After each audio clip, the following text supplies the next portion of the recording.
All right, good morning, everybody. Welcome. I think my voice is still a little rough from yesterday.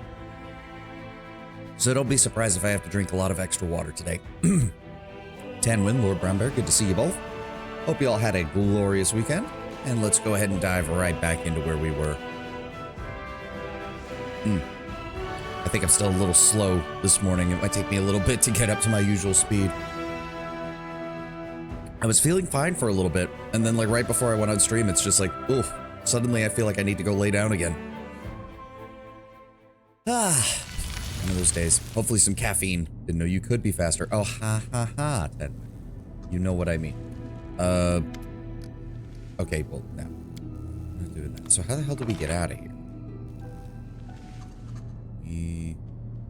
Now, hold on. It looks like there is a way to get up onto that catwalk.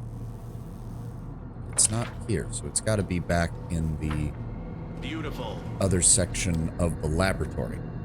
This is where we killed these guys. This is where the door was locked. That way is destroyed. What am I missing? I feel like I'm missing something. Forgot to mention this bit in tabletop. Suture's blame is more appropriate as being the first demon through the wound. His existence is tied to the Worldwound and vice versa. Hence why he's immortal and hence why he's needed to close it in the tabletop. Not so in the CRPG. You just kill him with no consequence. Yeah. Okay. Plus some random loot that I didn't pick up. Not that. Oh, right. The rift thing. I guess that's our only option. His name is more appropriate. Ah.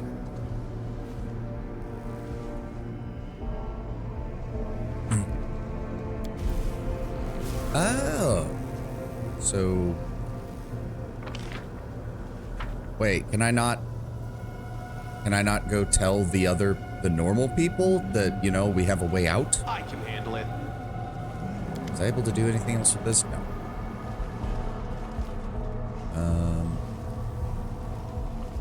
Do I even have a quest to tell them that I need to get them out? Fidian's away.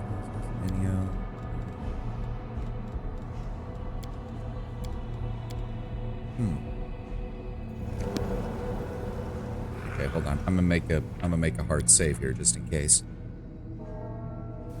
Tell the normal people? Nah, fuck them. Okay, no, it's open. We can grab the loot that we weren't able to grab. So hold on, if I click on this again, it takes me back to the library. Okay, so now I should be able to go tell those guys and be like, hey, we have a way out. Come on, let's move. There's a bloody angel in there in that little room. That should be something that we'd be interested in getting. I imagine the Hand of the Inheritor would be very happy if we got them out. Yep, I unsealed the way. You're free. Free.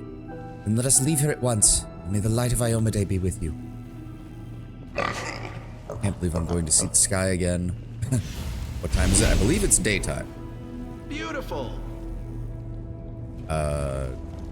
Dude? Oh, there we go. My prayers have been answered. I was like, I don't think you want to just stand here, my dude. We're leaving. We're going. If you want an escort to get back to Crusader-controlled territory, you're gonna want to be coming with us.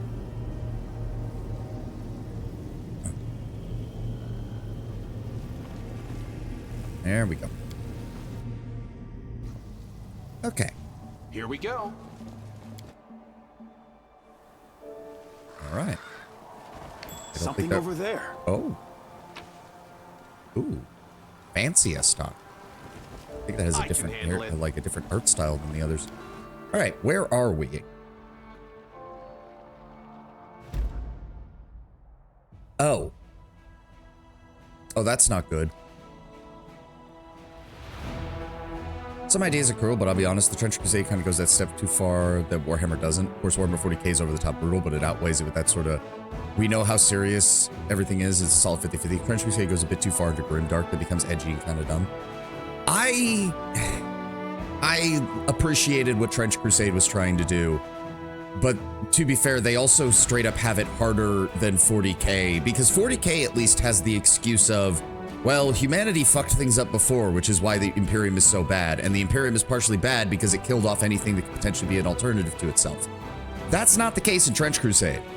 We have the literal forces of hell invading our Earth, and then people on the dev team of Trench Crusaders saying, yeah, it's a morally gray setting. It's like, no, it's humanity fighting for its life against an extinction event that is based on our history.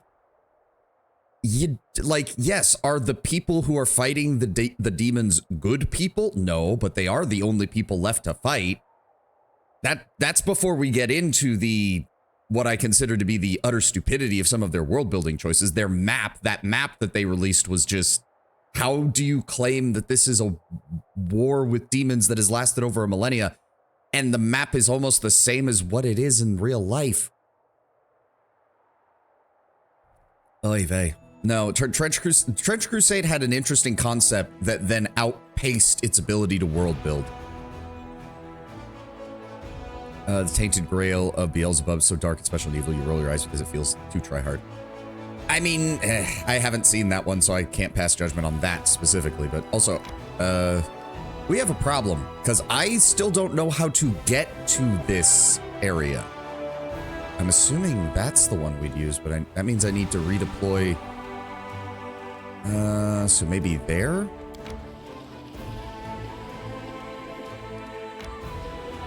Oh, okay. That just... I didn't realize that just leads right across there. Demons are just trying to find their own home. No, we're not dealing with that shit. Okay, so this is how we get to these guys. Okay.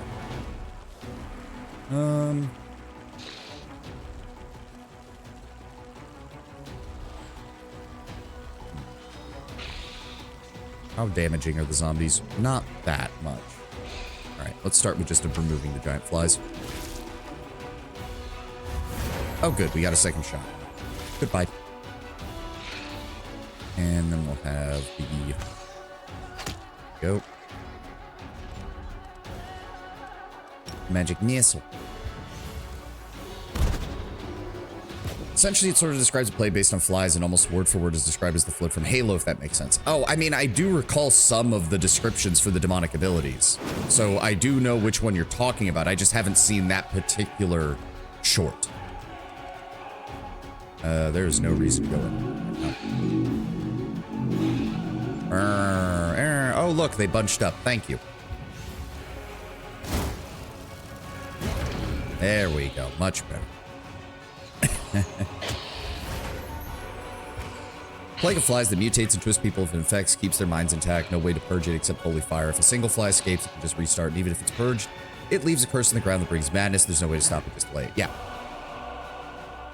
See, that's part of the issue, is that they wrote a lot of descriptions that it's like, oh, so humanity's really on the back foot, and no wonder we've resorted to all of these horrible things in order to stay alive.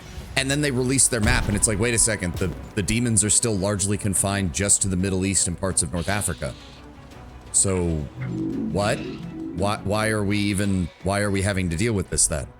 Or why is this the main source of the problem? That doesn't make sense. Down they go.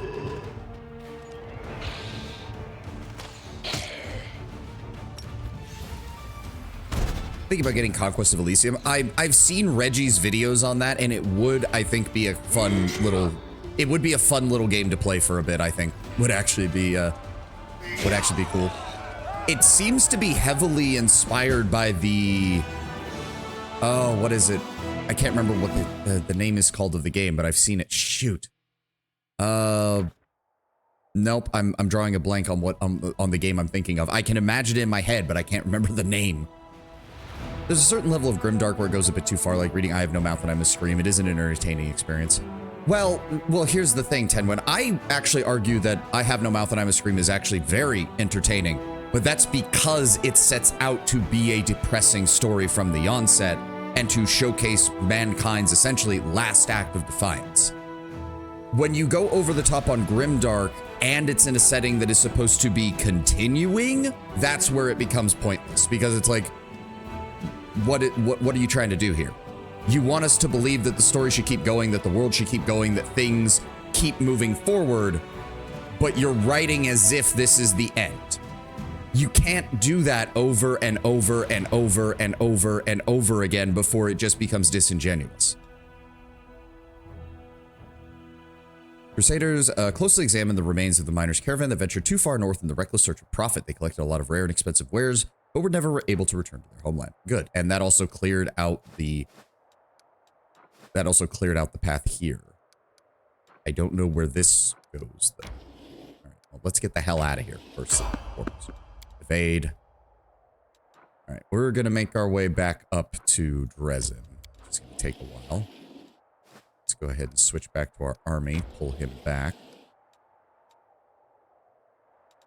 We've got one more day before that comes in. Have we replenished troops? No, we have not. I'm not saying I Have No Mouth is bad. I'm saying that it isn't fun to read, if you catch my drift. And a tabletop game meant to be enjoyed with friends. Yeah, that does require a certain fuck yeah vibe. No. As I said, Lord Brownbear, I think you're being a little uncharitable to what Tenwin is saying as far as entertainment. I Have No Mouth and I'm a Scream is very engrossing. It pulls you into just how bad this world has become. I believe it's Harlan Ellison is the one who wrote it, if I recall. Gotta give him props for just writing it and saying, this is what I think humanity's future could be if we just keep fucking off like the way we have. He doesn't pull any punches. This isn't like some of the other Cold War era sci-fi stuff where it's like, well, we need to layer everything in allegory and metaphor, and we don't want to startle people too much. And Harlan Ellison's just over here plopping I Have No Mouth and I'm a Scream on the table and going, no, if we fuck up enough, we're all going to die. Thank you. Have a nice day. Fuck off. Which, if you know anything about Harlan Ellison, that is exactly how he was towards many people. One of my favorite little tidbits is that the only reason he ended up voicing Am in the computer video game version of I Have No Mouth is because every actor they brought in, he got pissed off at and said, you're not doing it right. You're not doing the voice of Am right. But no, there has to be a certain element of enjoyment when you're doing a setting like Trench Crusade, like 40K, like any kind of tabletop game. It's why honestly the I Have No Mouth game works as well as it does, because point and click adventure, or really point and click horror, I would actually say, is the only way to do a setting like that. Yeah, there we go. The hate monologue. There it is. He does make a good Am. He does. Like, you can feel that when he says, I hate you, he honestly means it. Oh, okay, we got an extra day before the demons showed up. We should probably, let's redeploy our main army back to the Stone Maze, while the rest of us still don't know what we can do about that Mad Half-Elf woman. That's fine. So, oh, right, we do actually need to... So, guys, you sent me to the middle of nowhere. I'm an empath. I have a feeling this thing dislikes us. Yeah. No, I get what you're saying, Tenwin. It's... I guess the thing is that I can at least see in Trench Crusade. So the one saving grace I think that the Trench Crusade designers did early on is it's not a full-blown war game. It's a skirmish game. Pretty much the entirety of their combat, like, mechanics, from what I read, are based on what is essentially squad-on-squad combat. So you don't have to try and come up with a grand narrative of, oh, this is how we're beating the demons, or, oh, this is how humanity is falling, because that's not what the game focuses on the tabletop. But yeah, if your actual storytelling as you continue to expand your world is basically, oh, it's grimdark for the sake of grimdark, and you're not actually expanding your world, you're just writing all the reasons humanity is fucked and not offering, and every time humanity comes up with a quasi, like, defense, you then have the gall to say, oh, and look how this makes us just as bad as the demons. No. Like, 40K has at least some distance of it being the far future, and again, the Imperium having purposely destroyed alternatives to itself over the course of its history. This is our world. This is, for 1,000 years, you had the people who live in this world fighting demons. Oh, shock and horror. They were willing to do anything if it meant stopping the demonic invasion that would lead to the extinction of humankind. Oh my God. Who would have guessed? Tell me that you've never had to face an existential crisis in your entire fucking life. Also tell me that you've never cracked open a history book outside of, oh my God, look at how horrible and evil those people from the medieval periods are. Oh, we're so much more enlightened than them. That is the vibe that Trench Crusade started to give after a while. It's like you have no context for history whatsoever. And it's a shame because some of the unit designs and the world building for like the individual factions is really good. I think he's been away a little too long. I tried to trace the teleportation twice and it failed. Surely you don't mean that we teleported Savan, champion of the gods, crusader of the Knight Commander, and our friend to a random point in space with no way of even knowing where? Ikes is clearly beginning to panic. That's exactly what you did, you dimwits. Oh god, Savan, you're back. What was it like? Was it beautiful? Says Aranka with bated breath as her friends erupt in cheers and whoops of jubilation. You made a mistake. Instead of Elysium, the ritual brought me to the center near the center of the Worldwound to the witch Areelu's laboratory. Please try not to let that happen again. The 40k universe also emphasizes that while indeed the solutions are required, it also points out that even if it works, that it's frequently misused. The Inquisition, very useful against chaos, but giving individuals that much power goes to their heads, and now we have petty bastards frequently doing heavy damage to the Imperium for no benefit. Yes. Whereas, in my opinion, Trench Crusade goes out of the way to explicitly state, like, it basically explicitly states, like, humanity knows that these methods should not be done. They should not be used, but they have no choice. They truly have no choice. And it's harder to separate that. Did you mess with Areelu's recorder? Yeah, I looked at all of her notes on that. There were 3 of them. There were 3 of them that we used. The 2 actual messages, one that showed her being transformed into the half-fiend, the other that was her starting her work on Suture, and then the 3rd one, which sounded more like her lecturing a child, which I have to assume will play a part into something because the angel Targona mentioned that Areelu brought a young soul to be used as part of her Worldwound experiment, so I have a feeling that has to play a part into it. Areelu, the heartless minion of Discari? No, that can't be. We wouldn't have made a mistake like that. There's no reason why we can't try it this time. Thal the Wallflower takes a deep breath to speak and says with all the determination he can muster, no way. I am not teleporting our friend and commander to an unknown destination ever again. We'll try once more if we can improve the ritual to make it more predictable. But to be honest, I'm not even sure that can be done. There we go. Good. Good on you, Thal, for reminding them not to do anything else stupid. Here we go. I don't think there was anything else I needed to do here. I literally just needed to give them an update and then get the hell out. Where's the exit? Oh, literally in front of me. Calling it the child is you. It's highly likely. I was already kind of thinking of that. Or at the very... Oh, enemy army has arrived. All right, boys. Let's see how this secondary force does. Please don't fuck up too badly.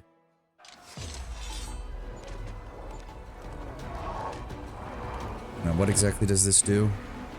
Okay, it's a healing ability. Okay, we've got cultist mages in the back. We can reduce the enemy. Who are you guys again? Oh, mongrel fighters, right. Hand axes.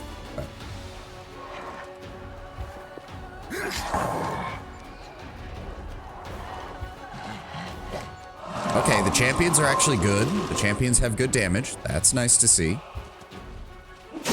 There we go, paladins. Oh, and they got an extra turn. Very nice. Finish off the boomerangs. All right, what is he doing? Curse of the Swarm. So he's a -5 penalty to initiative, a -2 penalty to damage resistance for 3 rounds, and a -3 to combat level. Okay, that's fun. Keep moving. Oh, just... Okay, the secondary army is decent, at least against things that don't have, like, massed range support. Trench Crusade, in theory, cool concept, especially if they went a bit more 40k with it. Not in a literal sense, more the... Well, actually, there's some elements that need to be less 40k, in my opinion. The city of Antioch as the bastion holding back the forces of the demons. Even though when you look at the world map, the demons have clearly gone around Antioch, like, 5 different ways. And the city doesn't actually seem to matter. But we had to get that Cadia vibe in because we needed to bring in the Imperial Guard players. You can play as humanity or hell, be a evil mustache probably villain or the heroic defenders. Yeah. Well, and here's the thing, like, I think part of the problem with hell is that they need to clearly separate. They need to clearly separate the demons from the corrupted humans, in my opinion. The forces of hell should be, at the very least, two distinct factions of that. The corrupted humans should be more like hell seeping into the soul, twisting everything that a person believed until it's totally changed. They're never as powerful as demons, but they're actually capable of, like, more obvious evil. And then the demons should be more eldritch, which some of them are. Some of them are actually quite interesting in that regard. They're much more eldritch, much more Cthulhian almost in the way they act, except for things like the Black Grail, which is just Nurgle again, unfortunately. Areelu wants to talk. Well, we'll get to that in a moment. Do we have... Nope, these are all still being done. We don't have any ability to do the rest of it. We do have some more troops we can recruit, though. Axe Hunters, Clerics, and Inquisitors. Okay, hold on. Marksmen. Houndmasters. Paladins. And then... Let's see where we're at. No, I need to split the Paladins off. How do I... There we go. There we go. Let's see where... You guys can go down here. No, no. Fine.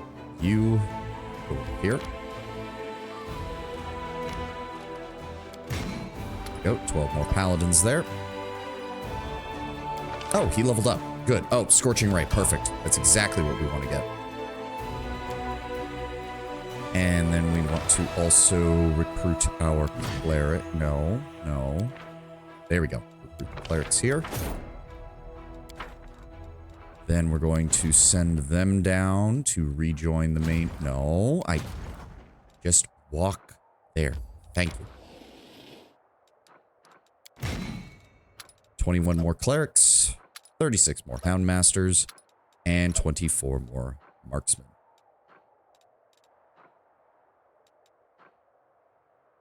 Yeah, the sheer amount of damage like the marksmen just do more damage than any other ranged unit in the game, pretty much.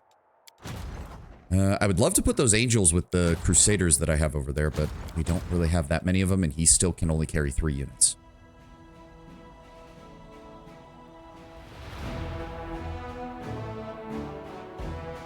There's an entire... Yeah, I do think that's part of it. I do think that's part of it, because it really... It's strange, especially because, like, the Crusader faction, or the new Antioch faction, is supposed to be, like, all the forces of Christendom all kind of mishmashed together and able to somewhat work together, but they end up coming out very samey, which is a shame because the actual new Antioch models look great. And a lot of the art design for the new Antioch troops looks great. Very diesel punk. Like, they literally have diesel punk power armor, which is pretty cool. All right, let's go ahead and search for some more mercenaries, see if we can get some good stuff. No. Shield bearer. I don't need shield bearers.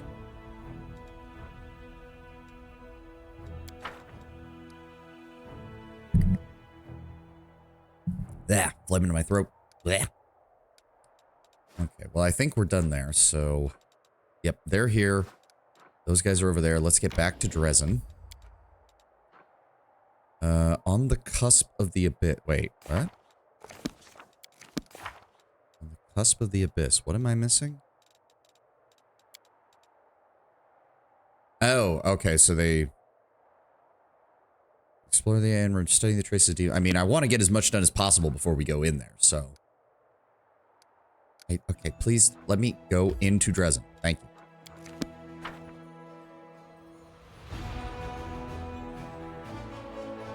Only so much you can do with plagues as a theme. 40k has some 40 years to experiment with the theme. Yeah.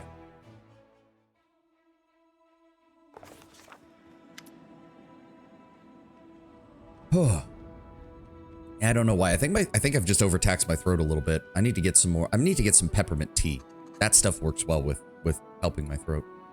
There is an unusual spring in the succubus's step today, and she has a mysterious smile on her lips that you can't recall seeing before. Oh, Desna.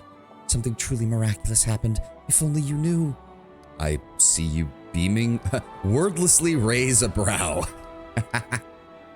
That or go after the more literal plagues of the Bible. Yeah. And again, like, actually, it's a good thing you brought that up, Tim, because it reminded me that the one thing the Trench Crusade devs do still have going for them that I think that shows they do know how to world build. They know how to keep a secret, which is something that Games Workshop has obviously failed to do massively for the last 10 years or so.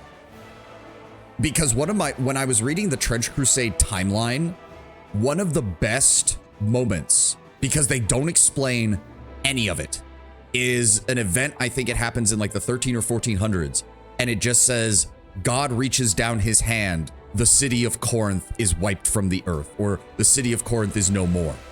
And it doesn't explain anything.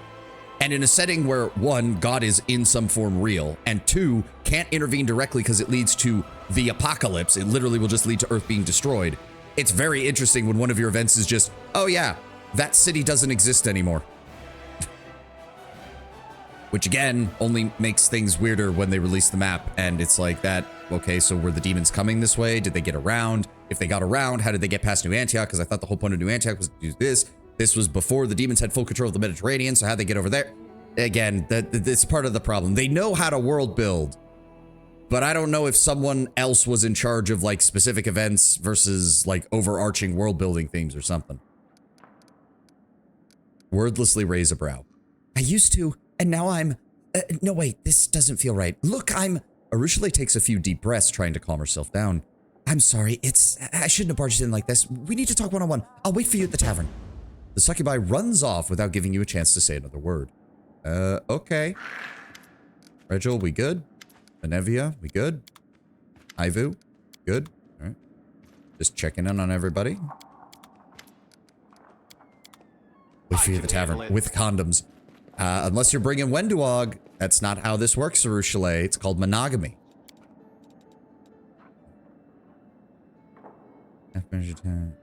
Hold on, we'll walk there, because I also have shit to sell, so we can go over to the...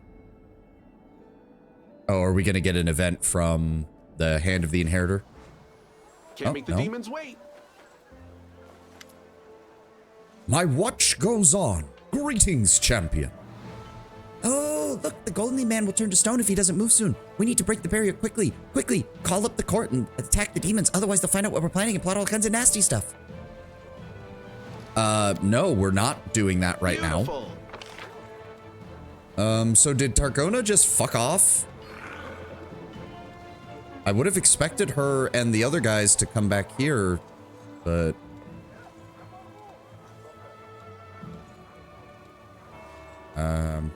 Yeah, she just dips. I guess she's only vital to the angel story. Okay, fair enough. Oh, we do have some elven notes to give to the... Where are you at? Storyteller. Found some pages.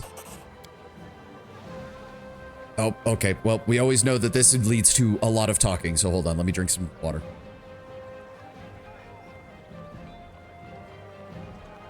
Okay. Do you have anything adamantine or electrical damage? No, I don't think we've encountered much of anything that does either of those. Which is why I'm still concerned about going to Blackwater. Oh, sorry. The storyteller clenches the 2 pages that you brought, his voice becoming a bit younger and more energetic. It has been 2 years since I started to serve the darkness. She found me in the labyrinth, her gaze piercing all of my protective spells, as if they had been cast by an untrained apprentice rather than the last Archmage of Kionin. She is powerful. She is insidious. She is the perfect assassin. Her name, Nocticula. Staunton's glaive and Greyboar's hand axe should fit the bill. Oh, okay. But that would require me to bring Greyboar and leave someone of my normal group behind, which is a problem. I'll figure something out, Lord Brumber. She invited me to Alushinra, the city of demons in the depths of the abyss, capital of the Midnight Isles. The Lady in Shadow highly values my ability to remain unnoticed. Kneeling before her throne, I listened to her praise and felt like a child being given a pat on the head for doing a simple chore for the first time. But that is no longer important. I serve a demon lord, for that is our agreement. She will help me decrypt the scribbles that I have copied from the labyrinth, and in return I shall serve as a court mage and spy for the next 17 years. Alushinra is my home, and Nocticula is my Lady in Shadow. Anyone who can use those respective weapons, even if they lose a point or 2 of attack bonus. Yeah, I know.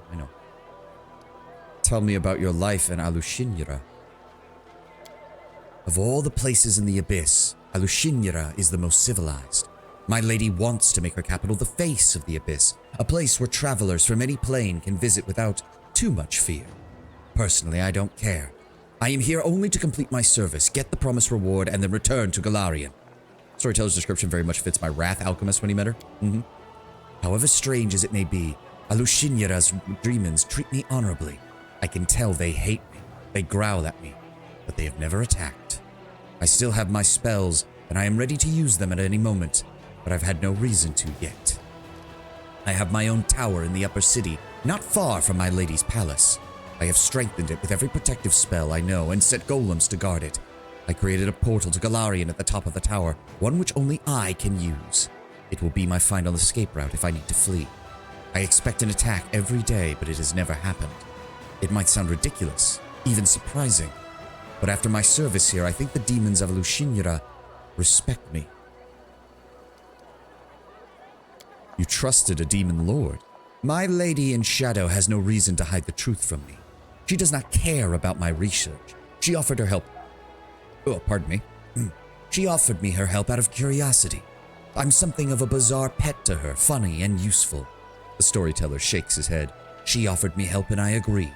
I must thank my lady for her generosity. 17 years of service in exchange for translating the 17 phrases of Baphomet's labyrinth. A bargain. I mean, especially for an elf, he's got a very long life, so it's not like he's gonna have to worry about trading 17 years of service. Please continue. The storyteller stays silent for a short moment, as if listening to something. I can't smell anything but sewage. I can hear the demon's snores or death rattles, hidden by a cocoon of spells. I keep invisible, watch a dirty alley in Alushinjara's lower city. Two winged shadows sweep past overhead. A terrible stone-splitting shriek rolls like a tide, but it can't hurt me. I know the ways of this city, and I have protected myself from Valexia's wild antics. My voluntary partner, a young half-elf named Kinney, sighs loudly and says yet again, "They are not coming." I shrug, just as I have done every time before. I'm not keeping you. Kinney frowns and turns away in response. Arushale depicts her energy drain as involuntary. It's safe to say Nocticula can and does fuck all she wants without consequence. Yep. To be fair, my personal interpretation is... I think it's very much just a case of... It's involuntary due to their nature, not due to being actually involuntary. You get what I mean, Lord Bramber? Arushale fears that giving in for even a moment will lead to her just doing what she knows best, which is draining people of their life. Which is why she keeps herself covered from neck to toe completely, and the only part of her skin that's shown is her face. I think it has more to do with Arushale not trusting herself than it does Succubi's abilities not having an off switch, so to speak. Also, though, you have to remember, Lord Brownbear, Nocticula is the queen of all succubus and a demon lord. And we already know how Arushale described how demons treat sex. To a demon, a succubus trying to drain their power is just what a succubus does in the acts of that. And I can't imagine that anyone who fucks Nocticula is much different. I sneak a look at my friend. His unruly locks fall over his face. Kinney carelessly sweeps them out of his eyes, thinking about something. I find myself enjoying his movements and look away embarrassed. Have a little more patience, my friend. Soon our goal will be here, and I'm sure of it. You mentioned Valexia. Speak of her. The storyteller answers with a reluctant admiration. The maddest succubus of all those born in the abyss. Even my lady in shadow can't help but smile upon hearing of her latest mayhem that she stirred up for fun. She is surrounded by 3 other succubi friends, known as the Sinners. She flies naked over the city, crushing buildings with her raging scream, grabbing passers-by and taking them up into the air before dashing them down upon the rocks, getting into fights for no rhyme or reason. Valexia is the bane of Alushinjara, but also its wild heart. Calling it now, we're gonna have to kill her. I didn't expect to find out you had a partner. The storyteller's face lights up, and a timid smile appears on his lips. I didn't expect it either. Kinney is a mortal from Golarion just as I am, a thief and former slave. He escaped from the Cyclopses of the dying empire. I met him just before I left Golarion for the Abyss in my old tower. A thief who sought not my life, but shelter. A place to spend the night, protection from his former masters. My charms worked. Kinney couldn't get past the ground floor of the tower. That's where I found him sitting on the floor, entangled in my trap's living vines. I freed the hapless thief. I wasn't angry at his intrusion. Indeed, I was glad to talk with his restless youth of the short-lived folk. I have no idea how much I'd missed some proper companionship. After that, Kinney often spent the night in my tower, partaking of my hospitality. Together, we have survived through the terror of the Earthfall. And when the time came, I took him with me to the Abyss. Recently, he's even helped me carry out some of my lady's tasks. That gave him the opportunity to make some money. If I recall correctly, this is in direct reference to the item we restored in Kingmaker that talked about a thief who would regularly break into a mage's tower who he was a friend with in order to test his defenses, only for that thief to eventually steal something of incredible power from him because he feared what that mage would do with it. I'm now getting the feeling that that thief and that mage were Kinney and the storyteller. Even as a succubus is probably just her experience with sex, I know of specific cases where a succubus and the Alu demon daughters have control over the drain ability. They fuck their enthralled stone giants all they want and knowingly drain a human prisoner to the brink of what he can take without killing him for 4 millennia. Yeah. And again, the other side of it is Areelu, as far as Areelu is worried that even if she gives in for a moment, it will lead to her falling back into becoming a full demon again. So again, it's partially psychosomatic and psychological for her. Also, it helps them write a succubus that isn't sex obsessed, which I think was a good call. Does your partner know about your goal to save Galarian? Yes. We've discussed my plan many a time sitting at the top of my tower, nursing goblets of warmed wine. Kinney shares my love for our dear home, supports my desire to save its doomed civilizations. The storyteller smiles warmly at the rush of memories. My friend is not like me at all. He's young, hot-tempered, mischievous. He prefers to act first and deal with the consequences later. I think maybe that's why we get along so well. Opposites attract. I mean, it's funny because the way the storyteller's acting now, I could easily see the storyteller's alignment at this time being closer to lawful evil, whereas obviously Kinney's is closer to chaotic good. So, you know, indeed, opposites attract. Finally, my patience is rewarded. I see a slouching demon in rags, pathetic that even the demon guards of Alu Shinra would not lay a hand on him out of disgust. But my spell-enhanced vision cannot be fooled. I see the incubus, Zephorian, ruler of Shinra, who answers only to the lady in shadow herself. Passing just a step away from me, Zephorian stumbles and falls into a puddle of sewage, rousing disdainful chuckles from the few witnesses. No, I won't be fooled by this game. Instead, I concentrate, becoming more focused. My lord, I've discovered this crystal of unknown power on one of the Midnight Isles. Have a look. A hand holding a heart-sized crystal burning with purple flames emerges from under the rags. The incubi's hand is shaking, the skin on his palm slightly smoldering from touching the crystal. The demon's reflection in the puddle of sewage ripples and changes. I don't hear Zephorian talking to his mysterious lord. The incubus hides the purple crystal under the rags. As you wish, my lord. No, Nocticula knows nothing about the crystals, I am sure. Of course, Lord Sakabanoth. I wince, for I have no desire to stand in the way of another full demon lord. Yeah, Sakabanoth, patron of sexual and other hedonistic gratification, seeing the world as his plaything, one that serves up violence and destruction, of which he's especially fond, brother of Nocticula. I turn around. You see, Kinney? We were able to get evidence of Zephorian's treason. I was right. But my friend is nowhere to be seen. Who is Sakabanoth? The storyteller cringes again. A disgusting demon lord, champion of meanness, debauchery, perversions, and the breaker of taboos. He is Nocticula's brother and former lover. Out of jealousy, he tried in vain to kill my lady, but he remained alive after the attempt. He is driven by fear, shame, and hatred towards his more powerful sister. It was a Neandrian crystal. The storyteller nods slowly. You are right. This is probably one of the first crystals discovered by demons, if not the first one.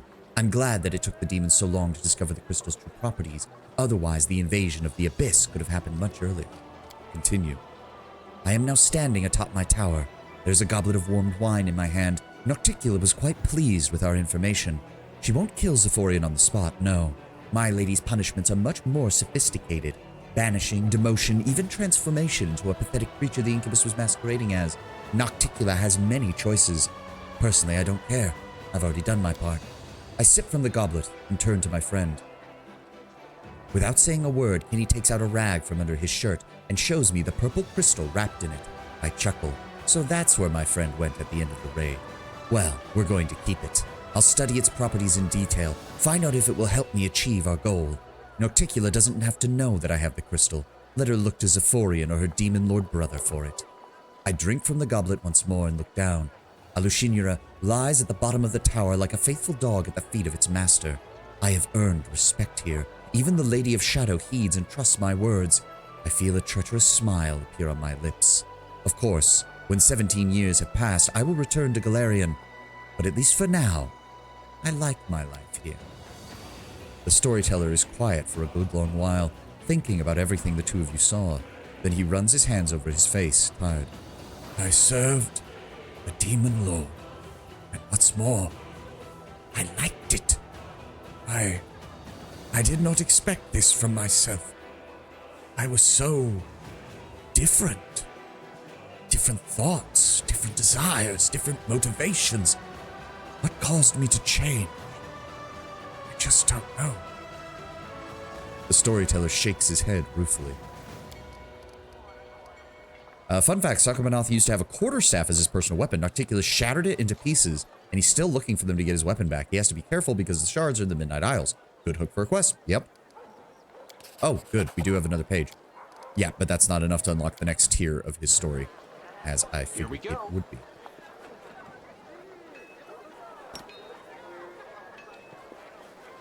Man. Oh, right. The blacksmith. We need to... Bulgif, what are you doing? Okay, no, you're just casting spells on yourself for no reason. Bulk selling. What else have we got? By price.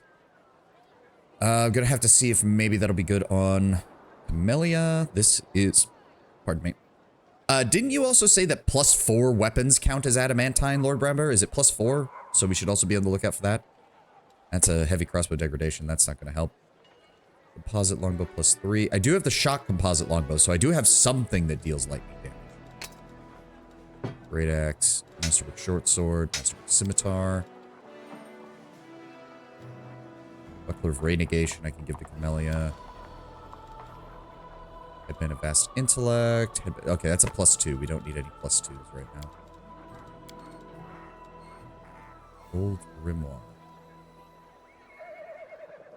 Oh, grants its owner 3 slots for 1-level spells, 2 slots for 2-level spells, and 2 slots for 3-level spells for the wearer's spellcasting class with the highest caster level. Oh. I really need to go through these and organize these. Yeah, I have 3 Midnight Bolts right now and a Quiver of Holy Ammunition. Lord.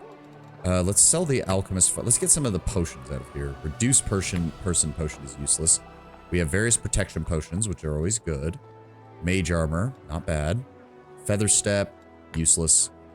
Enlarge Person, nice to have. Well, I say that, but all of our frontliners don't really need that. Vanish is okay. Shield of Faith is okay. Remove Sickness, I guess we can keep.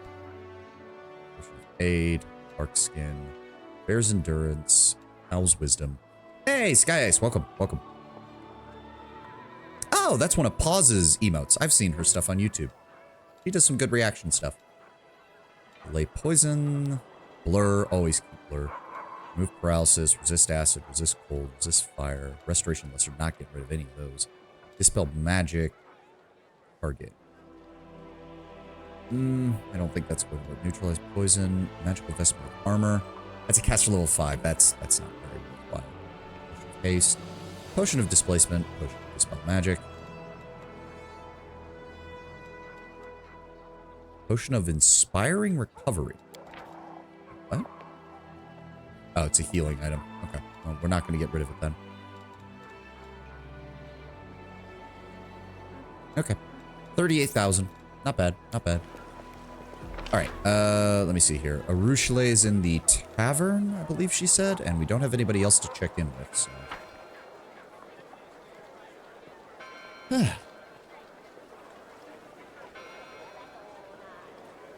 Yeah, I think I just need to drink more water over the course of these longer streams, because I think that's what's causing my voice to get a little scratchy. Have some of my own, but can't use them here until affiliate status. Oh no. No, I was quite pleased when I got hold of my own emotes, even though I made the mistake of putting them into Twitch and being like, okay, everything's ready for when I put my model up for debut. And then I realized Twitch has to hold the emotes for like 36 hours to review them, and I was like, fuck. Because I did it literally like 5 hours before the stream, and I was like, shit. Oh, there you are,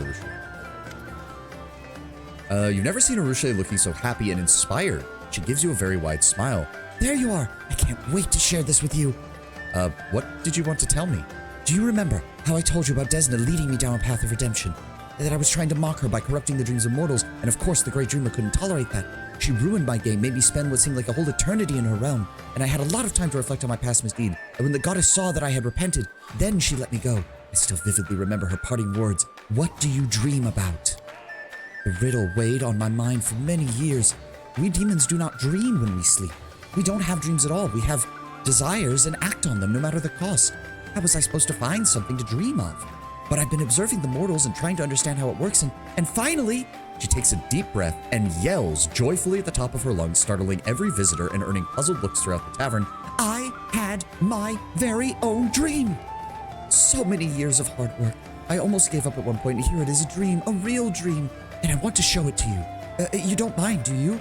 Areelu offers you her hand. Please, please, come. I'll take you into my dream, and I can't wait for you to see it. Okay. I have a dream. Well, I guess for Areelu, it's I had a dream, and that is just as joyful to be hearing. The succubus reaches for your hand with her burning fingers, and the world around you fades as if you are carried somewhere far away. I do like the tavern music that they use in this game. Ooh, it is cool and quiet in Areelu's dream. The ground is firm beneath your feet. Thin mist curls along the surface. In the soft, eerie light emanating from invisible stars, you see nothing. As you look around, you see nothing and no one save for yourself and Areelu. Nevertheless, the succubus is beaming with joy. This is it! An actual dream! My first one! Is this what mortals see every night? Does it look like your own dreams? What do you think? Why is it so empty? Empty? I don't know. This is my first dream ever. I don't know what it should be like here. Areelu looks around. Her smile fades a bit. There's nothing to see here right now. Perhaps I was so keen on the idea of having a dream that it made all of my other wishes and urges too pale in comparison. Now I just need to learn how to dream properly. Areelu catches your eye, cocking her head to the side slightly. Tell me, what do you dream about? Peace. Oh, that's a beautiful dream.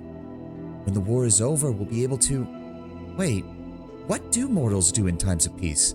Do you just retire to the countryside to grow apples and herd ducklings? Suddenly, a lush green apple tree and a flock of ducks grazing under it appears before you, as if by magic. Oh, look!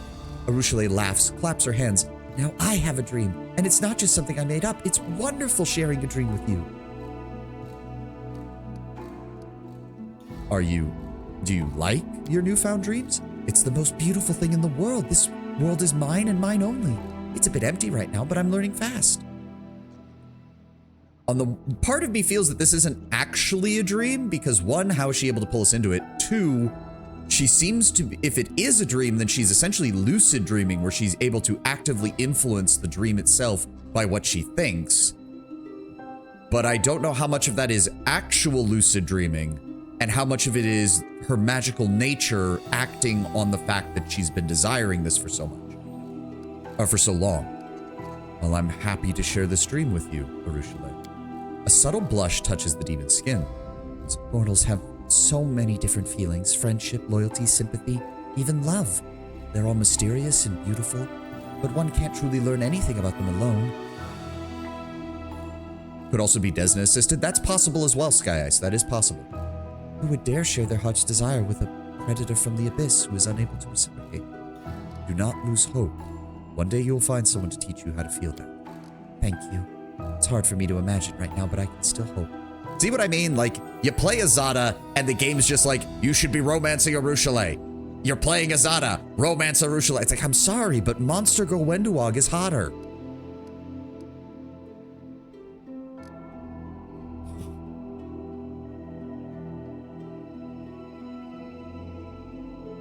Do you mind me taking a quick look around? Of course. Feel free to do whatever you like. It's why I brought you here. Okay. The ducks are quacking blithely as they graze on a lawn under the apple tree. Okay. Yep, there's ducks. There they are. Yep, it's a little barren. Demons wait. It is a little barren. There's no getting around that.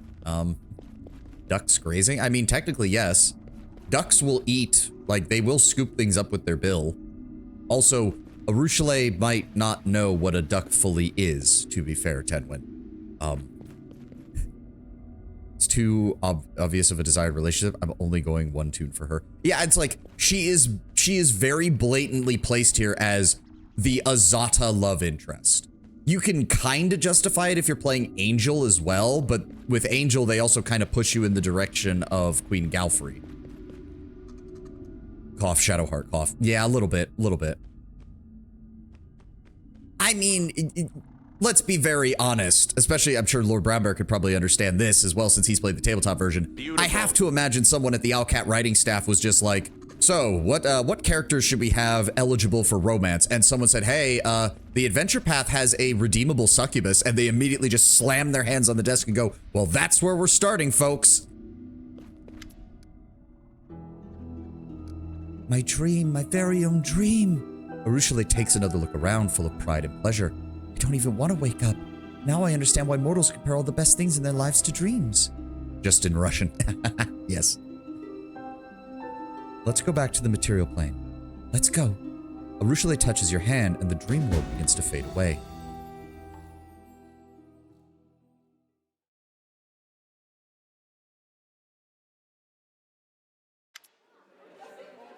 You open your eyes and it seems that no time has passed in the real world while you were within her dream. That was my dream. I'm happy that I was able to show it to you. Areelu looks at you shyly. It is a little empty right now, but I can remedy that. I just need to keep learning, following in the mortal's footsteps until I figure out how to forge my own. I mean, actually, I wouldn't even think about breaking into someone else's dream. The goddess surely would never forgive that.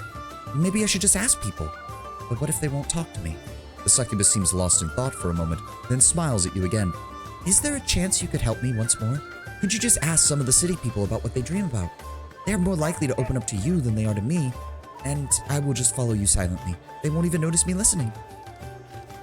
Okay, just don't creep people out, alright? Story hole, she says she will drain with a touch, but you must touch or hold her hand to go to the dream. I mean, it does say that you... So it says you take her hand, it does not say that you touch her skin. Which means that all she did was take your hand, and she does keep all of her body covered. I mean, I can't really... I think the fingertips of her gloves are off, but I don't know if that's a... I don't know if that's meant to accurately reflect what she's wearing, or if that's meant to just be an artistic interpretation. Oh no, the artwork over here also shows her fingers exposed. Okay, so maybe you could take the palm of her hand without touching her fingers. Again, I don't know. Oh, here we go. I have a question for you, good sir. One that might seem a little strange, but as the commander, I need to know your answer. What do you dream of? Fi doesn't seem at all surprised by the question. Wow. Well-being, prosperity, and a lot of dwarven whiskey. Once had a taste of the stuff that they distill from under the mountain. Since then, I have dreamed of getting a still like the ones they use, but dwarves are secretive and they never share their inventions. All the more's the pity. I do need to see what else you have on hand.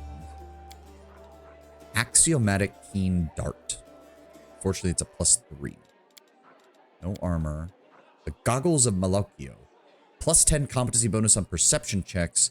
Whenever the wearer confirms a critical hit with any bow, the target becomes disorientated for 1d4 rounds, suffering a -4 circumstance penalty to initiative checks, attack rolls, athletics, and perception checks. And then we have some various ingredients. We have some various potions. Nothing really necessary. And that's it. All right. So I'm assuming we have to ask named people. I wonder if it actually gives me a list. There we go. One-Eyed Devil, the Storyteller, Arsinoe, Hilor, Horgus, Kiar, Irabeth, and Anevi. All right. Why is the boar here? Social, did you leave your boar? Social, the boar got drunk. Can you come and get it, please? God damn it. Gray boar, do I need to talk to you about anything? No. Good.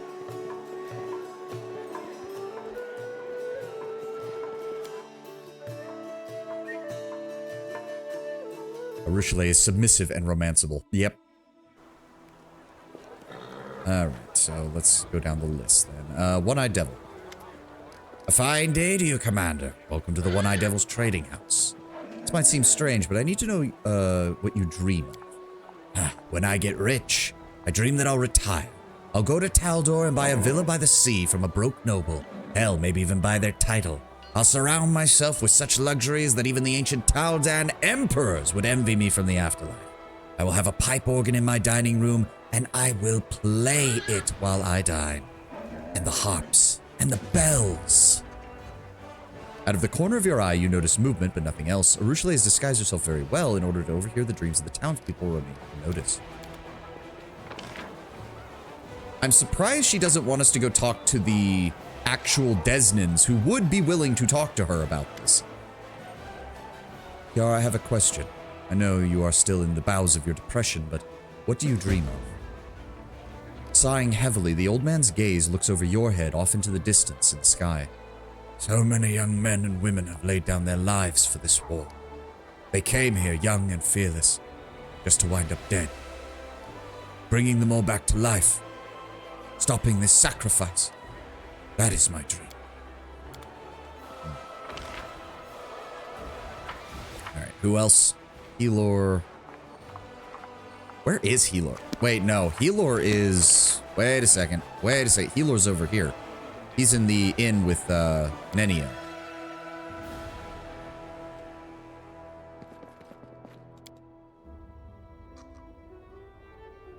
There he is. Actually, I don't know if I've updated myself on his story, so let's do that first. Tell me how you almost caught the Spinner of Nightmares. Helor's gaze grows heavy. It was about 6 months ago. We got a lead on where to look. A lonely inn along the road. We arrived disguised as travelers. Never took off the eye of truth for a moment. Helor carefully takes out and wipes his magic monocle. We quickly identified his cronies. The Spinner of Nightmares was nowhere to be found. I lost hope and gave the order to arrest the cultists. We managed it quickly, without any losses. The Spinner of Nightmares appeared on a stage where passing bards were performing. She sang a funny little children's song. And as soon as she finished, the guests of the inn went mad. Their eyes turned bloodshot. They attacked us in a rage. They grabbed whatever they had at hand and tried to kill us. Stools, forks, their bare hands, their teeth. My party was forced to defend ourselves. When it was over, we were covered in blood, and 31 butchered corpses lay at our feet.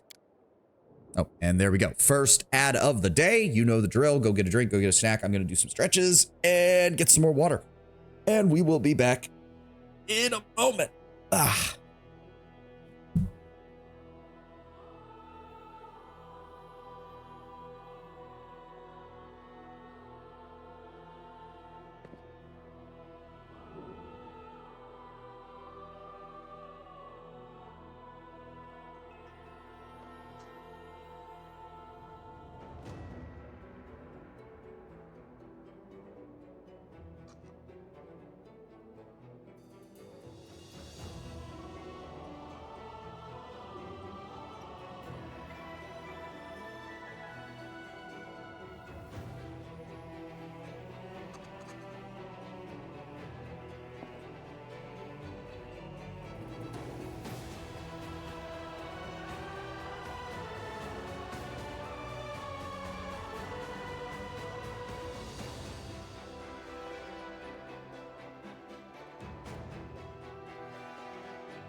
All right, I'm back.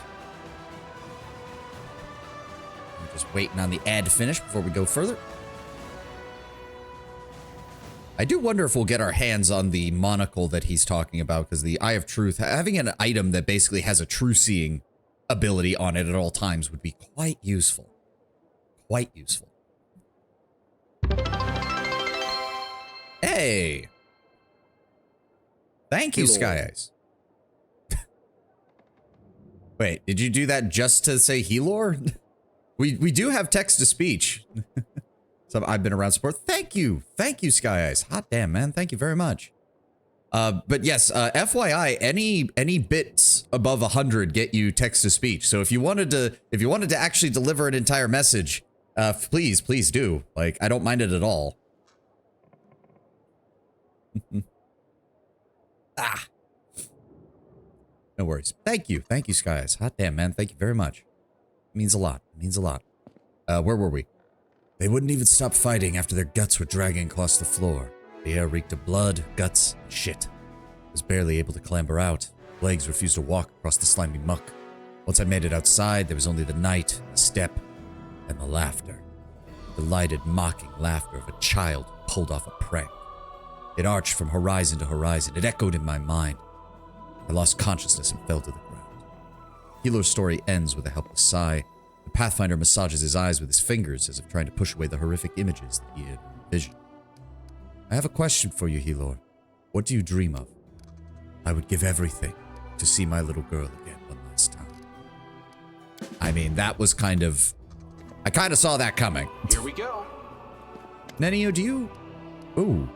Check out this mask I found. There's writing on the inside. I forgot we even did that. Nenio snatches the mask from your hands and examines it from every angle. It looks like an average mask. Smells like mold. Tastes like... Ah, disgusting.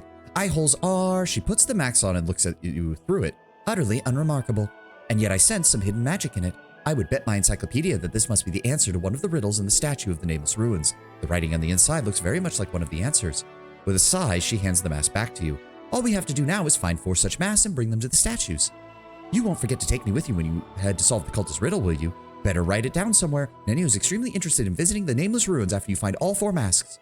Don't worry, Nenio. I won't leave you behind. Speaking of which, though, while we're here, Greybor. Let's see. Defensive study, 2-weapon fighting. What else do we want to grab for him? Mythic sneak attacker. That would probably be a good choice. Just go ahead and improve his sneak attack damage. Darren, what is your mythic? Hold on, I need to find your... Where did I put your build? Where did I put your build? There it is. What are we on? Level 4? So yes, they want... Which one is it? School Mastery. There it is. School Mastery, Necromancy. Someone went heavy. Hey, if Sky, I'm not going to say no to somebody offering support, and I appreciate it from Sky Ice. I do. I appreciate it to all of you guys who have given me subscriptions, bits, or even just shown up. It means a lot to me. It does. It means that I'm not just sitting here wasting my time, which, as I believe I told both Tenwood and Lord Brownbear when they started showing up consistently, I had that worry very early on, because my very first streams were when the Elden Ring DLC came out, and there was literally nobody here. For, like, almost 20 hours of recording, there was nobody here. What character did I even click on? Oh, Nenio. Okay, Nenio, where's your build? Where's your build? I need to pull that up. I try to spread my support evenly among the streamers I watch. When I was first getting into watching VTubers, I had problems with that because I felt like part of me was just like, oh, but I watched them, even if it was just for a bit. I feel like I should give them something, but I don't want to commit to a subscription that I might not be able to keep up. I had a bit of that early on where I felt like, well, these people are providing a lot of entertainment. I shouldn't just not give some support. Streaming a popular game is a coin flip, as it usually means bigger streamers are streaming it instead of you, and as a result, most people watch them instead, even if a lot of people look for the game to watch. Yep.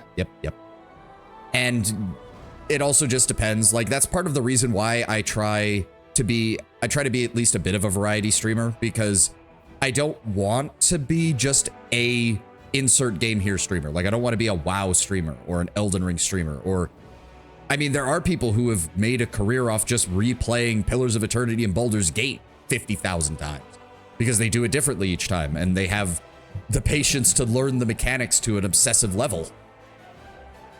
I mean, there's always a spot for those kind of people in the market. Looks at your RPG capital, like, sure. Hey, I told people that I have to get through my RPG backlog. That's my priority. There are other games I want to play. There's a couple of strategy games I'd love to play. I still want to do the Homeworld series as a whole. Well, except for Homeworld 3, which doesn't exist. I would love to do Homeworld, oh god, the Deserts of Karak, Homeworld 1, Homeworld 2, and if I can get my hands on a copy that runs properly, I would love to do Homeworld Cataclysm, which is the only example of horror RTS that I can think of. I have to agree with Mandalore Gaming. It's quite possibly unique in that regard. I can't think of another real-time strategy game that actually leans into the horror elements. Command & Conquer, yes, I would like to return to Command & Conquer and finish up those, especially the Anniversary Edition. I want to stream, but I'm normally way behind times because I'm cheap when it comes to buying games. You'd be surprised, guys. I had some of my highest viewership playing Baldur's Gate 1 and 2. Sometimes if you can find an older game that there's a lot of people who remember it fondly or who want to see people experience it, you can find a niche. I was actually averaging quite a few people when I was doing Baldur's Gate 1 and 2. There were a lot of people who wanted to see people playing that. Cult classics, exactly. Okay, give me a moment. Let me pull up Nenio's build. Where is it? Nenio, I need to see your mythic abilities. We are at mythic 4, right? I keep forgetting. Literally, I just looked at this. We are at mythic 4, right? Yes. Mythic 4, expanded arsenal, evocation. There we go. That'll help with her blasting capabilities. Ember. I have your build written down, so I don't have to worry about pulling that up. Ember, you... Improved abundant spellcasting for level 4, which I believe requires using extra mythic ability. There we go. I think Kingmaker also got more at the end. Yeah, by the end it was. Can I see your Wendowog ability choices? I'm trying it out, but it just doesn't seem to put out the DPS yours does. Sure, give me one moment. Improved abundant casting. Let me get these mythic abilities done, and I will bring up Wendowog's build so far. Wait, who did I just click on? I literally... Woljif. Okay, Woljif. 2 weapon fighting, ever ready, which is good for his extra attack opportunity. He already has Archmage armor. Let's go ahead with...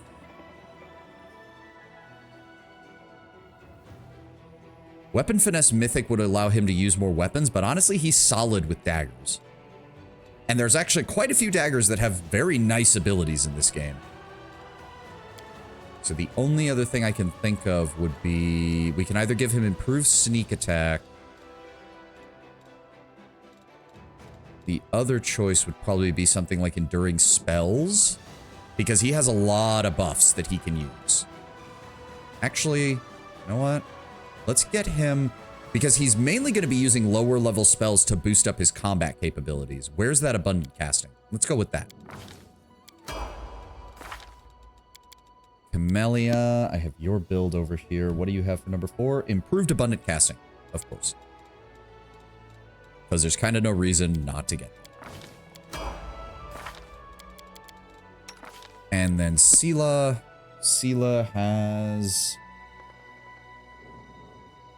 Dodge Mythic to help support her on the front. I think that's everybody. Yes, okay. So as for Wendowog, I'm not even following a definitive build for her. I do know that, like, I've seen some people's builds for the throwing axes, but I'm not actually following any of them.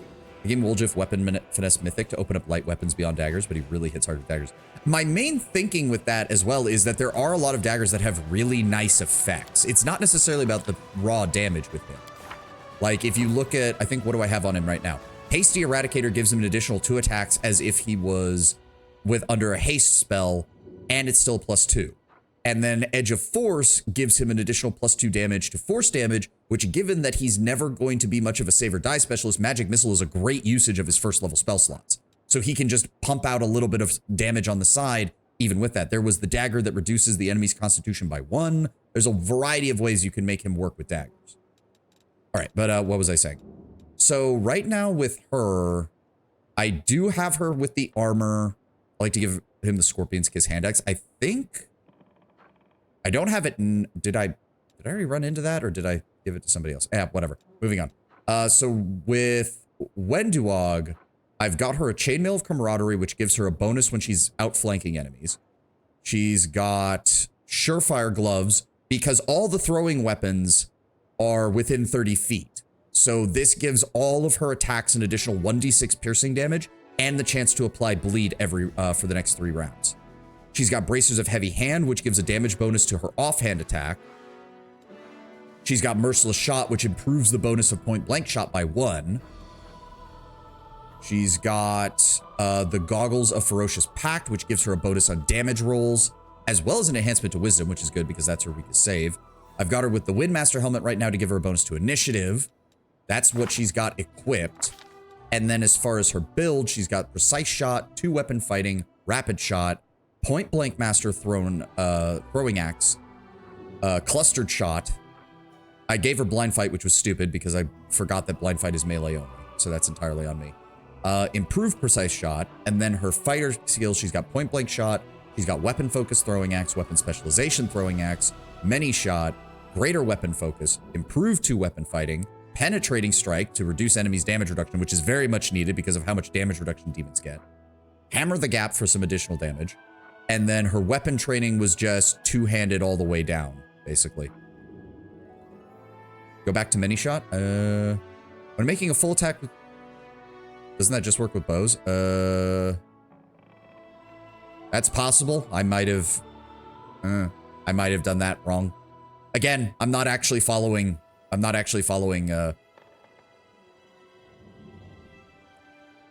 If that's the case, then I'm doing better than I thought, because I guess... Oh, Many Shot is bow zoning? Okay, then I fucked that up. So, even with 2 wasted feats, she's one of my highest damage dealers, which is kind of telling. She also had, oh right, she does have that one. So the +3, the Fixed Obsession gives a damage bonus for every time it lands a hit, it increases its damage by 1 up to a maximum of 10. And then Frost Embrace is an Icy Burst Axe, but I don't think I've ever seen the Icy effect go off. But when it lands a hit against a new enemy, the enemy must pass a Fortitude saving throw to become paralyzed.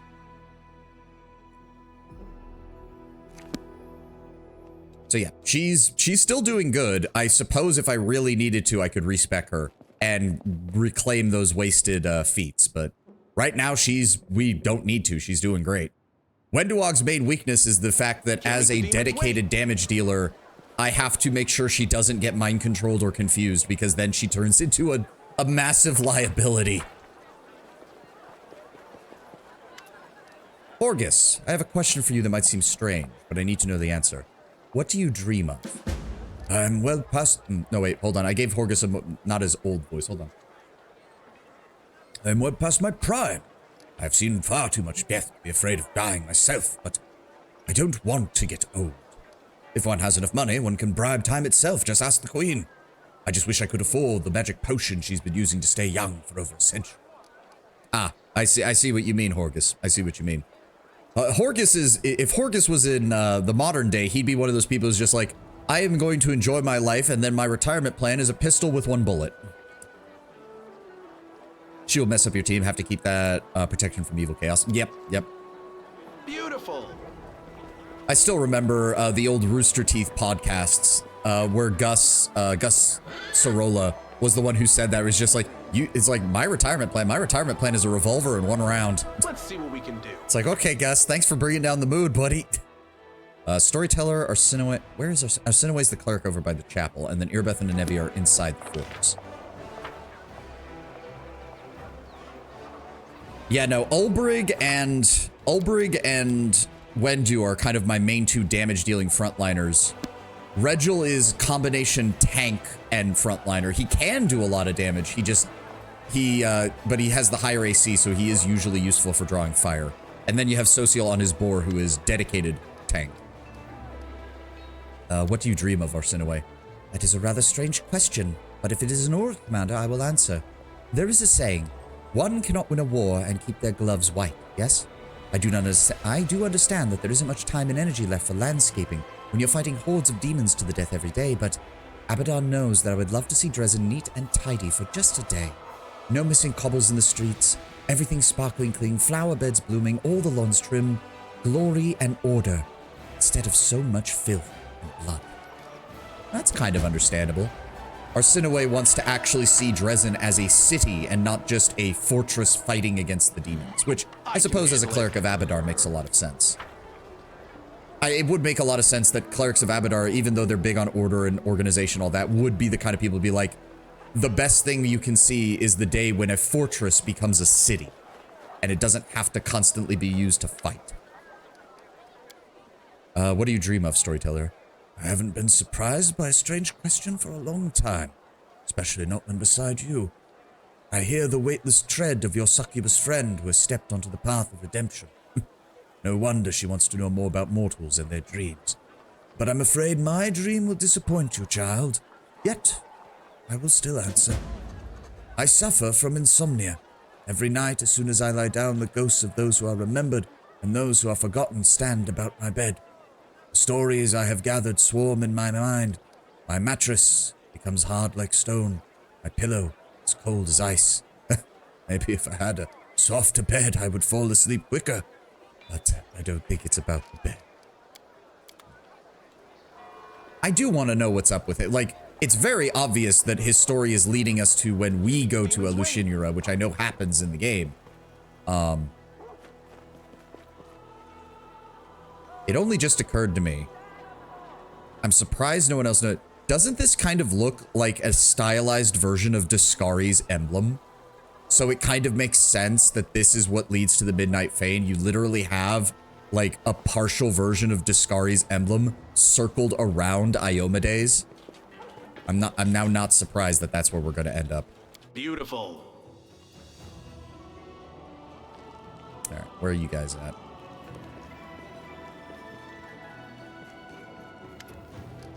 I'm kind of sad we can't ask our companions for, or Ivu for Arushale. That would be kind of fun. I have a question, though it might seem strange. What do you dream of, Anevia?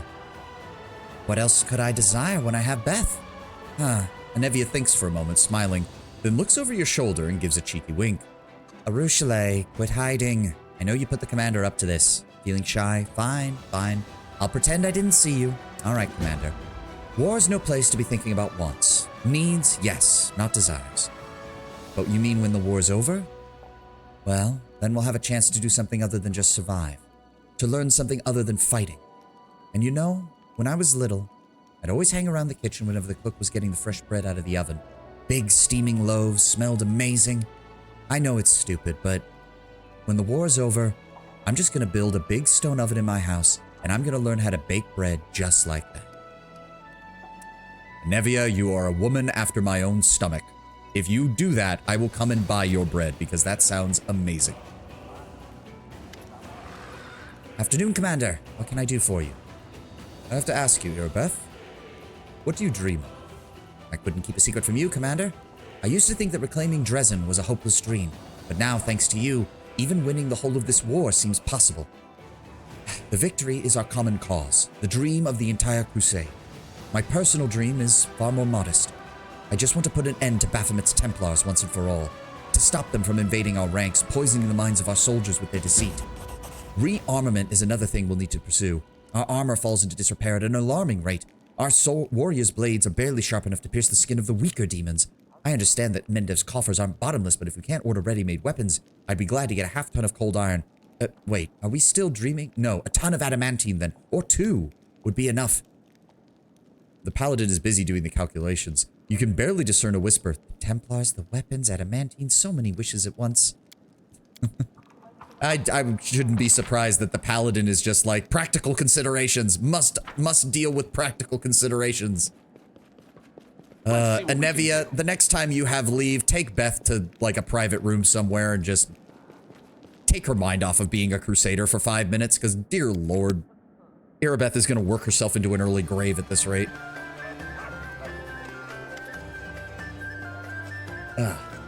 Alright, we talked to some of the city's people about their dreams. Was that enough for you? Yes. You can't even imagine how many new dreams I have in there now. Oh, let's go. Let me show you everything I found. The succubus once again takes you by the hand to bring you into the dream realm.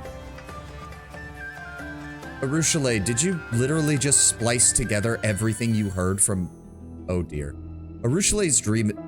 Why are we getting the ominous music?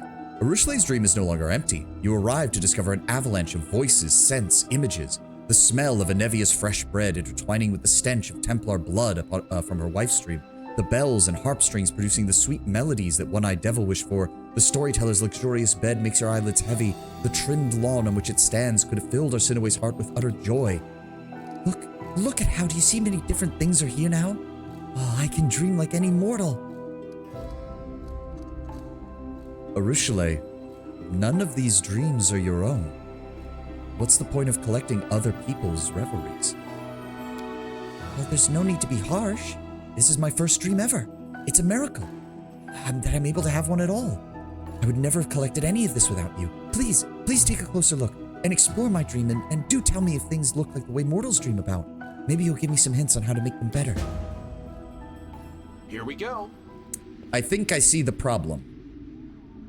Arushale doesn't understand the difference between a dream and a dream. I can handle between the act of imagining what you desire most in the world and the act of what you see when you sleep.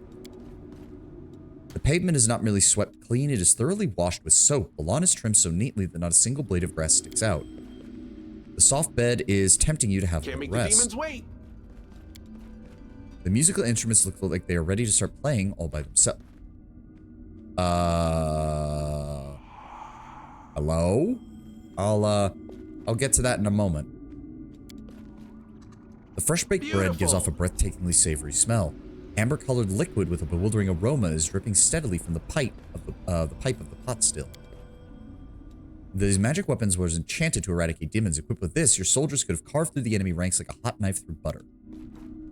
Rejuvenation potion glitters like a tiny sun trapped in a bottle. Whoever killed these Templars, they did it cleanly, without unnecessary violence. We are alive. Praise the good gods. Once again, we are alive. This carriage is full of sparkling adamantine ore. Okay, what the hell's going on? Lowry. Oh, right. It's Hiller's kid. It took me a second to even remember that. Here we go. Okay, who's fucking with my succubus's dreams, you dick? Arushale, I don't think this is one of the things you wanted here. My venomous butterfly. Wait, be careful. Where are you, darling? We used to be as happy as a canopy of stars. Okay, this is going faster. Let me have a taste of your sweetest venom one last time. Was that her, like, leader? The person who was in charge of her before she I can handle it. got captured by Desna? You open your eyes to find Arushale looking at you wide-eyed. The demon is breathing heavily, with droplets of sweat glittering on her face. She does not even notice right away that she's squeezing your palm with her burning fingers, but when she does, she turns red and jerks her hand back instantly. I'm sorry. You weren't supposed to see that. I didn't want you to. I didn't even want to see that myself. Who was that? An old friend from days long, long gone. That shadow. I just wanted to erase him from my memory. That nickname he gave me, the venomous butterfly, was the last thing I ever wanted to hear. I tried to forget all about it and about him, and I almost succeeded, and now he's haunting my dreams. Why? Everything was going so well, and... Arushale shakes her head. Is this what you mortals call nightmares? I guess there's another confirmation that I'm not really fully exploring the dream world. I don't even know if I'll be brave enough to enter it again, knowing that he's waiting there for me. There are many things I have to learn. Mortals usually have to find ways to deal with their nightmares, and so will I. Thank you for your help, and I'm sorry you had to watch such an awful spectacle unfold. The succubus slowly gets to her feet. Now please excuse me. I need to take some time alone to think about everything. Okay, well we know where that's going to be leading then. $5 says we run into her former lover slash friend slash whatever the hell that was later. Okay, is there anything else we need to do in town? We're still waiting on that to resolve. The Heart of Mystery. We need to find... Oh, right, Tarantula's lair. I completely forgot about that.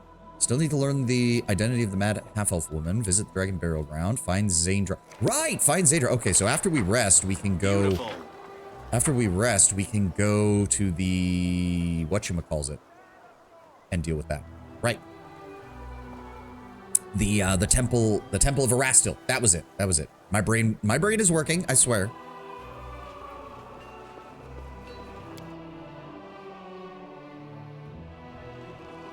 All right. So let's go rest.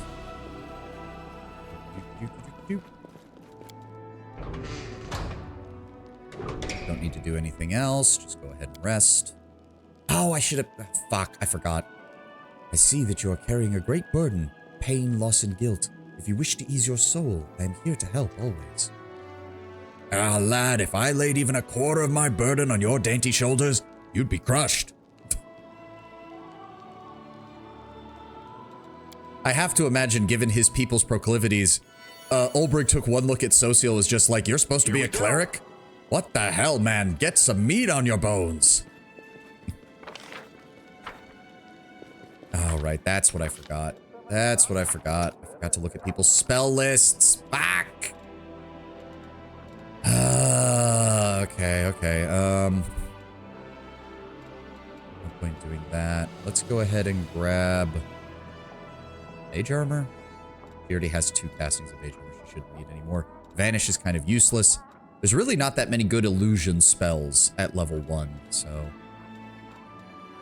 Stone Fist is a personal stun, so that doesn't help. Sleep is useless. Just give me it. Give me another magic missile.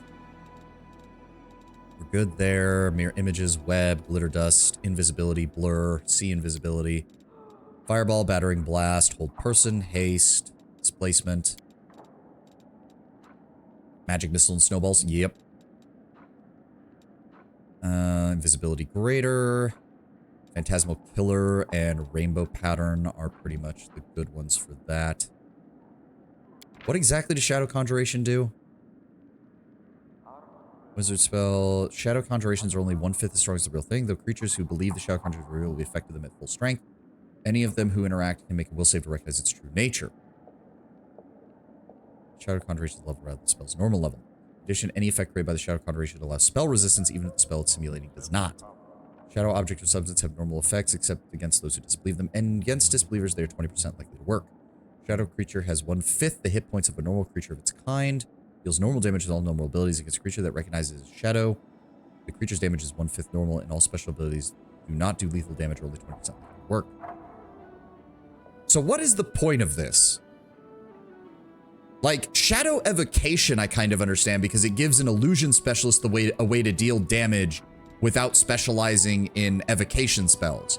But what is the goddamn point of Shadow Conjuration?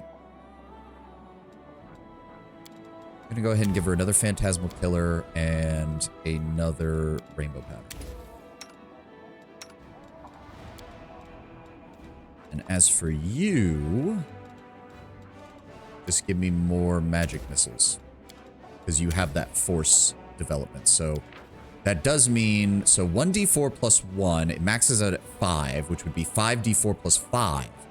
Then he gets the plus 2 from each shot, so it would be 5d4 plus 15. Which actually does make it decent as a low-level damage-dealing spell. Provided we don't run into an enemy with shield or the ability to just no-sell it. As for his level 2 abilities, let's go ahead and give another Sense Vitals, a second See Invisibility, and then another Blur and another Mirror Image.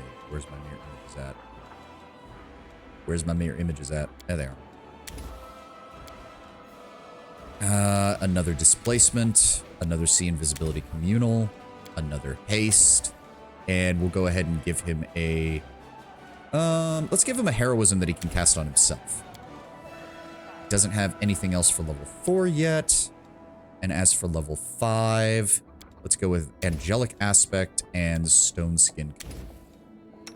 Did I forgot to even look at her higher level spells. I'm an idiot. Another Phantasmal Web. We'll go ahead and grab... Dispel Magic doesn't work for her. She has True Seeing. Go ahead and give me another Hellfire Ray. 7, give me Invisibility Mass, give me True Seeing Communal, and then give me... None of these are really that good. Gambling Mound, Elemental Wyvern, or Medium Dragon-like creature, the subject may choose to resume its normal form as a full round action, but doing so ends the spell for that subject. Shadow Conjurations are good shadow specialists. You can elect to get a 20% increase to their abilities and class abilities. Okay, but I understand that, but all that does is put your Illusion Shadow Conjuration on par with Standard Conjuration while still having the chance that the enemy makes the save, and then your Shadow Conjuration is straight up worse than your regular Conjurations. Like, again, the Shadow Evocation I can kind of understand because it gives an Illusion Specialist access to more damage dealing sources. But Shadow Conjuration doesn't seem to do anything better than what basic Conjuration spells do. And in fact, in a lot of cases, you're using a higher level spell to produce an effect from a lower level that isn't better in any way. And I don't understand why you would want to do that. Let's go with 1 Summon Greater Elemental and 1 Legendary Proportion. I agree, I don't use it, but it also can give you more flexibility by giving you more options due to lack of spell slots. Okay, fair enough. Fair enough. You don't need to do anything. You don't need to do anything else. Camellia.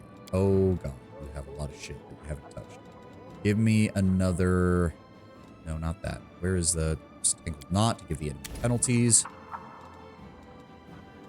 There we go. You're still good there. You're still good there. Magic Weapon greater hour per level, so that is nice. Can't use Thorn Body. Thirsting Entanglement. The plants latch onto targets to drain away their vitality. Any creature that fails to save to avoid being entangled or fails a check to break free takes 1d2 points of Constitution damage. Okay. Can't do another one of those. We can put on Thorn Body, which we do know actually does do quite a lot of damage if you set it up properly. Let me see here. She has Restoration just in case. Let's grab a second Restoration, a second Ice Storm, and another False Life. Oh dear. All right. Another True Seeing, another Breath of Life, another Call Lightning Storm.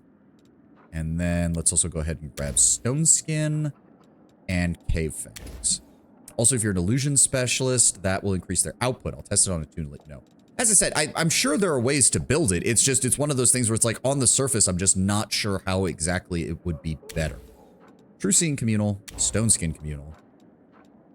Cure Moderate Wounds Mass. Let's go ahead and keep a backup Raised Dead on there. And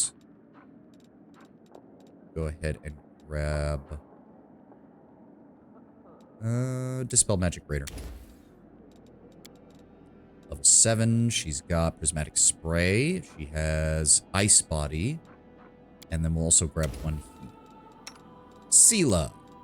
We're already loaded up on level 1, loaded up on level 2, loaded up on level 3. So I think Angelic Aspect Greater. Yep. Alright, who's left? Harushale.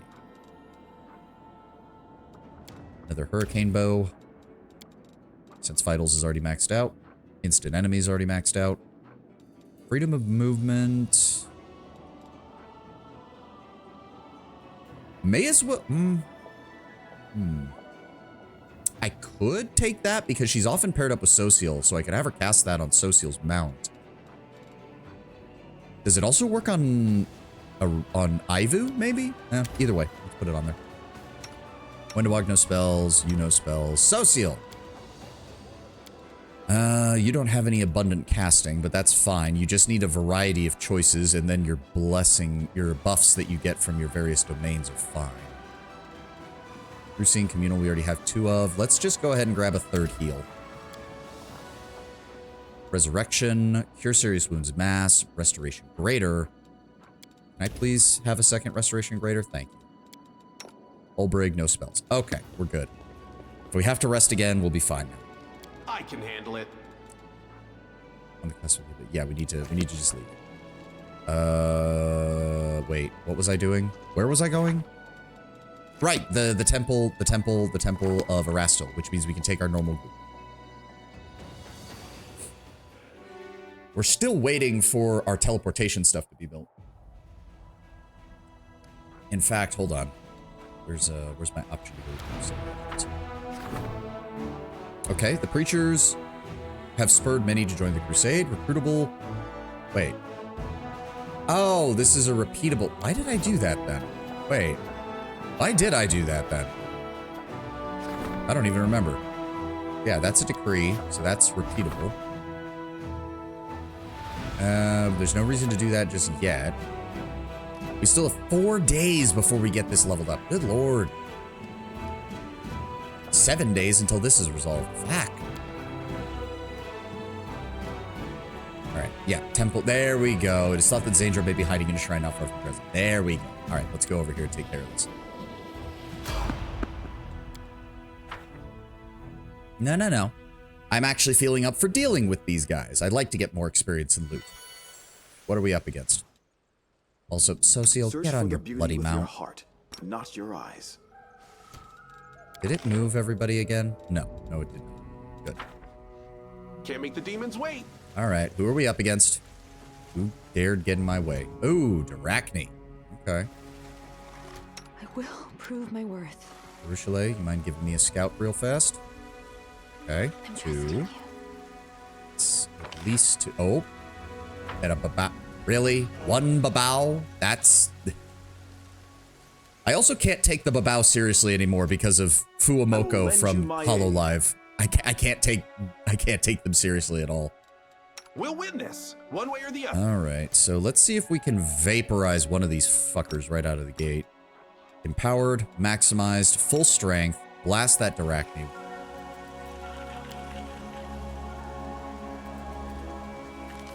Just another tune to add to the ever-growing list. There we go. 167 damage. Get fucked. When do I move over here? I'm going to have you engage. Ah, there are some more babaos around. Fair. Ruchelet, I want you to shoot him. I will resist. Good. Albrecht. Charge. 1 and a 2 and a 3. Good. Oh, are these like high-level babaos? I mean, they're like the medium strength ones. Socio, get over here. Fiend. Nice. And Regil, I'll have you. Can you charge him? You can. Good. Get an attack off. Ivu, go help him. Go. Wendewog. I'll rip you apart. Hit. Good hit. Ruchelet. Prepare yourself. Hits. Oh, there's more of them. We can work with that. Olberg, jump on this man. Bye. Socio. There we go.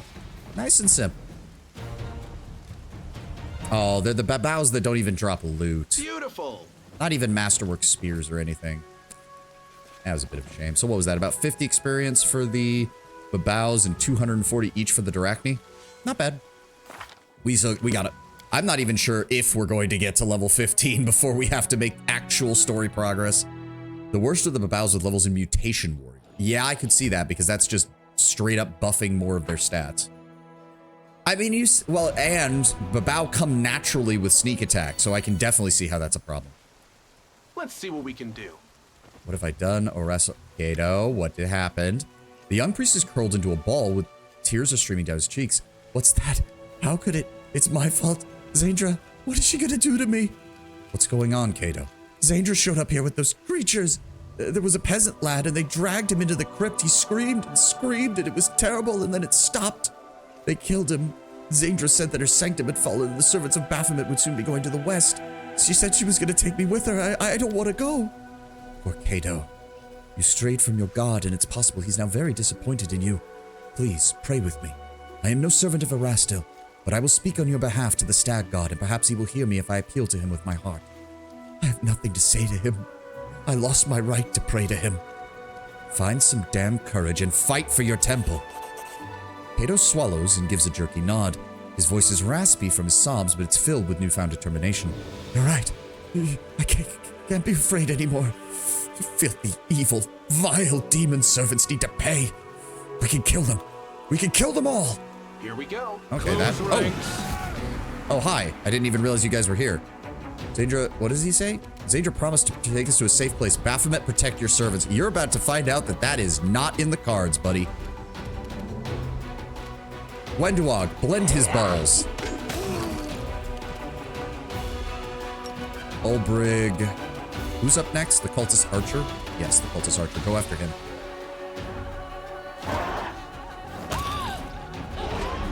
Good damage, good damage. Regil, I need you to just charge the Minotaur Axe Thrower. And then Ivu, can you do the same? No, you cannot. Alright, go this way. Fight. And then Sociel will go finish him off. The divine wrath. Down he goes. Wendawag, do the dick twist. In Tabletop, Zandra is a summoner with a bull-like Eidolon. Oh, Leona, welcome, welcome. Whose emote is that? I don't know who that is, but it's kind of adorable. I believe she's some sort of vestige of the Sarkorian god color. She's not mythic herself, but I remember her Eidolon has some mythic features. Ah, so she's basically channeling a corrupted spirit, so to speak.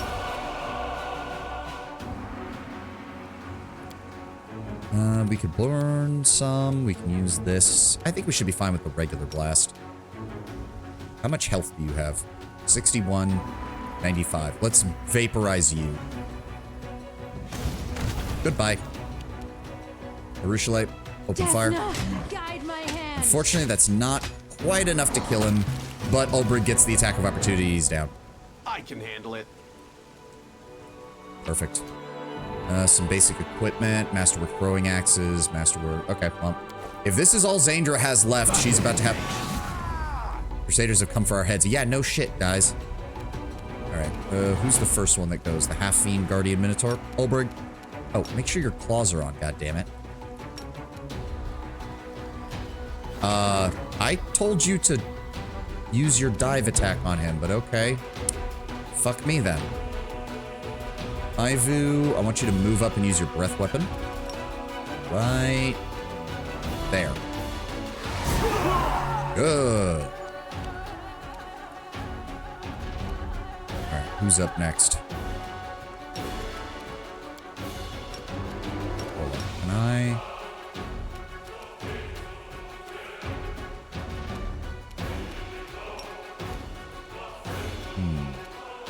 Yeah, we could do that. Go ahead and move right about here.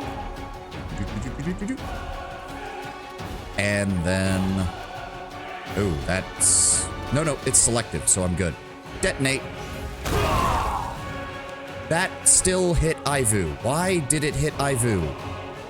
It's selective. Okay, well, I guess I just can't use that very well then. So be it. Whose turn is it? Oh, Wendawag. Oh, wait, how are you that far back? Oh, god dang it. Okay, who's left? Some votaries, half-guard minotaur, and a sniper. Move up this way. Got Hogwarts Legacy for free from Epic. Have been hesitant to play it because I am in some servers on Discord that are very anti that game and debating if the headache is worth it. Turned off Discord showing if I'm playing it or not, but still hesitant, so I'll slip up anyway. I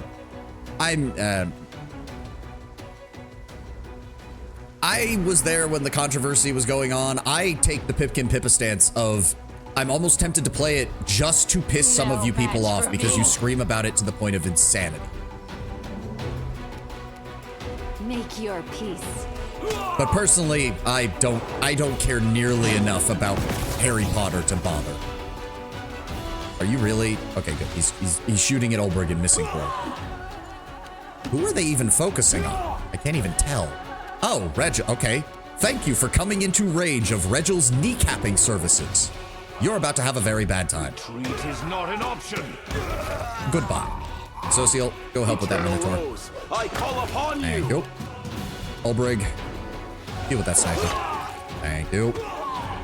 And bite, and bite, and bite. Ivu. Perfect. Kato, you haven't even had a chance to do anything. You see how easy this is, buddy? All you had to do was come and get me to help. That's all you had to do, Can't buddy. make the demons wait. All right.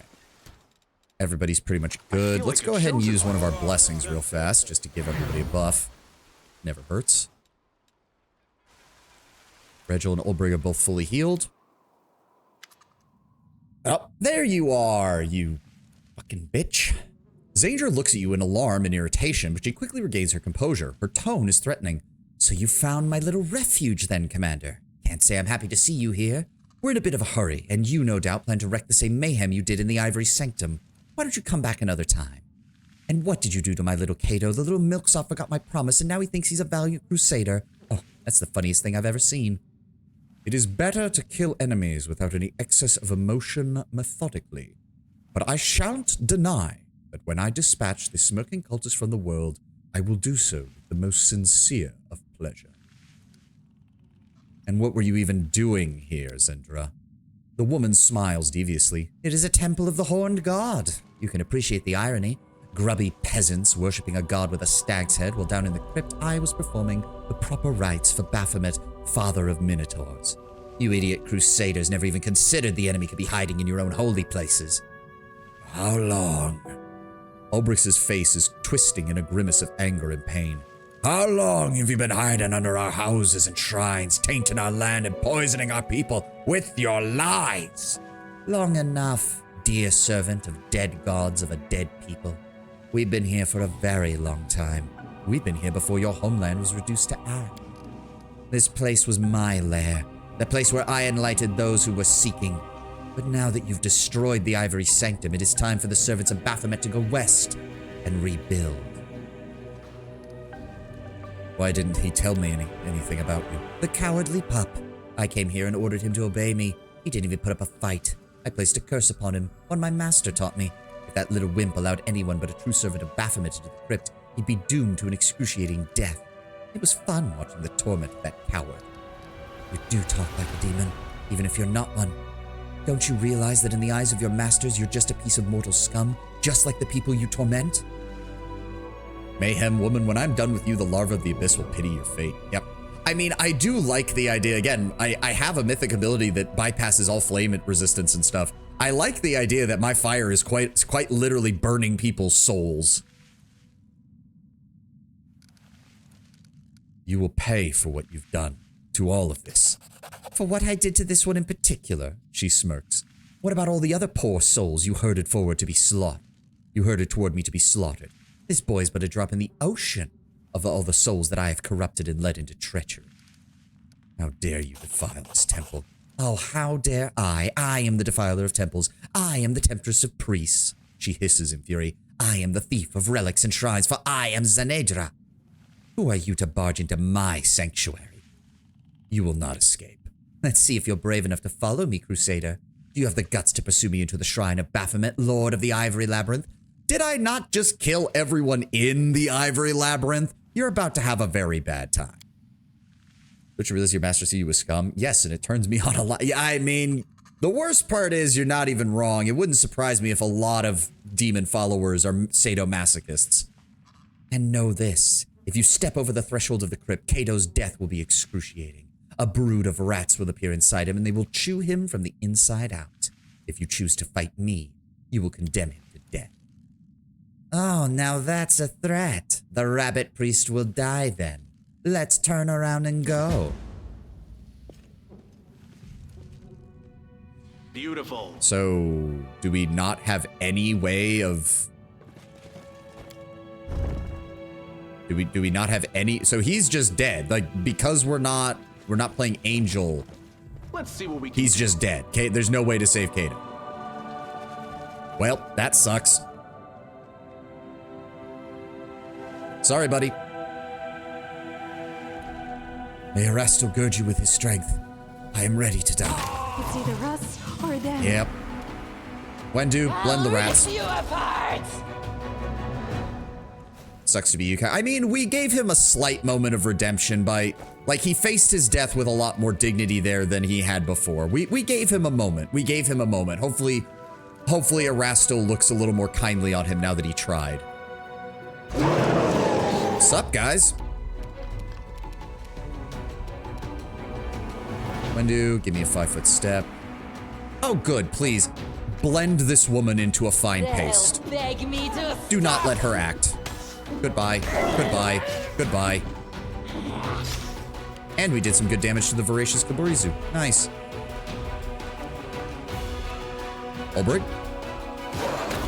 Thank you. Arushale. Now we're good. Just open fire. Resist. Good damage. Good damage. Not so good. That's fine. Don't need that, don't need that. Turn that back on. I'm willing to take the damage. How much health does he have? Oh, he only has 77. Never mind. Regular blast. Extended range. Goodbye. There may be a way if you don't walk in, but I usually play a trickster who can make his way in without consequence, or a demon who doesn't care. Yeah, because I believe Angel has the ability to cure him. Trickster convinces him to bless you as a member of Baphomet's cult, which means that you technically fulfill the requirements to not cause the curse to go off.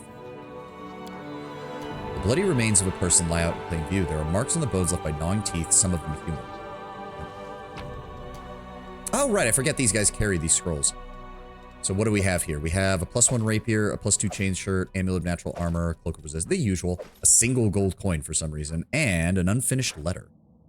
Why not cast remove curse on him? I don't even know if there's a way to do that. Also, you'd think the game would just give me that option, but yeah. I don't know. The letter was written in haste and left unfinished. Glory to Lord Baphomet, Lady Hepzibah, you should know that the Ivory Sanctum has been raided. The Crusader forces are no doubt continuing their offensive. In light of their victory, it has become dangerous to maintain an underground sect in this region. I trust that Lord Baphomet would value a living Zanedra more highly than a dead one. That's where you're wrong, bucko! Maybe worth a shot if Socio has it prepped. I don't think I do. Therefore, I hope that he will not punish us for our forced retreat. The commander of the Crusaders is too dangerous to sit here under his nose. I've summoned all loyal members of the sect when all is ready. Pardon me. We will set out west via the secret routes. I'm relying on you to... Yeah, well, you saw how well that worked. Yeah, unfortunately, he does have adamantium. I don't even know if I... Because what is it? Is it like a level 6 spell, I want to say? Or level 5?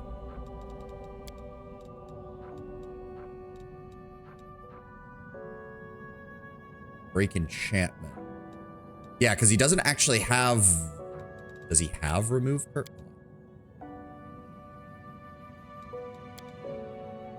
Oh, it's a level 3 spell. I mean, we could... Because what would it be? It would be... this one, I think. Make a hard save. Was that before or after he exploded? Break enchantment can also cure curses, but I don't know if it can target NPCs. The goddess protects us. Social. To be fair, he doesn't have it prepped. Do I have a scroll of it? Hold on. Sort by... Nope. Sort by type. To our scroll section. Move. Let's see here. Scroll of Scare, Scroll of Restoration, Scroll of Restoration Greater, remove Sickness, remove Paralysis, remove Fear, Cause Fear, Death Ward, Glitter Dust, Heal, and remove Disease. No, we don't. Fuck. Worst case scenario, you kill Zandra again. Yeah, I mean, we did it in one turn, so it's not exactly that hard. I really, really don't like that Social does not have the ability to restore one of his spells, because I'd be able to do that just fine. Let me see here. What can I do? Let me help. Spellbook. So we would need... Let me see here. Where is it? Move Curse. And then I also want to see if maybe... What was it? Break Enchantment. Oh, wait, he does have that. Hold on, we can try that. You my aid. All allies within a 30-foot... Yeah, it's probably not going to count because he's not even highlighted when I select this.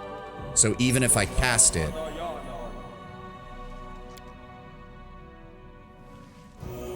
Yeah, it didn't affect him.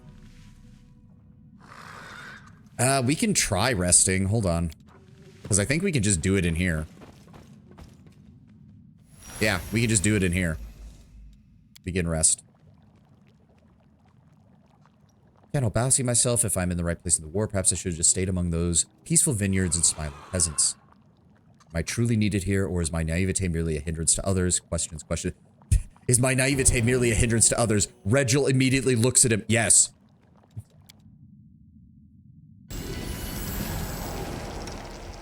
Everybody's good to go. Here we go again. All right, Social, let's give it a shot. Where is it? Remove curse. Nope, we can't target him. We can't even target him. All right, well. Beautiful. All right, reload from the one that we took after. There's no point in even fighting her again. Sorry, Kato. My bad, buddy.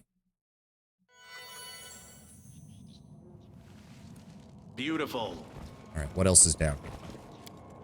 Profane depictions of a bull's head drawn in blood.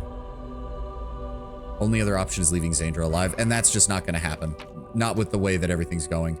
Diary found in a crypt. Mira, it's 3 days old. What a happy day. I'm strong enough to hold a quill again, and I can now write of my joy. My prayers have been answered. I prayed desperately for many years to the goddess of beauty and fertility. They only responded with silence. Mother Lamashtu alone has answered my prayers. Finally, Mira was born. It was difficult for me to bear her for 9 months, but looking into her golden eyes and seeing her pretty smile, I realized that all the hardships were worth it, all the terrible rituals I wish I could forget. It's such a pity that my husband didn't live to see this day. Mira is 6 months old. The wet nurse refused to feed her, said the baby bit her breast too hard and sucked out blood. That's nonsense. My little girl was born with teeth. That doesn't make her a bloodsucker. She's my angel, and I'm sure the humps on her back will soon develop into tiny wings. Oh boy. Mira is 5 years old. She's 5, but I still breastfeed her. She just won't let go of me. I'm the only one who can bear her teeth. The servants have left us one after another. They say they're frightened by rustling in the night. The girls discover bite marks and bruises on their arms and legs in the morning. The housekeeper was the last to leave. She said she woke up at night to the sound of scratching from above the ceiling beam. She swears she looked up and saw Mira crawling across the ceiling. She showed me the claw marks in the wood, but of course I told her that was ridiculous. My baby sleeps blissfully at night. The silly woman packed up her things nonetheless. Mira is 5.5. She loves me so much it's impossible to pull her away from my breast. It worries me that she doesn't want to eat vegetables. The cook complains that the little girl sneaks into the kitchen and snatches pieces of raw meat right out of her hands. My poor girl, no one wants to be friends with her. That's why she plays such strange games. Mira is 6. The cook has vanished, probably ran away in secret. Mira slept all day. Her little tummy is so bloated. I'm afraid she might have contracted an illness from that uncooked meat. Mira is 6 and 1 month. I found what was left from the cook in the compost pile. I don't know what kind of animal chewed off her breast and ripped chunks of meat from her stomach. A wolf, perhaps, a rabid dog. Absent-mindedly, I didn't hear Mira come close. She laughed joyously, pointing her finger at the rotting remains. A child's innocence. She didn't even realize what she was looking at. This may be the last thing I write in my life. My milk is not enough for Mira anymore. She wants more from me. The wounds from her teeth have gotten deeper and deeper. Now I understand what happened to the cook. I'm afraid. I am her mother. I must be strong. I must give my child everything I can. Mira is near. I can hear her laughter. Great Mother Lamashtu, I beg you, care for her when I am gone. She has no one but us. Yep. Let's see what we can do. As I said, my character in Kingmaker was willing to make a deal with the Cult of Lamashtu as far as they didn't do anything too crazy, but I have a feeling within a few years, the Cult of Lamashtu probably got cleansed out of my kingdom when they inevitably stepped over the line. All right, there's our break. There's our ad for the moment. We're going to go ahead and take a break here. You know the deal. Get a drink, get a snack, whatever you need. And we will continue in a moment. I'll be right back.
All right, I'm back.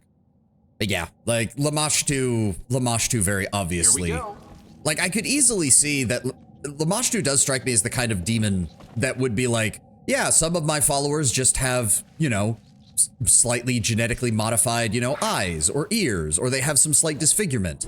And then there are others that are just straight up a vampire, but I not can susceptible handle it. to normal vampire weaknesses and desire the blood and flesh of the innocent for no reason. Sometimes Lamashtu hits you with barely anything, and sometimes Lamashtu decides to utterly wreck you and everyone else around you's lives. One of the side encounters in our game was a coven of Lamashtu witches who wanted to spread more non-insectoid monsters throughout the Worldwound. We chose not to kill them, and later on when I wanted a fiend-bred quillcat, a bobcat bred with a howler, my DM said building a black market wasn't enough explanation for one. However, we reminded her of the coven of witches, and soon I had a pet quillcat who I named Huey. Can't make the demons wait.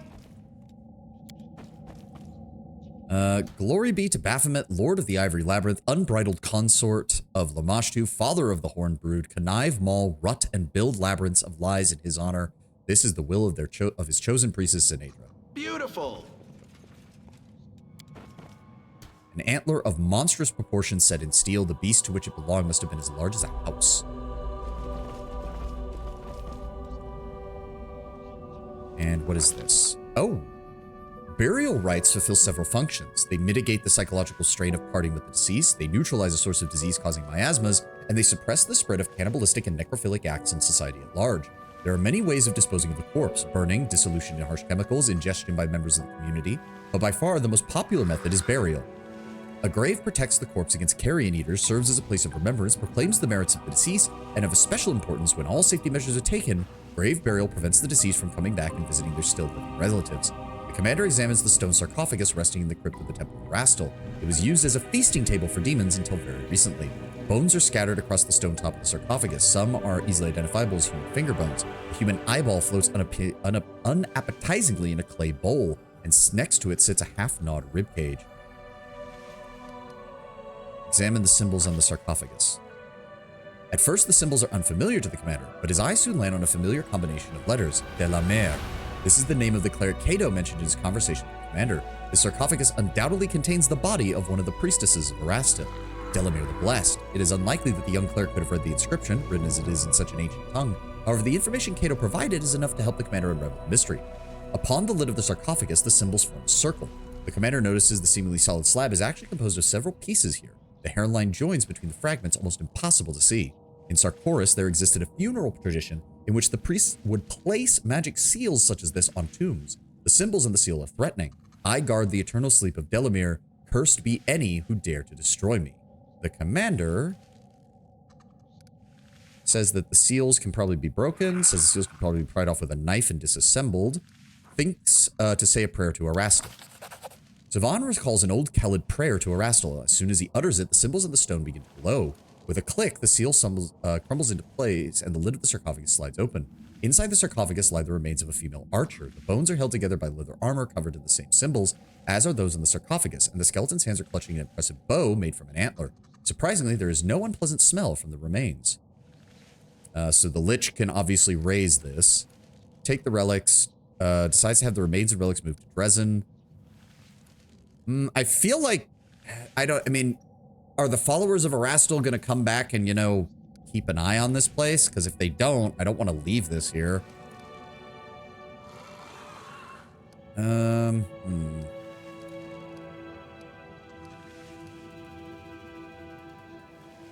Hold on. Let's get in my character's headspace. He's descended from... He believes that he's descended from the Sarkorans. I'm not so sure about that anymore now that we know what Areelu's doing with souls. But my character believes he's descended from the Sarkorans. He is a master of elemental magic, or elementalist, kineticist stuff, so it's a natural magic, more like sorcerers. Chaotic good mindset, a Zada mindset. I think we're just going to leave them here, but we should probably assign somebody else to keep an eye on this place. The commander feels a rush of air out of the place in the cellar. It carries the scent of rain, the sound of a dense forest, and the mighty roar of a mountain river. The commander's body is overflowing with power, and the bow seems to yearn to be in his hands, now suffused with an overabundance of strength. A strange sensation passes, leaving behind only a pleasant freshness. Okay, so we did get something? Wait. What? No. Wait, what? But I didn't take it. What? Reverently touches the relics and closes the lid of the sarcophagus. Carries the scent of rain. The commander's body is overflowing with power. The bow seems to yearn to be in his hands, Leaving behind only... Okay, I have no idea what I just did, but that seems to be fitting. Let's see what we can do. We might want to get this place cleaned out at some point. Just saying. I don't think there's anything else here. Potato's dead. There's nothing we can do here. Here we go. Well, at least we wiped out the remains of... Hold up. Can we go over here? Oh, shit! There's more of you. Shadow Demon, kill him, kill him, kill him, kill him, kill him, kill him. Thank you. Oh, I hate Shadow Demon votaries. Hate Shadow Demon votaries. Hate them.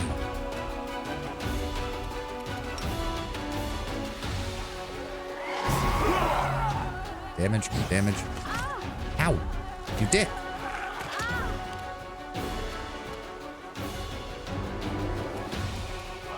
Sniper. You apart. Damage. Who's he going after? Oh, he's going after Areelu. God damn it. Give me... Turn that off. Turn that on. Give me a selective eruption. Oh, we don't even need a selective eruption. Hold on. Turn that off then. Go for maximized blue flame eruption. Right there.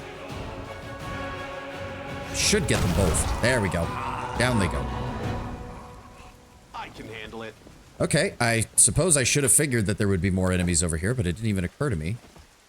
Anybody else? Or was that the last group? Can't make the demons wait. That appears to have been... Okay, that was the actual last group. And with that, a good chunk of Baphomet's remaining followers in this area have been completely wiped out. Hopefully.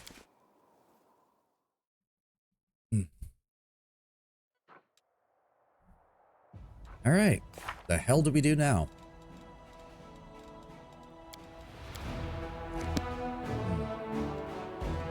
We have a lot of stuff to still explore, especially over here. Dragon Burial Ground's all the way up there. Ugh.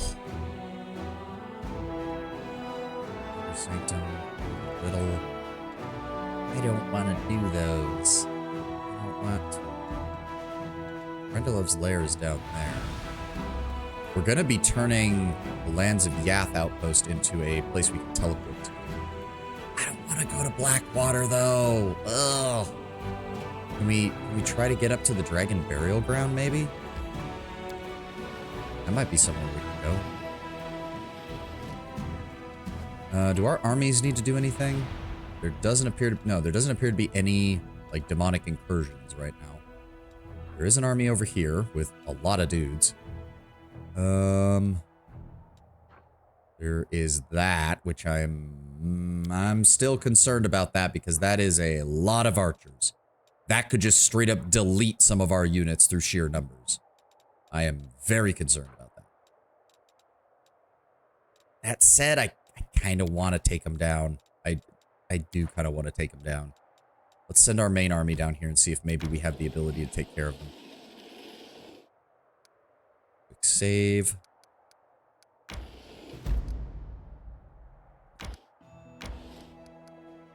Quick save. All right, here we go.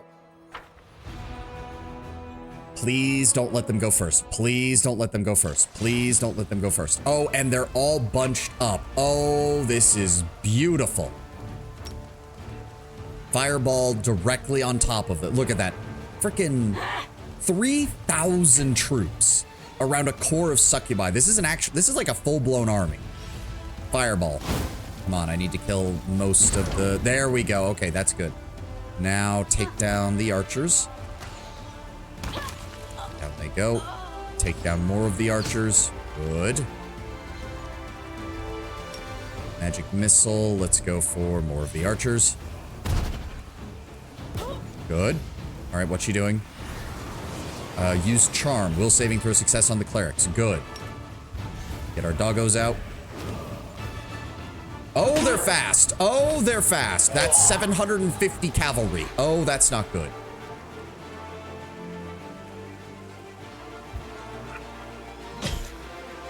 Okay, we need to self-heal. Oh, we need to heal a lot more. Oh, we need to heal a lot more. Oh, that's not good. Those infantry are going to be coming our way. Send the dogs. We need to weaken this cavalry force. Okay, good. The infantry don't do that much damage. We can deal with this. We can deal with this.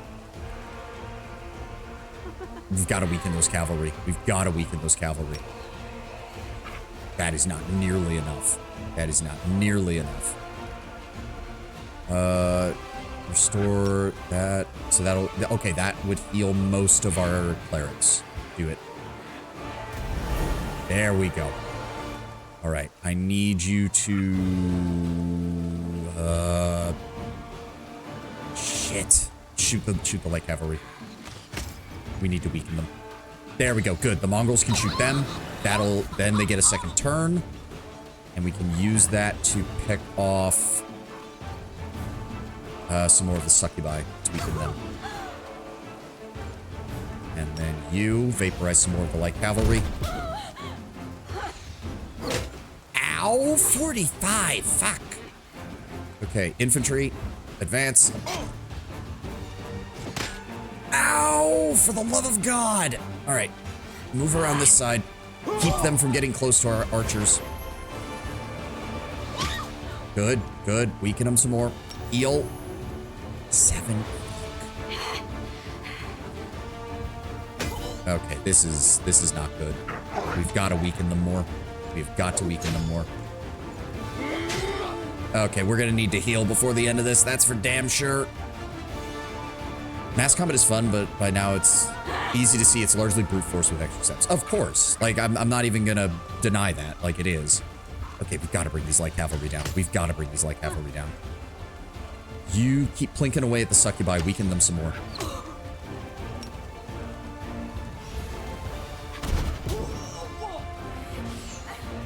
Oh my god, stop! Focus fire in my fucking...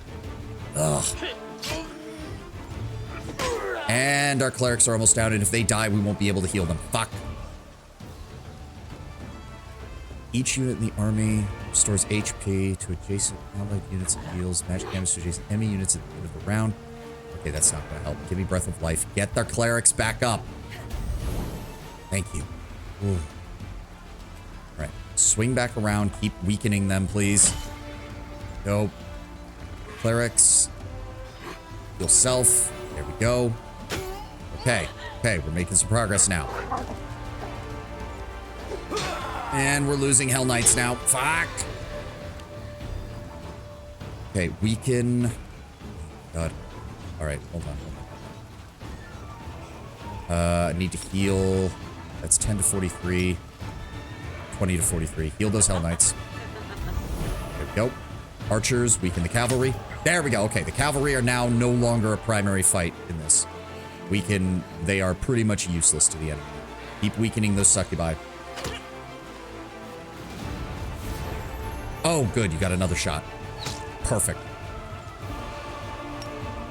Magic missile. Let's go ahead and start weakening the footmen. Ow. Infantry, keep fighting. Yeah, no, they do way less now. Way less now. We don't have to worry nearly as much about them. Down they go. That's the end of that. Move over here. Send in the dogs. Start weakening them. Good.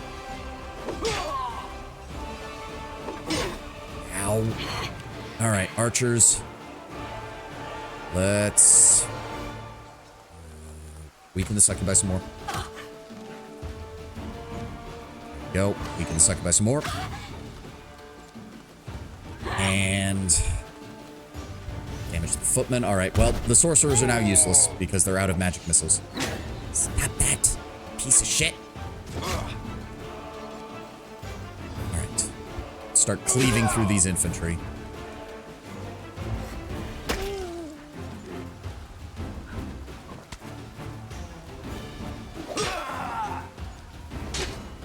We need to get the rest of my clerics back up.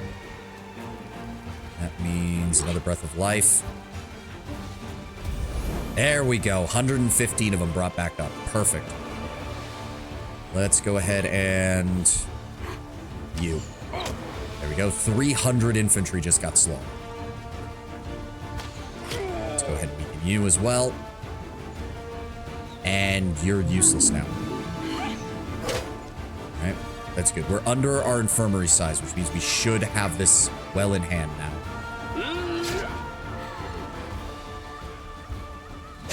64 of those. 41 of those. Good. Send in the dogs.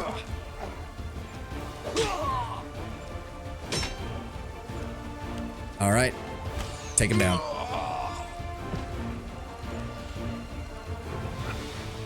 Just keep weakening the succubi. Yeah, the mongrel marksmen are not nearly as good as I would have hoped. I was kind of hoping they would be a midway point between regular archers and marksmen, but they're just kind of... They're good at finishing things off, but otherwise they're just not that good. Flank. Engage. Oh, good. And then send our cavalry in to go kill them. Good. Clerics. We are under our infirmary number, so we will not lose any troops from this now. Good. And take them down. That was pretty much the toughest fight we've had in a mass combat, though, but not surprising given that the enemy brought almost what? 5,000 troops. We were outnumbered like 2 to 1, 3 to 1 there, and we still managed to pull out a win. The unit that was moving toward Dresden but fell under the succubi's charms has been defeated. Any survivors will be handed over to the priest to cleanse their souls. The dead shall be laid to rest. Only the succubi who committed this villainous act were chopped into pieces and dishonorably burned. We just gained 400 finance points a day. We can also get bonus to that, bonus to target unit gains, +1, bonus. Still not that good. All units in the army gain a +2 bonus to attack and initiative for 3 rounds. And a plus, I mean, that is better to attack and damage, but it's only for a single unit. This is better. All right. I believe that was the last of the major demonic forces that are out in the field right now. It's all just forts and whatever they spawn in. So let's fall back here. There we go. All right. Yeah, let's see if we can get up to the dragon graveyard. Oh, the sacred lands. Oh, I have no idea where we're going. Oh, apparently this does not lead up to the dragon burial ground. Never mind. This just leads back here, which I don't want to go to Blackwater. I don't want to go to Blackwater. I hate it. Can we go through this side? No, that's a dead end. Damn it. Fade. Am I? Oh, I might need to get my army up here. Maybe. Well, we need to rest. What did we get done with? Oh, we need to strengthen the chain of command. Issue decree. It's taking forever to get these events done. Alright, well, we have to rest regardless. Yep, the usual loadout, hearty meal, rest. Even if you stray from the path of righteousness, you will have a long time to conquer yourself and find your way again. No, I know that once I step off this path, I can never come back. Yeah, I mean, Desna, it's hard enough getting a demon to, like, you know, break free of what they were. I don't think Desna's really going to give a second chance, so to speak, Sociel. Like, if Areelu starts having problems, she's screwed. It's why she's keeping herself so anally retentively away from people. The skeleton wears elven armor. Someone folded his arms over his chest and placed a sword in his hands. Lathamus looks at you from the shadows. His eyes seem to glow in the dim light. Here you are. I've already explored some of the surrounding areas and discovered a number of... I doubt you'd be interested. My suggestion, you go in first, deal with any monsters that might be lurking up ahead. I'll follow close behind and examine everything we find. Agreed? Have you found any signs of a battle yet? Oh yes, I found a halberd with the symbol of Apsu, as well as a number of skeletons wearing human and elven armor. They weren't just any mere marauders, these were richly dressed warriors. Think about it, why would anyone but dragons be found at a dragon burial ground? This would only happen if these people also participated in the battle under the command of a draconic leader. In addition, I found dragon bones covered in bite marks, skulls bearing the characteristic signs of damage caused by claws. All of this points to a violent end. If we consider where those bones are located, No, this is no mere burial ground. I think if we descend deeper into the cave, we'll discover further evidence of an ancient battle that took place here. It does seem a little normal, though, right now. The history of dragons is so deeply rooted in the past, any evidence we uncover is a wondrous gift. But what concerns me is not the past, it's the future. Dragons fought and fell here in a terrible, bloody conflict. Why and for what?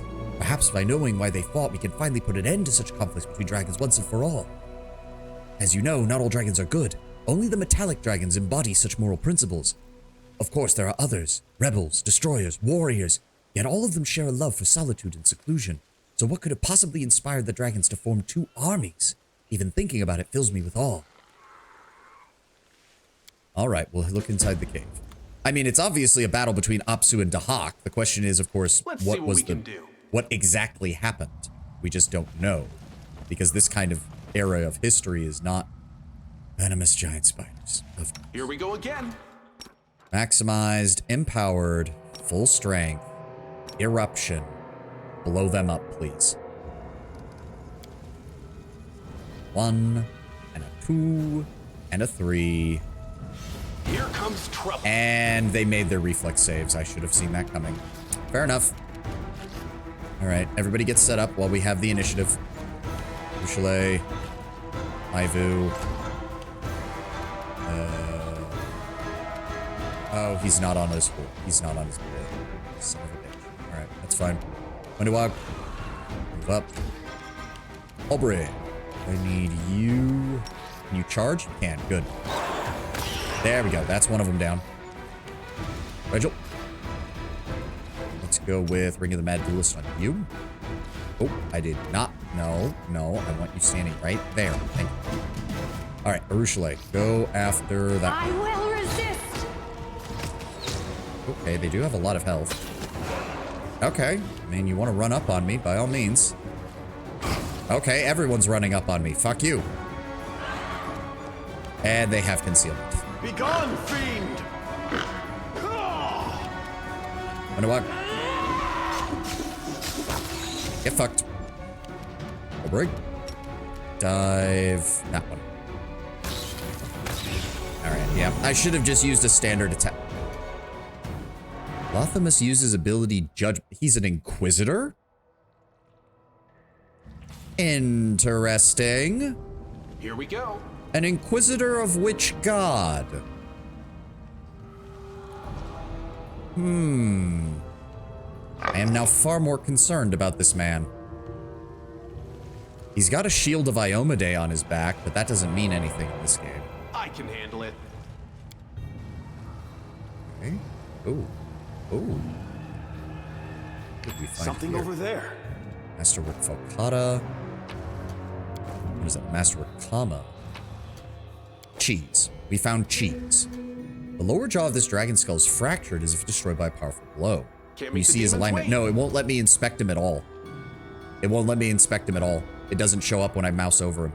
Maybe I can try inspecting him in combat and I might be able to see, but we'll need to get into combat first. Golden Signet Rings, Scroll of Heal, Scroll of Cleanse. Beautiful. Look like there's anything else here.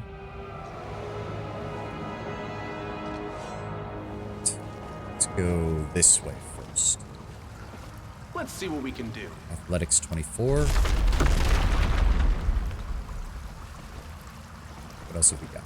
I'm assuming it's going to be mainly spiders in this section. Maybe some undead. That would make the most sense. Oh, there's something up there. There's something down here. Here we go. Oh, skullberries. Calling it a skullberry makes me think it's poison, but apparently it's not.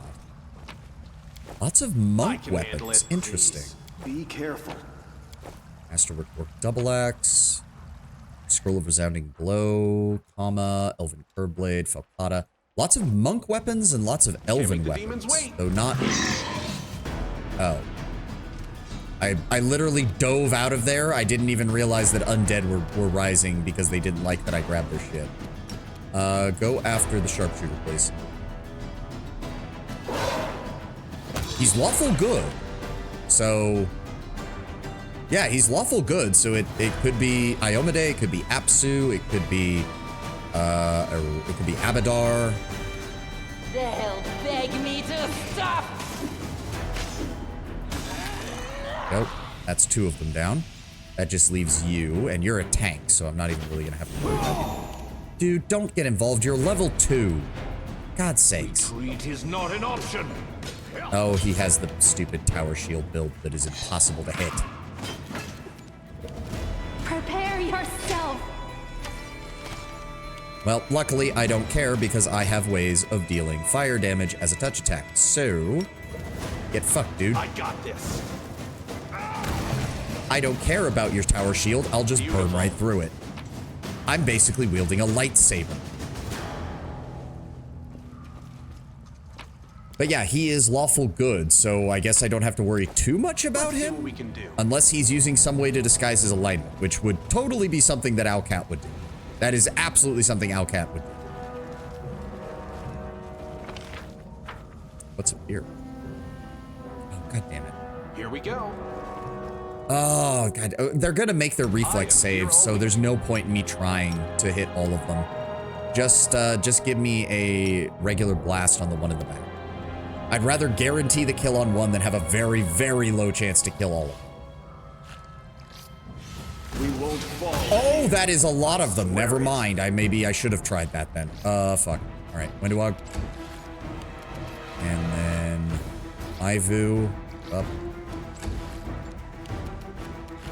Olbrig, can you charge? You can charge one in the back. Good.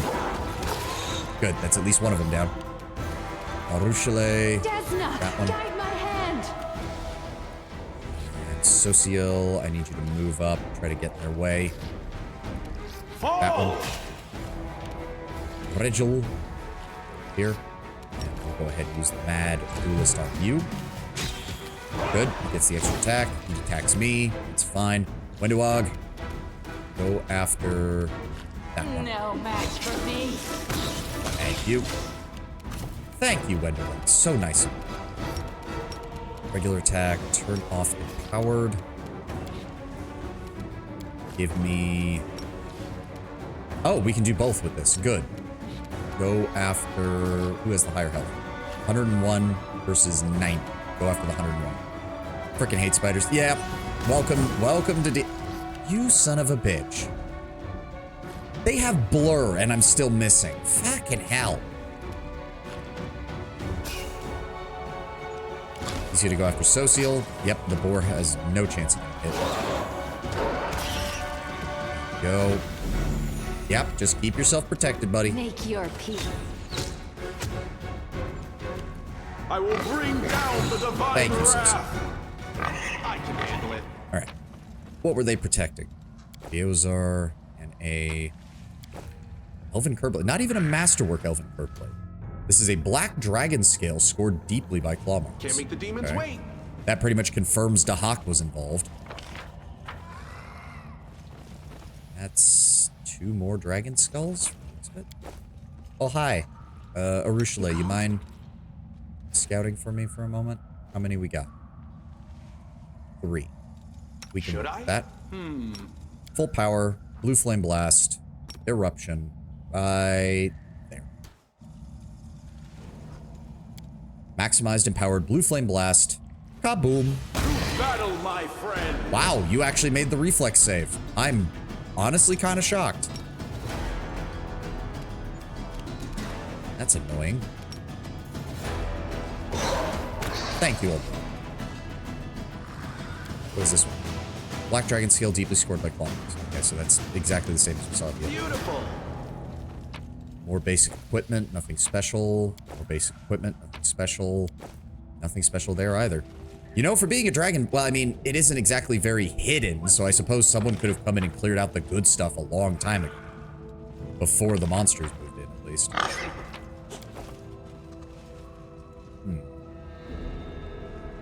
Have to true sight to do best. Annoying. Yeah. Here we go. It's especially annoying when you give something that has blur or displacement the improved evasion feat so that they're also capable of just no-selling AoEs. It's like, I can handle it. okay, an AoE can get around this because I know generally where he is and I'll just hit the whole area. Oh, no, wait, he has improved evasion and a high reflex save so he takes no damage. Fuck. And then they wonder why people are like, this is why you always need a wizard or a druid, because you need a 9th level caster who can just no-sell entire encounter. That's what happens when it's like, we gave you the ability to get around this. Yes, and then you took it away by giving the enemy more ways of getting around what I could use to get around their ability. 2 hours on a successful check? Good lord. Enhanced for being around dragon remains? Yeah, it could be. Can't make the demons wait. There's a caustic mold. Oh, why we need that. There's some more bodies over here. Beautiful. A small treasure hoard, from the looks of things. Is that a trap? Can I just say that I still hate this trope in CRPGs? Don't show giant piles of gold on the world map and then not have giant piles of gold be in what you loot. Okay, good. They didn't. 8,294 gold. All right, fair enough, Owlcat. I rescind my previous statement. I'm an idiot. Quarterstaff +1, longsword +1, tower shield +1, heavy shield +1, mithril breastplate +1, and a keen falcata +1. Plus about 8,000 gold. Nothing's gonna ambush us? I was honestly expecting an enemy to pop up out of nowhere again. Oh. Hello.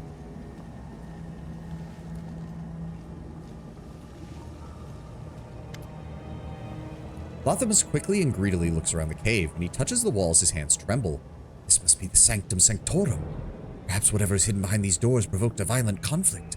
Or will we find a tomb of forgotten draconic chieftains instead? Oh, I must solve this mystery. And look at this! Ancient draconic runes. Even I could only suggest their meaning. Simply astonishing. How many centuries old is this place? Lathamus grins as if he can't quite believe his own luck. And you see this image? This is Apsu spreading his wings over a clutch of glowing dragon eggs. His spouse is supposed to be depicted here next to him, but the image has been defaced. Blasphemy.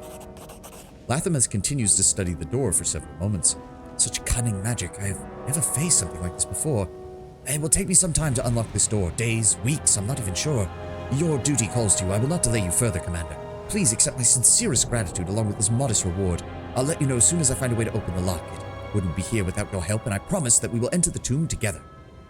Perhaps I would be able to help. Oh, God damn it, Arushale. Try to make sense of the signs and sigils etched into it, but the meaning is lost to you. This is ancient magic, and cannot be conquered with brute force. It will require many days of thoughtful study and examination. Please, allow me to deal with the tedious work, Commander, and do not trouble yourself. Couldn't we just break it down? No, don't do that. We have no way of knowing how the spell works. What if opening the door by force causes everything inside to be destroyed? Far too great a risk. Do you see the bell? It might alert someone if you try to break down the door. Someone we don't want warned of our presence. Planning on opening the door and taking it all yourself? Do you so distrust me, Commander? That's a pity. Believe me, if I had a habit of swindling people, I'd be Lathamus the court archaeologist by now, or something like that instead of Lathamus the antiquarian. Besides, it will take all of my concentration to work this over. I'll work better when I'm alone. Please, trust me as I have trusted you. Fair. I'll leave. Thank you. To be honest, I do work better alone. I will send a message as soon as I succeed, but I promise not to enter the chamber without you. The bell is covered in runes and looks brand new, as if it was just put here recently. Massive door looks like it hasn't been opened in centuries. Let me help. Socio, why did you get off your mount?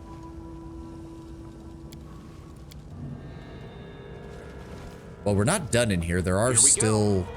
We're not done exploring around here, so I would like to do that before we leave. Oh. That's where we came from. Alright, so this is all done.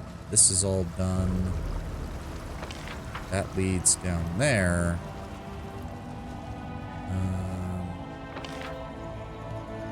That's where we...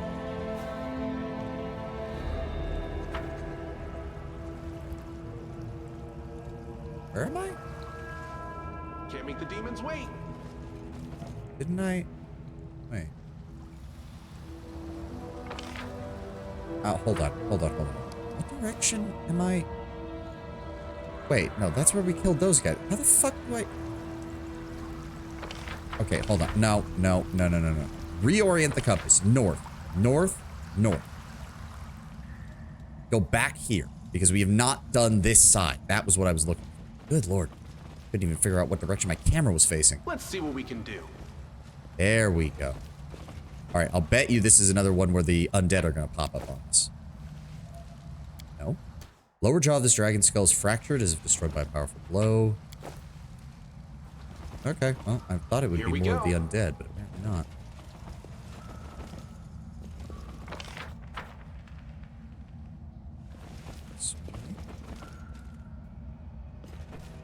I can handle What is it. that? Where's all these orc double axes coming from, too?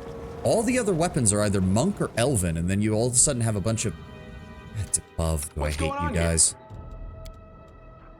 No, because that requires a reflex save, that requires a reflex save, and that requires a reflex save. So no matter what I do, something is going to dodge. Unless I get very lucky. Please do not get distracted by their blur effect. Close ranks. Thank you. Much better. Noah, Ulbrig, charge. Thank you. Rushlet, I will resist. Maivu. Kneel before me. Social. Eternal Rose, I call upon you. And that's fine. When to walk. Get fucked. There we go. Nice and quick. Some more loot. Another double axe. Some gold. Okay. And that's about it. These guys are worth what? 180 apiece? That's not bad. That's not bad. Oh, we missed. Oh, yep. I see that. What did we miss? Oh, Master. Oh. I was hoping for more. Wait, is this? No, that's a dead end. But we did see some spiders over there.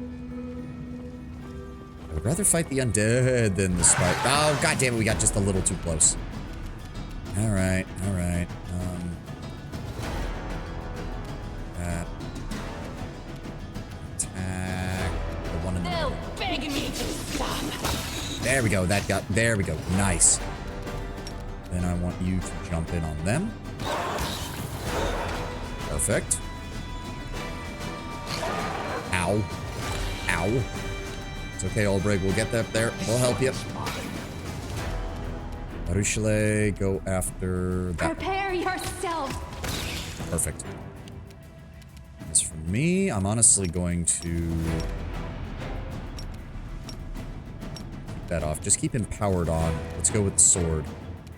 Just run in and attack. Damn you! There we go. Perfect.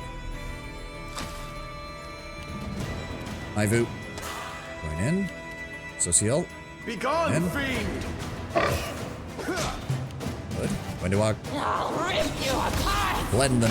Thank you. Perfect. What are we missing here? What is this? Deep Black Dragon skill scored by claw marks. What difference there? Is that everything? Is that everything? I'm not sure. It's hard to tell, like, what areas we can get to and what we can't now, right now. Spider trap, demonic spider trap. I mean, it's just over and over again. It's just giant spiders, giant spiders. Is that everything? Yes, for now. Okay, thank you for the heads up. Thank you for the heads up. Rather than me bonking my head against the walls for half an hour trying to make sure I didn't miss a perception check or anything. But yes, we will be back. We'll be back later.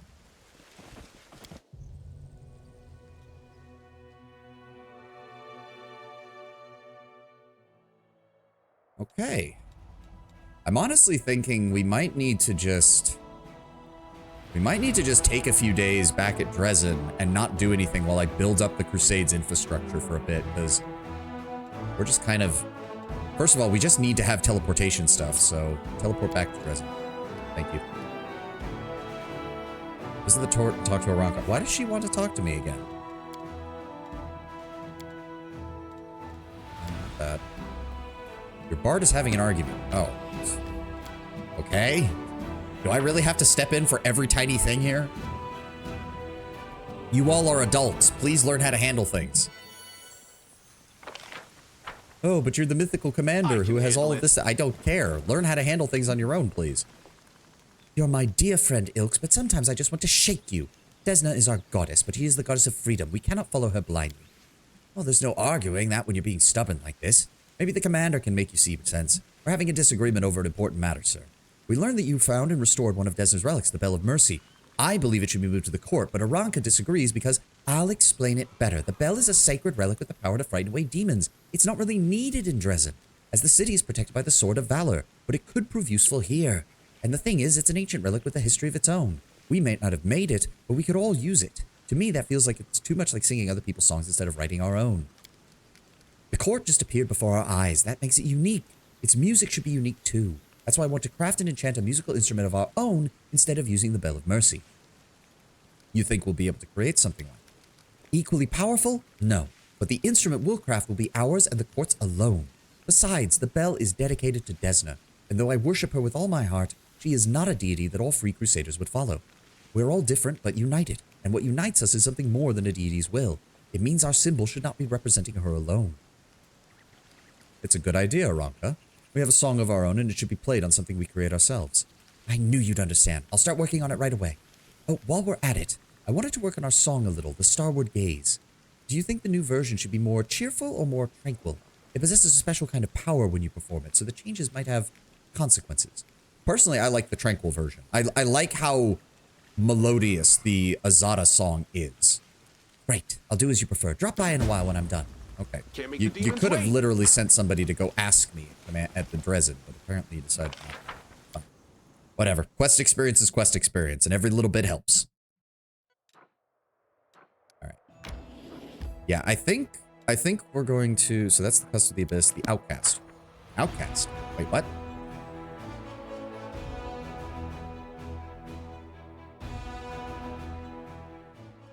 Who's the Outcast? Oh, Sela. Sela appears to be in a good mood. She smiles at you and then scratches the back of her head as if suddenly realizing something. I probably shouldn't have come to you officially, like an audience, but this was the only way to catch you these days. I just wanted to ask, would you like to go shopping with me? It's probably not right to distract the Knight Commander with such trifles, but I thought I could drag you out on a walk. We haven't exactly enjoyed a moment's peace since we've met, and we've either been saving Canabras or marching on Dresden, and I do need your advice, Commander. I'm gonna buy a present, and I know nothing about fancy jewelry. Who are you buying a present for, Sela? For Elan and his bride. After the story at the camp, when Curl stole the ring from us, summoned the demons, Elan and I both overreacted and said things we shouldn't have. He's apologized to me, but I'll admit I haven't fully apologized to him. I want to buy a ring to replace the one that was stolen. And there's a new jewelry shop in Dresden owned by Sir Sunhammer, the same jeweler who made the ring. That's fine. I'll stretch my legs for a bit. I'll see you down there. Great. I'll meet you at the shop. It's on the east end of the city.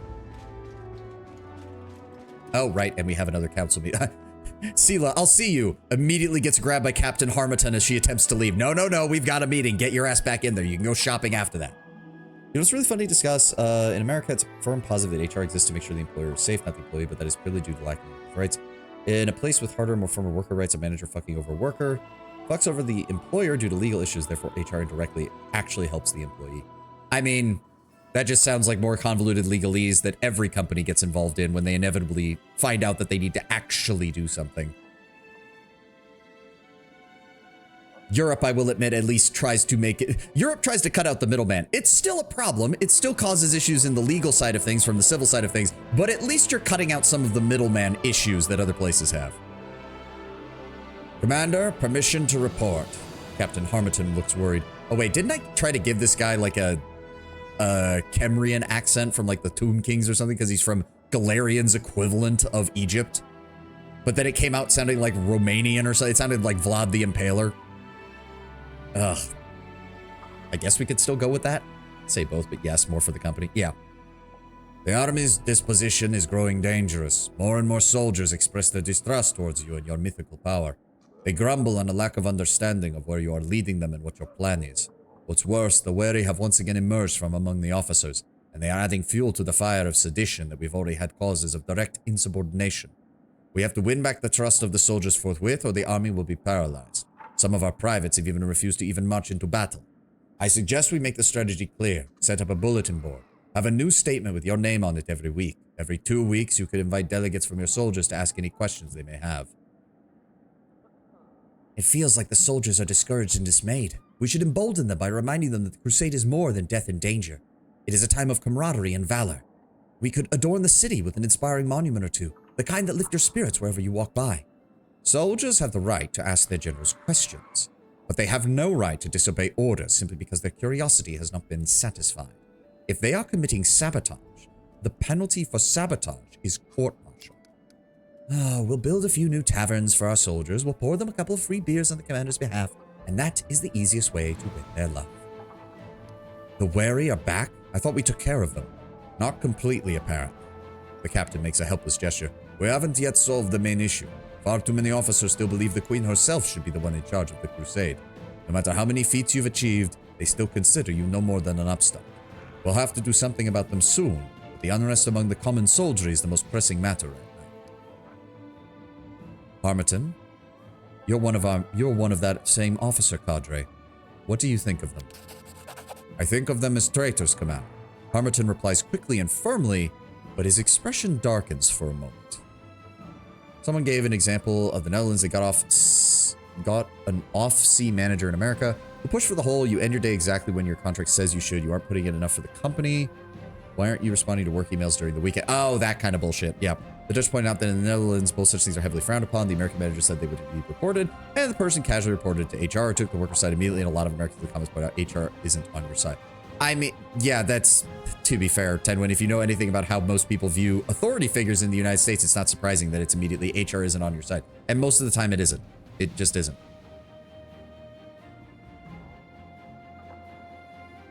And to be fair, the whole you have to respond outside of working hours is something that is very much dying off fairly rapidly. It does kind of help that, quite frankly, the only people who think that way are the boomers. They're the only ones who think that way. And thankfully, they're slowly, finally shuffling out of corporate leadership positions. Yeah, that has me concerned. Harmerton replies quickly and firmly, but his expression, yeah, that has me concerned. But because HR's job switches a bit around when the law is very much harder on the employer in regards to treat the workers well. Yes. What is it that my soldiers are finding worrying, Harmerton? Lay it out for me. Your mythical powers, sir. I keep switching his accent. Blah. They do secure us as one victory after another, but even the most loyal of troops will raise questions from time to time. They continue to wonder, what are you? Are you mortal like the rest of us, or an emissary from the other spheres? If so, which one? Are you truly fighting for the Crusaders' cause, or do you have your ulterior motives? This paves the way for endless speculation. Bring up the opinions in detail. Captain Harmerton, begin with yours. If the soldiers don't understand you, you must bridge the gap between you and them. Create a direct means of communication. Set up a bulletin board that will simply put, keep everyone informed on the situation on the front and the basics of our overwhelm strategy. In addition, we will set up times when, once every 2 weeks, the soldiers can send delegates to you to ask any lingering questions. A general is under no obligation to report to their soldiers. They will end up disputing your every word and second-guessing your orders before you know it. In some exceptional cases, yes, a general may seek counsel from experienced veterans, but turning your headquarters into a thoroughfare is the surest way to destroy your authority. A bulletin board? Pray tell, how many of our men can actually read? Maybe we should engrave the board with some obscene carvings. That would at least be useful. Darren, suggestions, not condemnation. Your opinion. There is a centuries-old cure for grouchousness and complainers. Alcohol and a little cheer. Build a couple more taverns, supply some stronger beer, treat the soldiers once or twice, courtesy of the treasury. They will leave their debts behind in the blink of an eye and proclaim you the most beloved commander who ever lived. I'll be the first to agree that taverns can be a good thing to have, but they're not enough to support the army's actual fighting spirit. If we don't give our soldiers something more than drinks, those taverns just become places for people to drown their sorrows or vent their frustrations through brawls. Sela? I have doubts about explaining battle strategy to the common soldier will help our people in any way. Was this going to be a 4 or 6 hour stream? I was leaning towards 6 hour, partially because I do have some things I need to take care of tomorrow, so I might not be able to do a full 6 hour stream tomorrow. Definitely going to be doing at least a 4, possibly a 5. Still haven't figured that out yet. They're fighting a brutal war, perhaps the worst war in all of our history. They've exhausted and scared. If we want to help them, we need to give them courage. Many of them are already, making an effort, but I would suggest adorning our fortresses with monuments. Not grim ones, heroic, uplifting. That way, soldiers who are about to march out or have just returned will be able to smile at them like old friends. I once had a marble friend like that once. The recruits in our order believed that rubbing the hilt of his sword would bring you good luck. Dismissing mutinous talk as exhaustion and lack of support is fundamentally wrong. Those few with conscience serve well and true as it is, without question. However, those who can afford to doubt and ignore their orders are a step away from becoming deserters, who will remain deaf to any pleas and arguments, and even more so, to inspiring embellishments. Regil? The inciters' bodies hanging from the gallows will answer any and all questions. Sedition must be extinguished swiftly and mercilessly. It is absurd even to consider convincing or appeasing the doubtful. That couldn't be any more counterproductive. The sight of hanged bodies will absolutely stop the soldiers from asking questions, but it won't stop them from thinking them. For example, will they hang me next? Did I make a mistake by joining the army? Isn't it about time that I made a run for it? This is quite possibly one of the worst ones because I actually do think that every single suggestion does have a point. In the best case scenario, we would do a little bit of each. I like Harmattan's idea for the bulletin board, but Regil is correct that the idea of a commander having to report to his soldiers is going to lead to a breakdown in discipline. Regil is correct that charging people who have actively refused orders with a court-martial should be done. He's wrong thinking that the only punishment for that should be instant death. Even when you do court-martials, you don't court-martial, like you don't run a basic court-martial for refusing orders and then give them a death sentence. That usually ends them up in the brig, or demotion, or reduced in rank, or reduced in pay. Now, if they had actually ran from a battle as full desertion, then yeah, maybe you could argue for death. And again, Darren is right that we do need more taverns. But Sela is correct that if it's just taverns, all that's going to do is lead to more discipline problems. Sela is correct that the construction of monuments is good for morale, but it's the only one that has a genuine only upside, but it's also the weakest of the 4 suggestions. The proper suggestion would be to do a little bit of everything. The bulletin board from Harmattan, charge the ones who refused orders but don't kill them, build another tavern or 2, and construct maybe a couple of monuments, especially near the entrance. But we can't do that. So what are the actual effects here? Bulletin board provides a plus 3% bonus to the chance to act twice to do positive combat morale, and a minus 3% bonus to the chance to skip action due to the negative combat morale. Only 1 bulletin board can be built in each fort. That is pretty good though if we stack that, because that means there's a very high chance that if we keep winning, we're just going to be able to get double actions almost every turn. Reduce all morale effects in combat by 10%. Only 1 tavern can be built in each fort. Don't we already have? No, we have inns, not taverns, right? Right. Regil, make sure the gallows are sturdy and tall. Decrease the chance to skip actions in negative combat by 3% for all units. Only 1 gallows can be built in each fort. See to the construction of monuments. Provides all units with a plus 5 bonus to the chance to act twice due to the positive combat morale. Only 1 monument can be built in each fort. Huh. So, in terms of mechanics, Sela's choice is actually the best. In terms of how my character would act, though, given that he's an Azada. Did you get a chance to watch Ash's video, the one talking about the necromancy? No, I have not. I need to watch that. Sorry, I haven't really watched anything long form recently while I've been getting readjusted back to my usual schedule. Okay, hold on. No, because I know that the Harmattan's idea is not very good precisely because of the reason Rezel described. The problem is I'm an Azada. I'm playing my character. My character would be totally down for either Harmattan or Sela's suggestions. Because what you basically have here is chaotic neutral and neutral good, basically. She has said in the comments of her video that she's planning to do an Avowed in PoE 1 this year. I'm looking forward to her videos on that. I would like to see her take on Avowed because I do feel like... I definitely do feel as I said when we reviewed the game and I played it, the companions are solid in Avowed, but I do feel there's room for improvement, especially, let's be honest, outside of Kai. Kai and Marius are kind of steal the show for most of the game, as far as companions go. Not helped by the fact that you kind of have no reason to take anyone else in the early portions at all.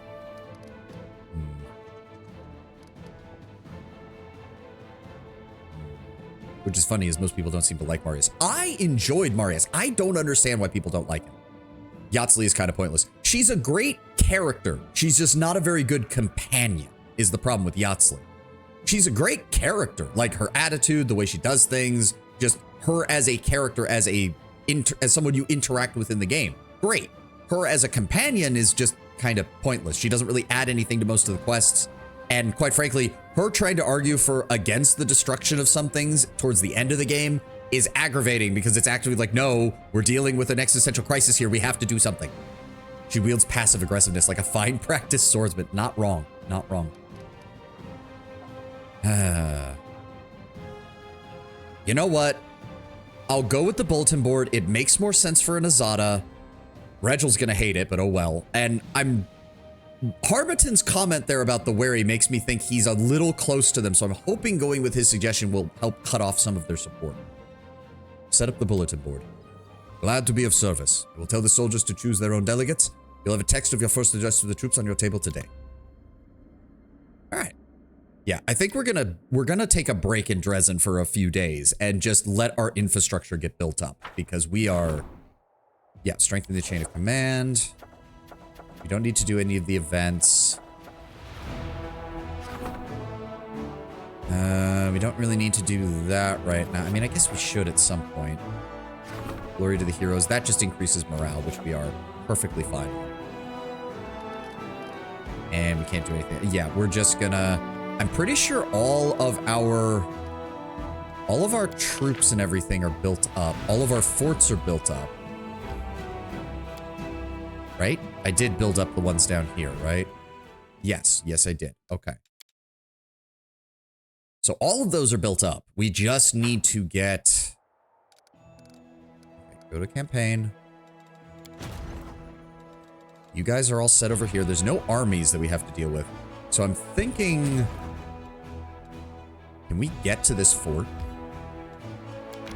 I would like to conquer another fort up here.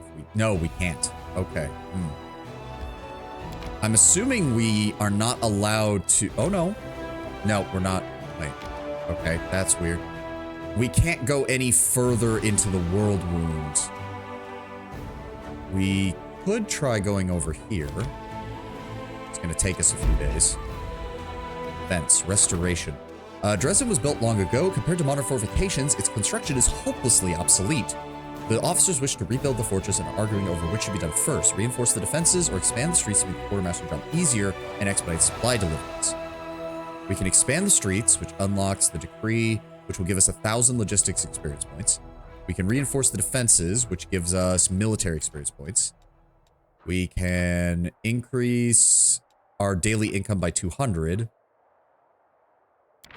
Or we can add military diplomacy and unlock the help of the nail, which gives us free Hell Knights. Or not free Hell Knights, but a more reliable source of Hell Knights. You know what? I think I'm going to do that. As soon as this ad is over. So, you know the deal. Drink, snack, whatever you need to do. I'm going to go stretch and use the restroom, and I'll be right back.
Alright, I'm back. And I hope I didn't just bloody pull something or something. The back of my shoulder feels like absolute garbage now for some reason. I was just stretching my back like I usually do after frickin' after sitting for a while, and now all of a sudden the lower part of my shoulder, where like right where the back of your shoulder connects to your spine, suddenly feels incredibly tight and honestly a little painful, and I'm a little annoyed by that because it is very distracting. Jesus. I don't know if I pulled something or what. It's called age. Oh, don't remind me, Tenwin. Shush. You stretched wrong. Now you're crippled. No. I hate it when that happens. I've had that happen too, literally, as I was like unloading stuff from my ship. I've had cases where I've just been like, huh, that felt a little weird when I moved that. And then an hour later, I'm laying down because fuck, it hurts. Fuck me. You blinked the wrong way. Sorry, you will be in pain the whole week. Don't say that, Tenwin, because literally as I was starting stream, I rubbed my eye and it felt like something went under my eyelid for a second and I had to keep rubbing it to get it out. God damn it. All right, we'll go ahead and ask Regil to invite the architects from the Order of the Nail, because getting some additional Hell Knights would help. The Order of the Nail has been establishing stability and civilization in Varisia for many years. Their artisans have constructed countless fortresses and outposts that serve as bastions for order in a savage land. They readily agree to send their brothers to Dresden. Good. All right, go back down to the campaign map. Let's keep moving. And then skip the bay. Ooh. There we go. Outpost can be upgraded to a bastion. Nice. Which means we want the lands of Yath. Oh, wait. No, we have to... Shit. We have to do the... I can't do it from here. Fuck.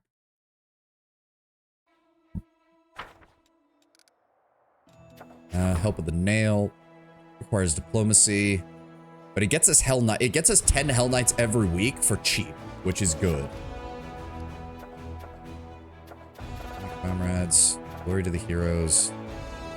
Outpost to bastion expansion. Let's go ahead and get the next one of those done. So wait, do I just need to campaign down here? Why can't I?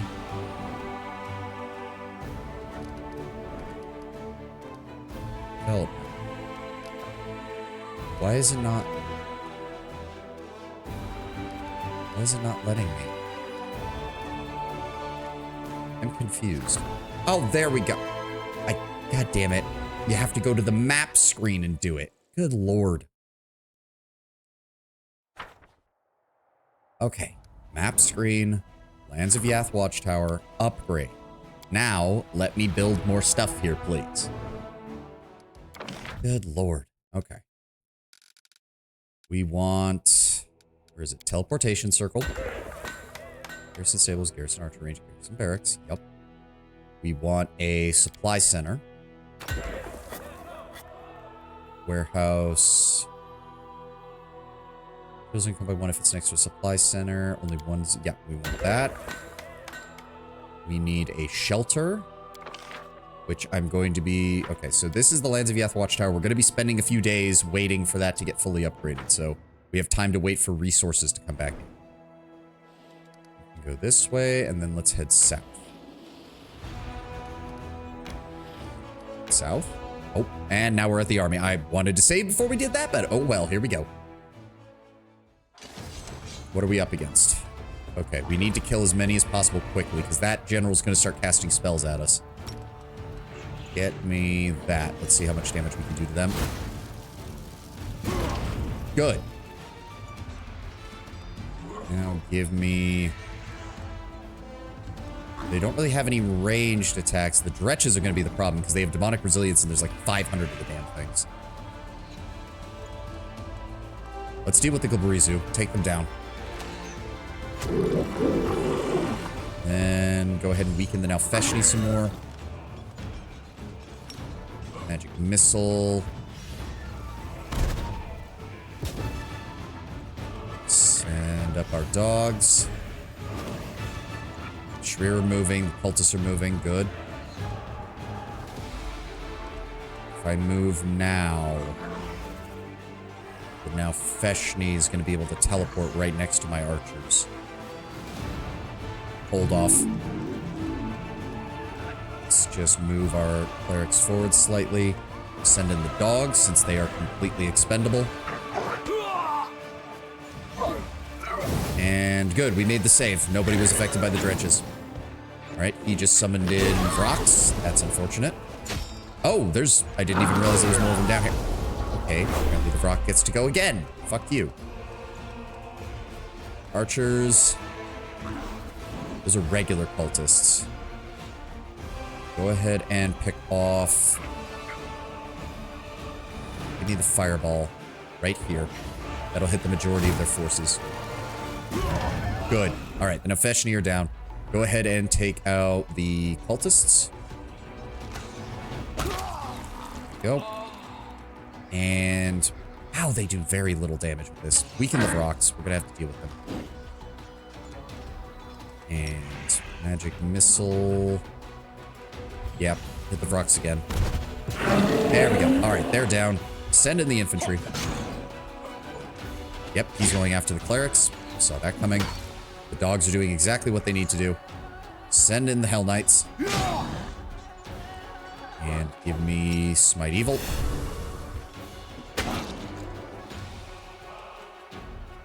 Dogs come around here.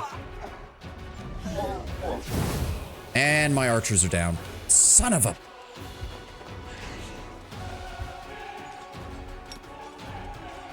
Weaken the fighters. Weaken the dretches. Oh, my lord. Give me Scorching Ray, because I don't need AoE right now. Weaken the dretches. Good. Now get out of there so you don't accidentally trigger that. Send our infantry to engage the cultist fighters. Yep, they're still fighting our clerics. Oh, they get to act.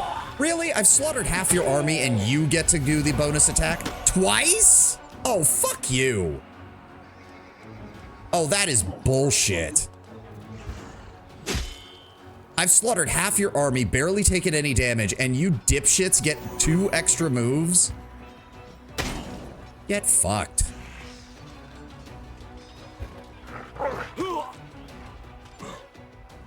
And here come the dretches. And my archers are still out of commission. Hit the shears. Keep whittling down those fighters. Like, we've barely taken any casualties, and we haven't gotten any extra move. Another one? Okay, this is just stupid.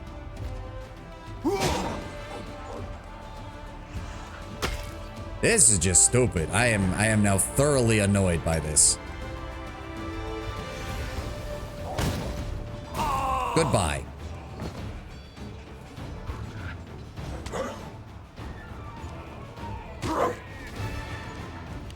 There we go. Okay, shoot the shears, please.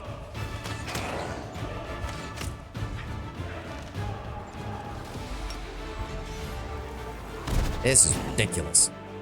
They're not even that difficult. They're just taking forever to die.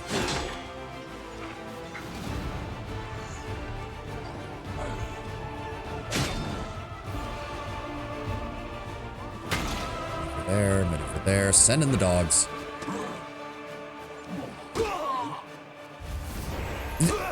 We have not gotten a single extra turn in this entire fight. They've gotten it like 6 times now.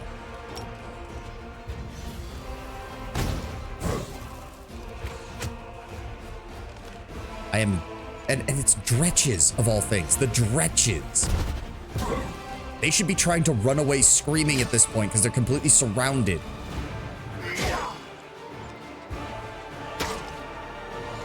What is giving them the ability to... Oh, that's not helping either. What caused strength damage? That's why I stacked morale. I mean, I have maxed out morale. I have ways of getting it increased, and I got no extra actions so far this fight. They've gotten it like 6 or 7 times. Thank God their general isn't a mage, or I would have probably lost a shit ton more troops to him spamming bullshit at me.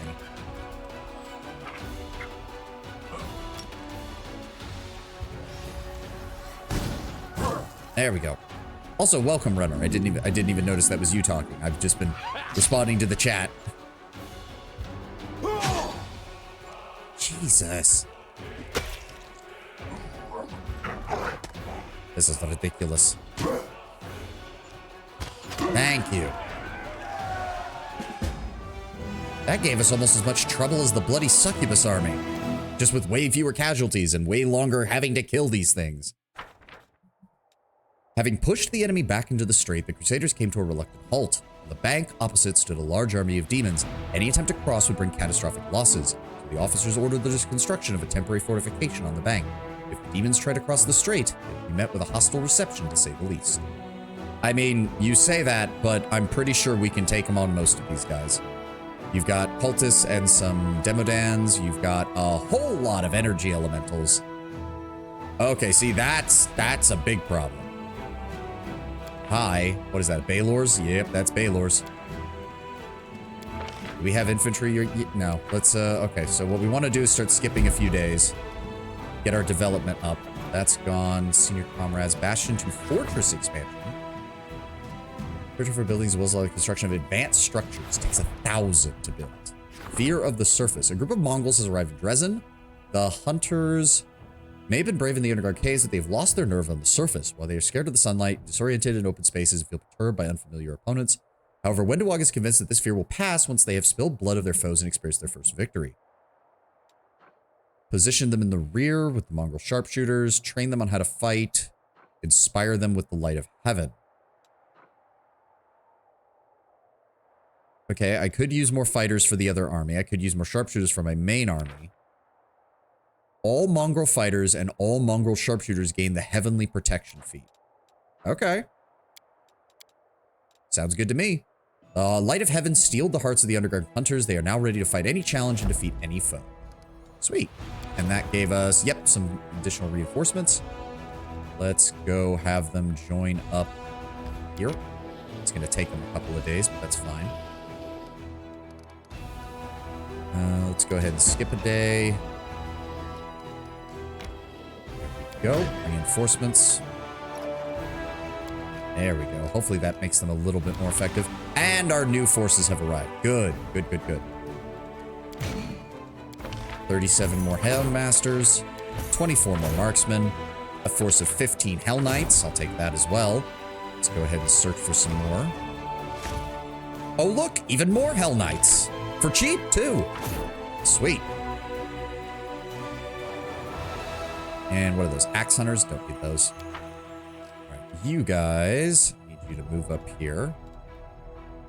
Where are they at? There we go. Travel. And then I also need to grab the force. Paladins.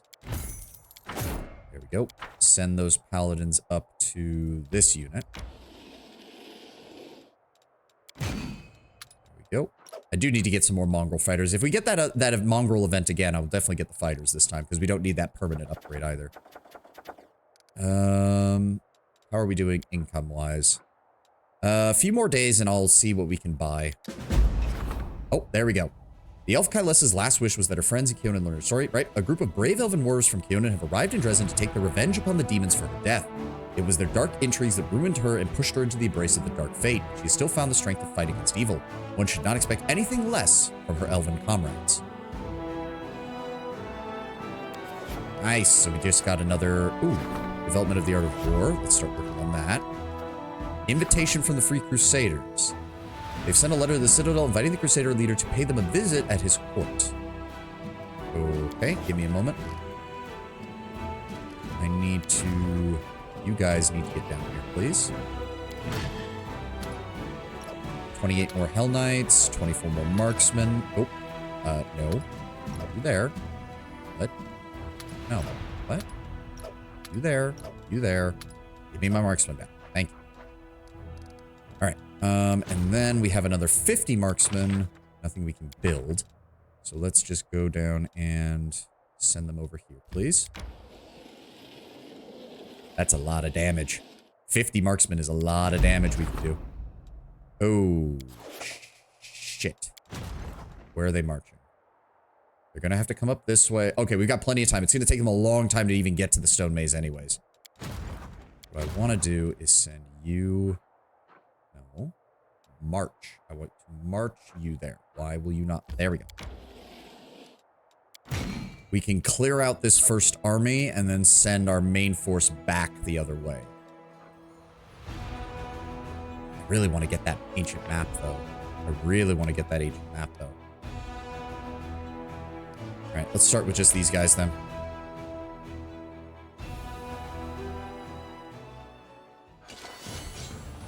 What have we got? Terry Demodans and Cultist Fighters. How many of these can we run around? Let's take down the Cultist Fighters first. There we go. That's doing a little more damage for these guys.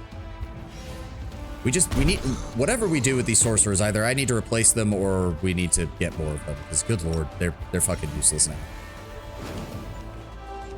Alright, infantry move forward. They cannot reach me this turn, so there's no reason to advance.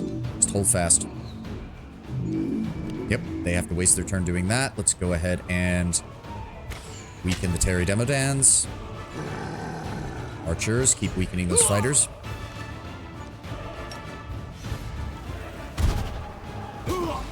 Go. Alright. Advance the infantry. Give them a poke and a prod. Oh, there we go. We finally got a morale event. Doesn't do much, but... Okay, we took some heavy casualties there. That's fine. Have our Hell Knights move in and flank them. And, okay, there we go. Now we're getting some positive morale events. Thank you, game. Let's go ahead and engage you. Good. And then send in the dogs. Yep, took some casualties there. That's fine. Let's start picking off these cultist fighters while they're distracted fighting our infantry.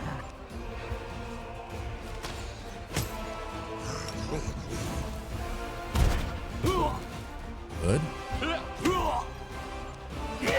Okay, they did some damage to our clerics. That's fine. The Terry Demodans really aren't that problematic right now. Let's keep focusing on the infantry.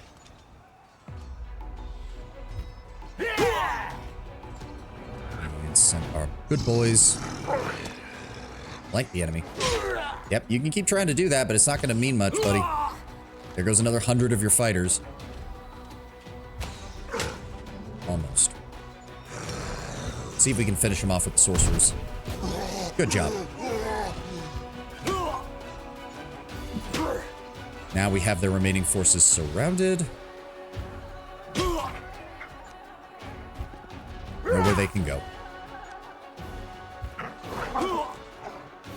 And archers finish them. There we go. Perfect. No casualties on our side and an entire force of almost 800 enemies wiped out. I'm assuming the generals can max out at level 20 like everybody else, like the way the characters are done. The indescribably huge and formidable Demodan chief didn't even rise from the pile of treasure on which he was waiting to rebuff the attack. There he died, his loins sprawled over a pile of stolen goods and golden coins. The very nature of Demodans, their grotesque forms, and the penchant for goading others to excess doomed him to death.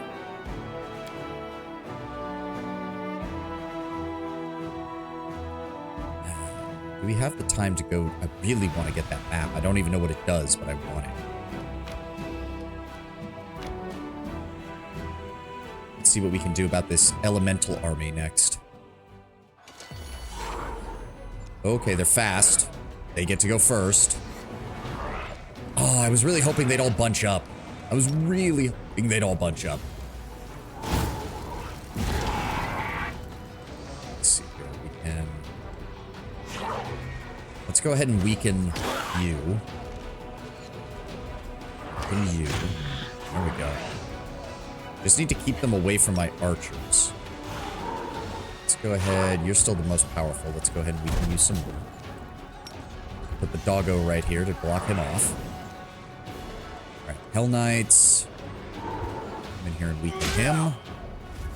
Oh, sweet. Second action. Nice. Weaken him as well. Perfect. Let's go ahead and weaken you. Okay, now we're getting some good morale events. There we go. Have the doggo good boys attack him. Alright, we took 9 casualties there. 18 from that. And there goes our sorcerers. Yep. I do keep saying that they're the weakest unit I've got, so...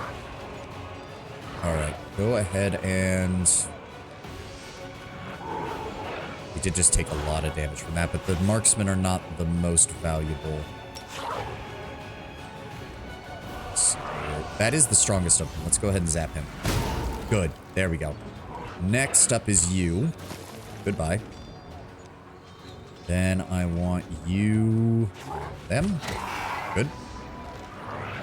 Then have our infantry turn about and assist our mongrel forces. Have our Hell Knights engage them. Good. Have our clerics go ahead and heal others, get those mongrels back up. Send in the doggos. Alright, they get to go. That's another 4 there. They're very weakened though, so they're not doing nearly as much damage. Even as they try desperately to kill my clerics. Alright, finish them off. And then mongrels go after the weakened one. Infantry. There we go. Go ahead and heal self, and then engage them. And the doggos got it. Alright, all that's left is a handful of them. They can't really do anything. Whoop-de-doo, you injured 4 clerics. Good. Perfect. Perfect. So that was what? 1, 2, 3, 4, 5. 555 air elementals. We literally got smacked in the face with a hurricane and we beat it. The pass where Howl Eternal what? The pass where Howl Eternal Predatory Winds had been taken. Where howling eternal predatory winds had been taken. In the time of Sarkoris, the shamans used to call this place the Mountain Flute, and here they summon the spirits of the plane of air. The wisdom of the Sarkorians... Thank you, Windows. Shut the fuck up. Why are you popping up? Go away. Bloody Windows. The wisdom of the Sarkorians pointed them to a place where the elemental energies are especially powerful. Alright. That leaves us with these guys and these guys. I think we can take them. I think we can take them. I want that map. And I think we actually have the ability to take these guys down easy. For all their strength individually. Howls, I think? Oh, Howls, howling. Either way. Oh, what the fuck was that? Mass innervation. Oh, well, shit. Okay. Let's go after you two. There we go. 2 of them are down. Now kill the Gilberizu. Goodbye. Unfortunately, we're pretty much going to have to rely on our archers now because nobody can hit this guy worth a damn. Alright, summon up the dogs. At least the dogs won't be weakened by innervation. Yeah, no, just turn on your defense ability and stand right there. We didn't take any casualties, so go ahead and just put a Smite Evil on him. Nope. And, you know what? Send in the dogs. Oh. He summoned in... How many is that?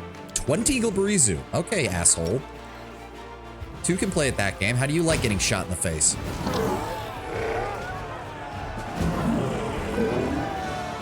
The demons cast their foul magics, weakening the entire army, at which point we shot fireballs at them and shot them with arrows to the point that they just simply died. We quite literally blotted out the sun with artillery, and they had no chance. There we go. Despite their paucity of numbers, the gang of demons gave the Crusaders a tough fight. I mean, is that what you call that? In the skirmish, they resembled more of a tight-knit squad than a marauding gang of raiders. An old map of Sarkoris was found on a victim's body that was immediately turned over to the commander. Perhaps these demons were performing an important research or reconnaissance mission for their masters. Come what may, their mission failed. When Sarkoris was perishing, tormented by the demons, many of the tribes were forced to flee.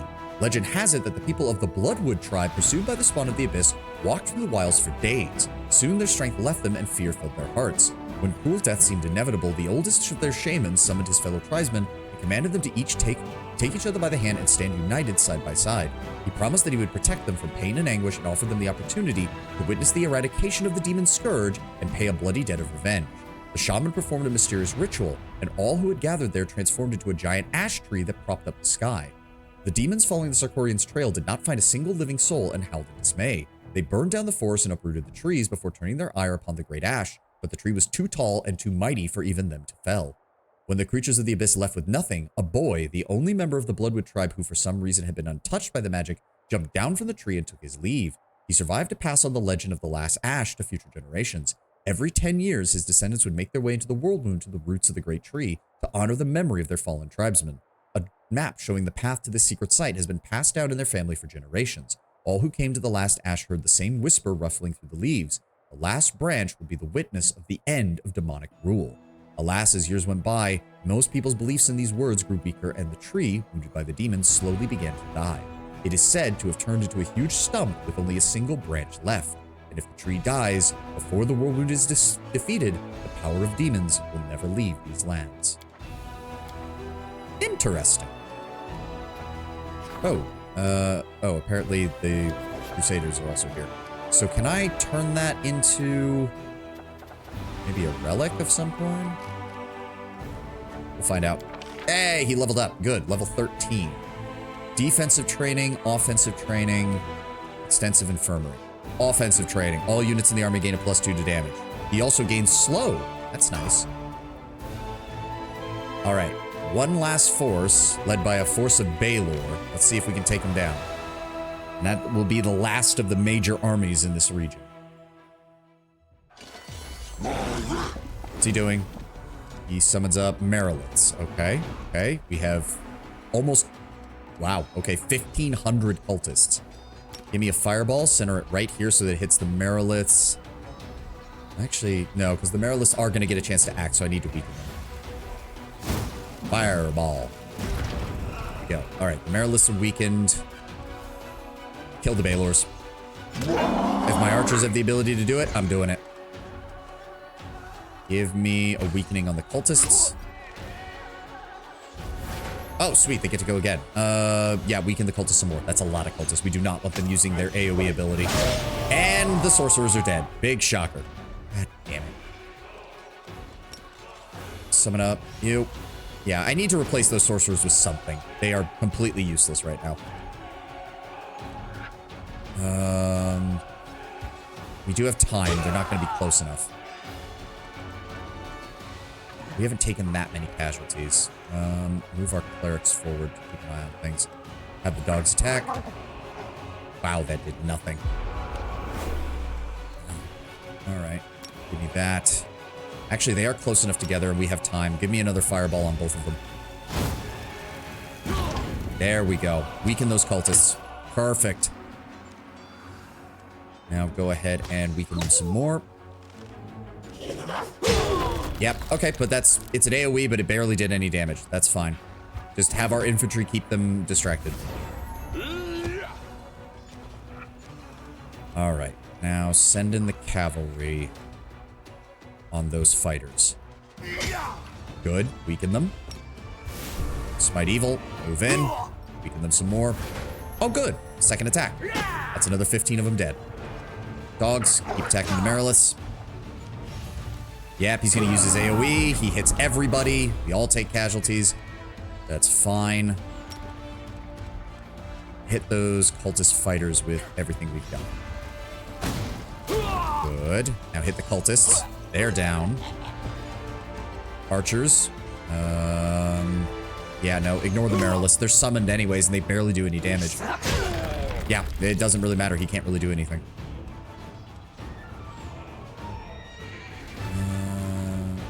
Is that enough to keep him distracted, or is he going to move on my weaker units? No, I'm better off not moving. If the Mariliths are distracted because my infantry can't do anything to them, I'm fine with that. Have those fighters. Get another turn. Take both those fighters. Give me self-heal. Get your guys back up. Good. Doggos, keep distracting the Mariliths. Archers. Let's see if we can... Scorching Ray.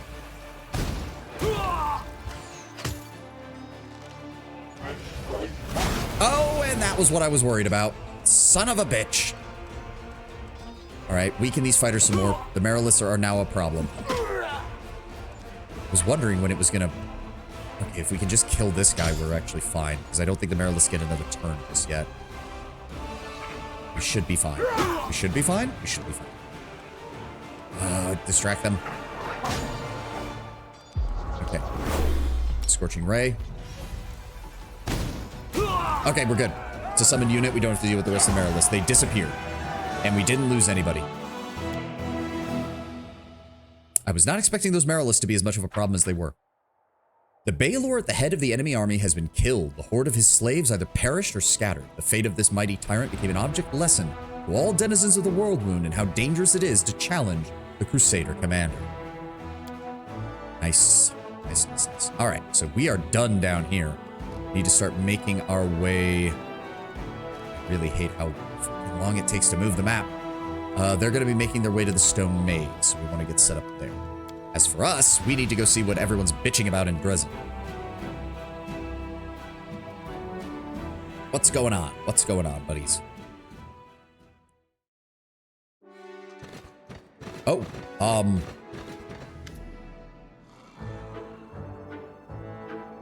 what? Hold on. I need more water.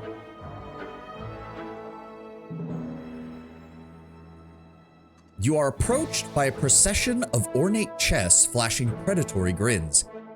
Hello, Commander. How are we doing today? They didn't want to let us in to see you at first. We are mimics, the lot of us, and a lot of fun we are too. We can turn into a chair, and then when an enemy sits on us, we will grab him on the rump and om nom nom. We heard about a new commander from the Crusaders, a cheerful sort with a good head on his shoulders. We figured we'd join you and be knighted, like the rest of the free Crusaders of yours. If I've ever been truly horror-struck over these last thousands of years or so, I can't recall. But I certainly am now. I'm kind of there with you, Early Sunset. I was not expecting this. Someone please kick them out of Dresden. Make sure they actually leave too. How would we know? How would we know? Why do you even want to join the Crusade? Why? Everyone's joining. We figured we would too. I mean, if we can turn wood into knights and kids into knights, then why not us? Gobbling up demons and cultists might even be fun. We could transform into an altar of Baphomet, wait for a cultist to come up close to preach, and then om nom nom. You know what? Fine. Fuck it. Consider yourself enlisted. I dub thee Sir Wardrobe, Sir Footstool, and Sir Cultist Bed. Now we're talking. We're Crusaders, boys. Them demons had better beware. I mean, as far as asymmetrical warfare goes, having an entire battalion of mimics who can literally be anything anywhere to pick off minor demons and cultists is an amazing tactical tool, but I can already hear Regil from the other room screaming in agony at the idea. Not literally. Of course, he would never actually scream, but I can hear it in his head. I can hear it in his head that he's screaming. The worst part is I don't even think Regil would have a gainsay against it on a tactical level because it still works. Commander, I'm glad to report that the organization of the army is practically complete. It's time for a full-blown counterattack. Horamzada has used his magic to erect a citadel, the Storm's Peak, to the south of Dresden to threaten us. We must destroy this fortress, but before we set out, I strongly advise that our officers are informed of the tactical approach of what we'll use on the battlefield from now on. Apart from good soldiers and generals, an army needs a doctrine that states how it intends to win future battles. Personally, I advise a cautious and balanced tactic of attrition based on a defensive style of warfare. You are suggesting a war of attrition with an enemy who has unlimited resources. Captain, what is wrong with you? A decisive cavalry charge is the best tactic I know. Sela, that is also stupid. The demons are bloodthirsty, but they're not too eager to die for their cause. If we daze them with a powerful strike and shake their confidence, they would choose running for their lives over a selfless stand. Most demons are larger than a soldier on horseback, Sela. That is a horrible idea. We cannot change the fact that our warriors lack the individual might of the demons, but our discipline and our chain of command are superior. The best way is to maintain a tight formation, move foot soldiers up front, withstand the enemy's blow, then perform quick and crushing counterattacks along the flanks. That is how the Taldan Phalanx won their wars, and it is how we will prevail as well. No matter what bright ideas your generals have, no matter what strategies they devise in advance, in battle, a soldier must know how to react. If I were in charge, make sure you give your officers freedom to act on their own initiative. Don't hammer particular tactics into their heads. You Uplanders' military lacks cunning. You prefer to fight head-on in situations that call for guile. We must make use of diversions and sabotage in our tactics. See, Wendowog's starting to get it. Here's what I think. Our soldiers are a brave lot, but they're far too fond of fighting in formation on a clear field. We're at a war, not a ball game. We need to be more cunning than that, more inventive. In old Sarkoris, we knew plenty of ways to hurt the enemy without attacking from the front. Many of those ways would be useful now. What do we know about Karamzada's stronghold? The Storm Peaks is a mountain fortress built into the demon's unholy magic. Karamzada chose the location for his base of operations wisely. It's not just well protected, it provides convenient attack routes that threaten our supply lines in Dresden. The most vicious battle beasts are bred in the depths of the fortress, which has dungeons so vast they could hold a near infinite number of captives. Oh, great. And I'm only finding out about this now. Why? Why couldn't we use multiple tactics at once? To train the troops to follow preferred tactics, we need to drill it into their head, make them remember it's better than their own names. If we try to teach our soldiers conflicting tactics, dissonance will inevitably ensue. Alas, it's wiser to sacrifice a diversity of options in favor of uniformity of action. I want to hear the opinions of everyone. Captain O'Donnell, do you really believe that you can win this war by staying on the defensive? History knows of virtually no prominent generals who disregard defensive combat doctrine, sir. There are times when letting the enemy break their teeth upon your army formation is more advantageous than going on the offensive yourself. Perseverance oftentimes bests valor. Yes, but even dretches, provided their morale doesn't break, can take more punishment than the normal soldier of a human army. You can't win a war by sitting on your hands, Captain. Especially against an innumerable force of demons who keep pouring out of the abyss. Thank you, Sela. We must strive for victory, live for it. It's the only way we'll put an end to it. Sela, wouldn't it be a little rash to rely on cavalry alone? It's risky, but there's no cowards in our ranks, are there? We know that's not the case. Sela, I love you. You're great. You're a good friend. God, your grasp of tactics is bad. And no offense, when you are a judge of character, it's either you're the best person you've ever met or quite literally the opposite of everything you believe. Fighting demons is a dangerous business in general, but in experience, only a swift and daring cavalry strike can strike real fear into the heart of an enemy as reckless as demons. An army of knights besting everything on a cavalry strike. Yes, the demons will be amazed at how varied and surprising our tactics are. Greybor, you want to give more decision-making power to our officers in the mid-level, correct? The acquaintance of mine, a colleague, used to serve as a corporal in the Malthuni army. At some point, they went on a raid against Nirmathi guerrilla forces. They ran into an ambush, got shot to hell, chased the enemy into the woods. It was obvious that they were being baited. It was so obvious to my acquaintance too. So he tells his commanding officer, things are looking ugly, we've got to turn back. But the officer dug his heels in. Our orders are clear. Upon contact with any lightly armed opponent, we're to give chase and dispatch them. Upon contact with a superior force, we're to contain it by forcing a direct fight and send for reinforcements. He recited that order to me, word for word, because he won't forget it till the day he dies. That's what the generals in the capital had decided, you see. Since the enemy had split their forces, they needed to move with large units and crush the weak bands one by one. On paper, solid, but when you're out in the woods in the middle of the night, not so much. Anyway, when they did get an ambush by an enemy force and contained it by forcing it to fight, only my acquaintance and his squad made it out alive. He put two and two together and figured that no reinforcements were going to make it in time, so he staged a breakthrough. They ran through the woods for 6 days with the enemies hot on their heels, but unlike everyone else, they lived. My acquaintance learned a lot from that battle, so he deserted immediately afterward and became an assassin, much safer craft.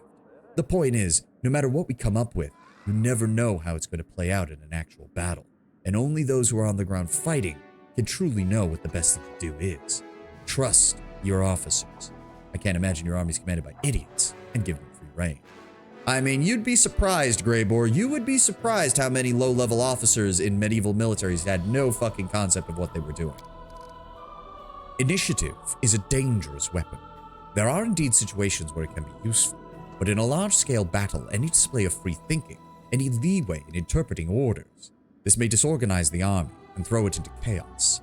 We should not be destroying the discipline of our troops with our own hands. Regil, you mentioned the Taldan phalanx being an inspiration for your tactical idea. First, tight infantry formation advances forward, secures a foothold that threatens the enemy's position and awaits the inevitable attack. Upon meeting the first onslaught with a shield wall, the footmen dampen the momentum of the breakthrough. Then, at officer's command, launch a counteroffensive. After a short charge, designed to trample everything that stands in their way, a gaping breach appears in the enemy ranks, and the offensive turns into a rout. Wenduog narrows her eyes like an angry cat. If someone tried that on me, I'd just shoot their infantry down from 50 paces away. Would love to watch those armored oafs try to chase me and light infantry across the battlefield. I'm also not sure we can even make full use of the practices of the Taldan. Although the Phalanx certainly does show outstanding results, Taldor infantry units were fundamentally trained in a different way than our own. I'm afraid that blindly copying another nation's fighting style won't yield us the benefits we seek. Yeah, in this case, Regil, against cultists and the various mortal followers of the demons, perfect idea. The Taldan infantry tactics would work great. Still not sold on the demons, given the fact that, as Wenduog said, most of the demons could just be at standoff range, burn us alive, and laugh the entire time. Wenduog, what about your tactic? Whenever we go hunting up against a mighty beast, you don't rush in and get impaled on its fangs like an idiot. You find the source of its drinking water, throw in some poisonous grass that sinks to the bottom, hang some bone rattles near its den that sway in the wind to disturb its sleep. Only when the beast is exhausted do you ambush it and cover its hide with 100 bleeding wounds. Even then, you don't go in for the kill. Only when the beast is so weakened by pain and blood loss that it can't stand straight do you attack. That is what we should do. Use every one of our most cunning and insidious tricks to drain our foe's strength before we face them head on. If we fight like bandits relying on contemptible ruses and dishonorable tricks, that is not how the Mendevian army fights, and we're proud of it. Shut the fuck up, Odan. This is a war. Oh, we're honorable soldiers. You are fighting demons, my dude. Short of literal human wave tactics, which you suggested with conscripts, and short of, using people as human shields, there's pretty much no tactic that is dishonorable when fighting demons, you dipshit. Good lord. Save me from the advisors that Galfrey has given me. If this is the measure of people that Galfrey listens to on a daily basis, no wonder this war's taken over a century. Ulbrig, you mentioned Sarkorian war tricks. What are you talking about?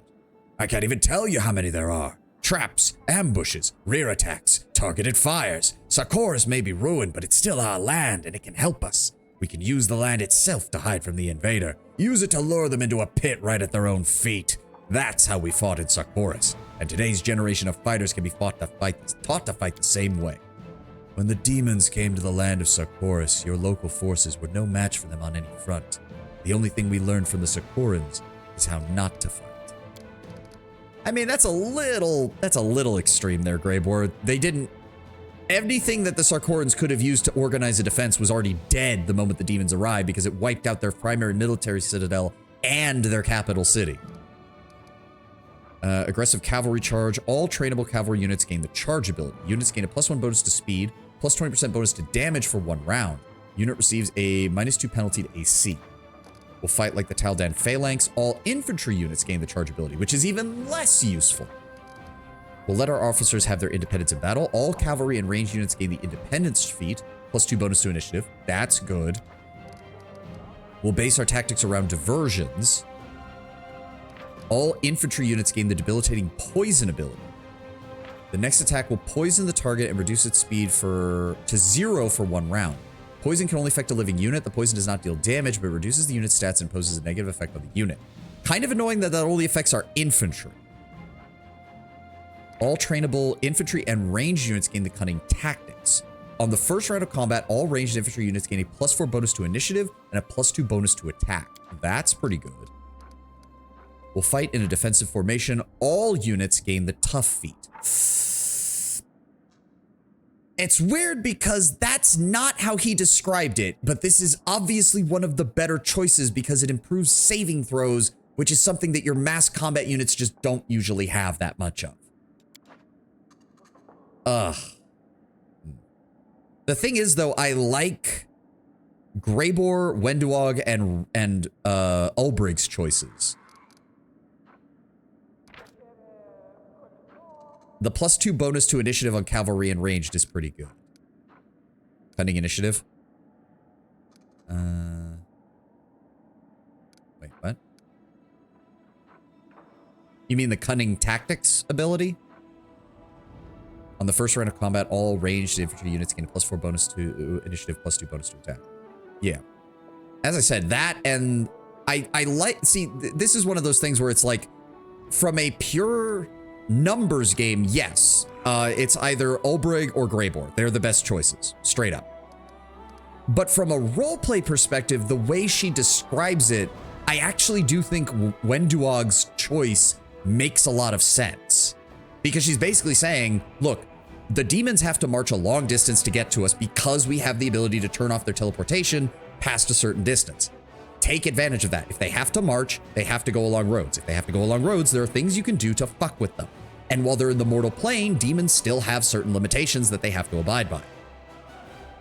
Doubly so, it works really well against the cultists and whatnot that work with the demons as well. I'd say it works even better, and it would finally give us a force of units that would allow us to counteract the various ways that the demon forces have been using their cultists for asymmetrical warfare. Since the demons are not idiots either. They know their cultists can't go in a one-on-one fight against our military. The cultists already take advantage of that. Demons are immune to poison and have damage resistance. I know that, Runner. I know that. Like, that's why I don't like that the choice itself is based on debilitating poison. That's not what it should be. Her choice should be doing something like, in the first round of combat, the enemy has a debuff or you do more damage or something like that, because that would make more sense to what she was describing. There's a dissonance here between what Wenduog describes as her tactics and what the game is giving you as your tactics. Which is annoying, because I think Wenduog's idea has a lot of merit. And I'm not just saying that because I want a boner.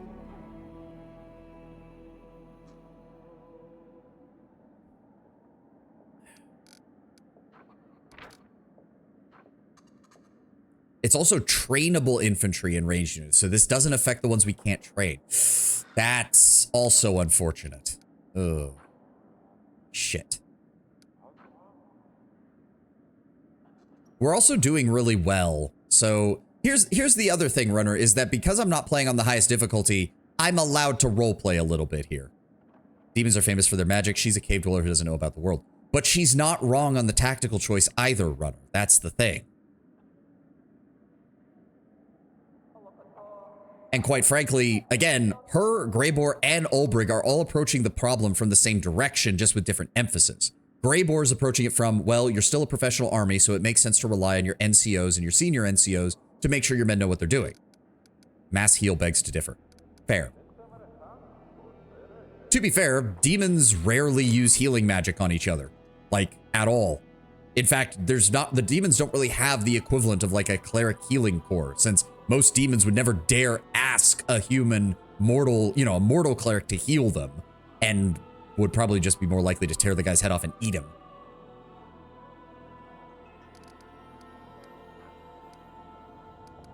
Like, don't get me, like, Sila's main problem is just, like, tactically a cavalry charge can be good. You shouldn't be basing your whole warfare around it, though, because then you end up in situations like Agincourt.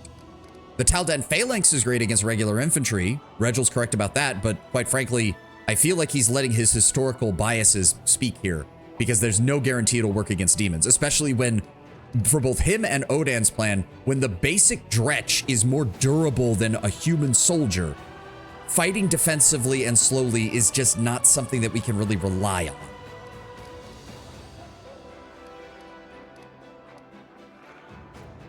Again, I just feel like Wenduog's description is much more in-depth than just, oh, we used poison.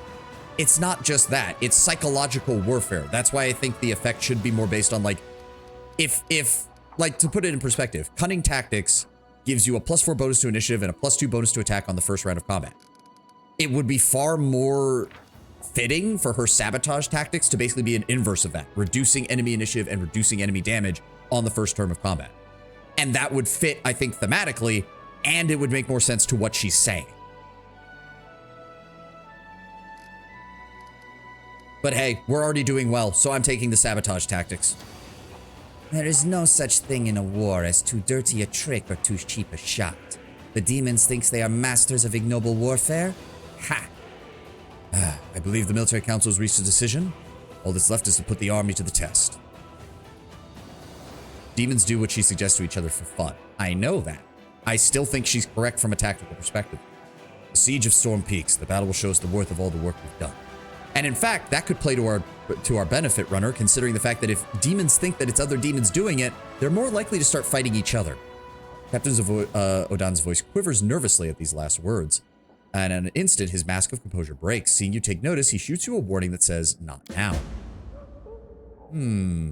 That was concerning. Nothing from a Nevi. Let's do, I think that means I need to go talk to Captain Odan. Something seems off with him. Nothing from any of you guys?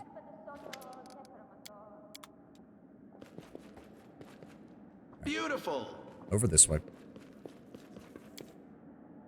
Also, Wenduog's central premise of fighting fair in a war with demons is stupid is also correct.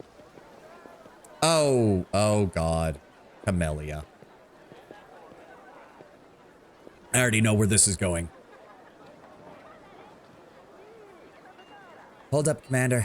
Thing is, remember how that Crusader went missing a little while back and was found outside the city walls disemboweled? Anevia pauses and gives you a searching look. What are you going on about? A couple weeks back, Crusader went missing, young officer. You opened an investigation in the Citadel, but it was a bust. Body turned up a few days later. That's all that came of it. But I never actually gave up on that investigation, even as the rest of the unit stopped digging. I know we're at a war, there's people dying left and right, but I don't think that's a reason to turn a blind eye to this kind of thing. So that's it, Commander. Another Crusader just went missing. Left the barracks to come here. He would have gone past the gates. My gut tells me the killer won't keep him alive for long, so you need to start searching this area now, try to find out where he's been taken. This is a bit unexpected, Anevia. What's going on? Death often shows up when you least expect it. It's not like I picked the timing. Who do we know is missing? He's the youngest son of a nobleman from Mendev. He's, called Rillik or Rilak. Young, barely out of the nursery, decided he was a man, and off to war he went. You know how it goes. Do you know who the murderer is? Don't have a clue. Anevia's answer comes far too quickly, her gaze dropping before she can force herself to meet your gaze. What are you not telling me, Anevia? Telling you the truth, nothing but the truth. I've got my own theories, but nothing concrete, so it's best if I just keep my mouth shut on that front. He might have just stepped out for some fresh air. You really think we should raise the alarm? Commander, do you trust me? If you do, then do as I say. Find the kid, and we'll talk. Alright, we'll take a look around for him. Alright, get going then. He passed the gate and took a right. Ask around, check the buildings. I'll be waiting for you here. Passed the gate and took a right. So Let's see what we can do. that's all this area. There are like, what, 2 or 3 buildings over here that we can go into? Abandoned building. Boy, I wonder if it's in the abandoned building. Here we go. A man's clothes are heaped on the floor as if taken off in a hurry.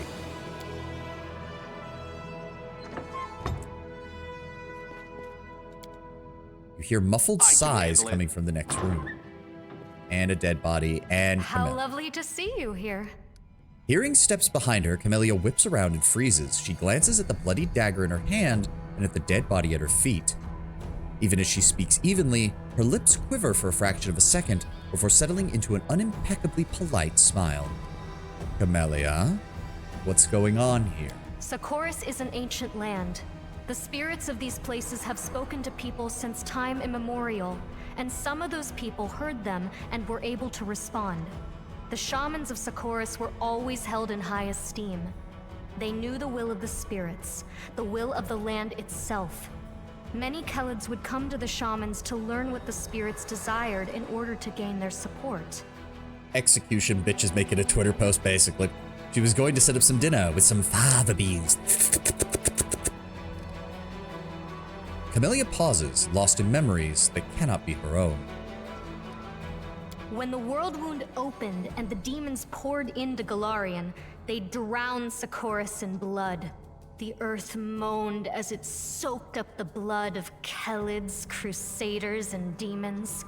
The spirits drank this blood, slowly becoming deranged and turning into incarnations of madness and pain. Nice story, bro. Yep. Realized something funny in Dawn of War Dark Crusade when the Space Marines beat the Eldar. The end battle slide mentions the Blood Ravens collected pieces of the Avatar came to study them and put them away in the vault. And someone in the comments pointed out, goddamn Blood Ravens stealing the Eldar's gods too. I mean, it's the Blood Ravens. It's what they do. Look what Socorus has turned into. It's an open wound on the body of Golarion. The Worldwound has changed it beyond all recognition.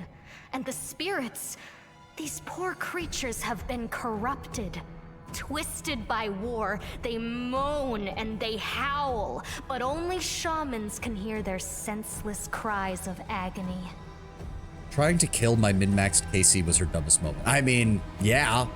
Soaking up the blood of Kalids. The rot, get the fire! Does this count as cultural appropriation? I mean... depends. We don't know where Horgus's wife came from. Or not wife, baby mama, I guess, technically. I say we kill her. You know me, Lord Brownbear. I've never seen where her quest goes, so I'm tempted. I just want to leave her alive just to see where it goes. Plus, I do know we eventually end up in the abyss at some point. I want to see her there. I want to see how she acts there. I am a shaman. Maria, the spirit I am bonded with, is mad and can speak of nothing but her endless hunger for blood. I give her what she asks for. I feed her the blood of crusaders. He's Mendevia, not Sarkoran. I said her, his wife, his lover, the half-elf woman that he fell in love with, who all we know was she was a servant, which means she could have been from Sarkoris. She could have been. We don't know. Maria is the name of the spirit that lives in Camelia's amulet. Camelia believes to be the spirit of the land of Sarkoris. The spirit is insane, but may hold the key to healing the land. Camelia seems suddenly to falter, her breathing goes heavy, and her pupils dilate. The spirits of Sarkoris can no longer speak to shamans. All I can hear is the cacophony of their howls, screams, and laments. But there is a way to restore their sanity. By performing rituals. Bloody but effective rituals. When the untainted blood of the Crusaders cleanses the corruption that Maria fed on for centuries, the spirit will regain her sanity, and I shall be able to speak to her. I shall be able to ask her advice, to find out how we can heal the Worldwound. Tell me, isn't this knowledge worth a handful of lives? I do appreciate that the voice you can tell the voice actress purposely put a bit more desperation in her voice here. She's much, like, it's not just that she isn't calm like she normally is. You can tell that she's being, like, actively, yeah. I love killing things with bolts and storm of justice. The aftermath's cool. It's like disintegration. They're just gone. Yep. Who is this Maria of yours? Forgive me, I forgot to make the introductions. This is Maria. Or rather, this is her home. Or her prison, to call a spade a spade. The girl removes an amulet in the shape of a bone snake from around her neck. Yep, that stupid thing. She's lying, right? Oh, I'm pretty sure she's bullshitting. I've never seen the full account of her story, but I'm pretty sure she's, at bare minimum, partially bullshitting. Don't tell me the full story, Lord Brownbear. I know you know it. Don't tell me. Nobody tell me. I want to see what happens. And the thing is, to be fair, if we're playing Azada, her taking the angle of this spirit might have a way to heal the Worldwound is a great way to do it, because the Azada is all about restoring the balance of nature and all that shit. Also, the ad is playing, so we'll be back in about 2 minutes. I'm going to go refill my water and be right back.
All right, I'm back. Perfect time. I caught this spirit a long time ago, and I tried for so long to speak with it. My little demented ball of rage. I felt compelled to bind it to this amulet, just temporarily, until I worked out how to help it.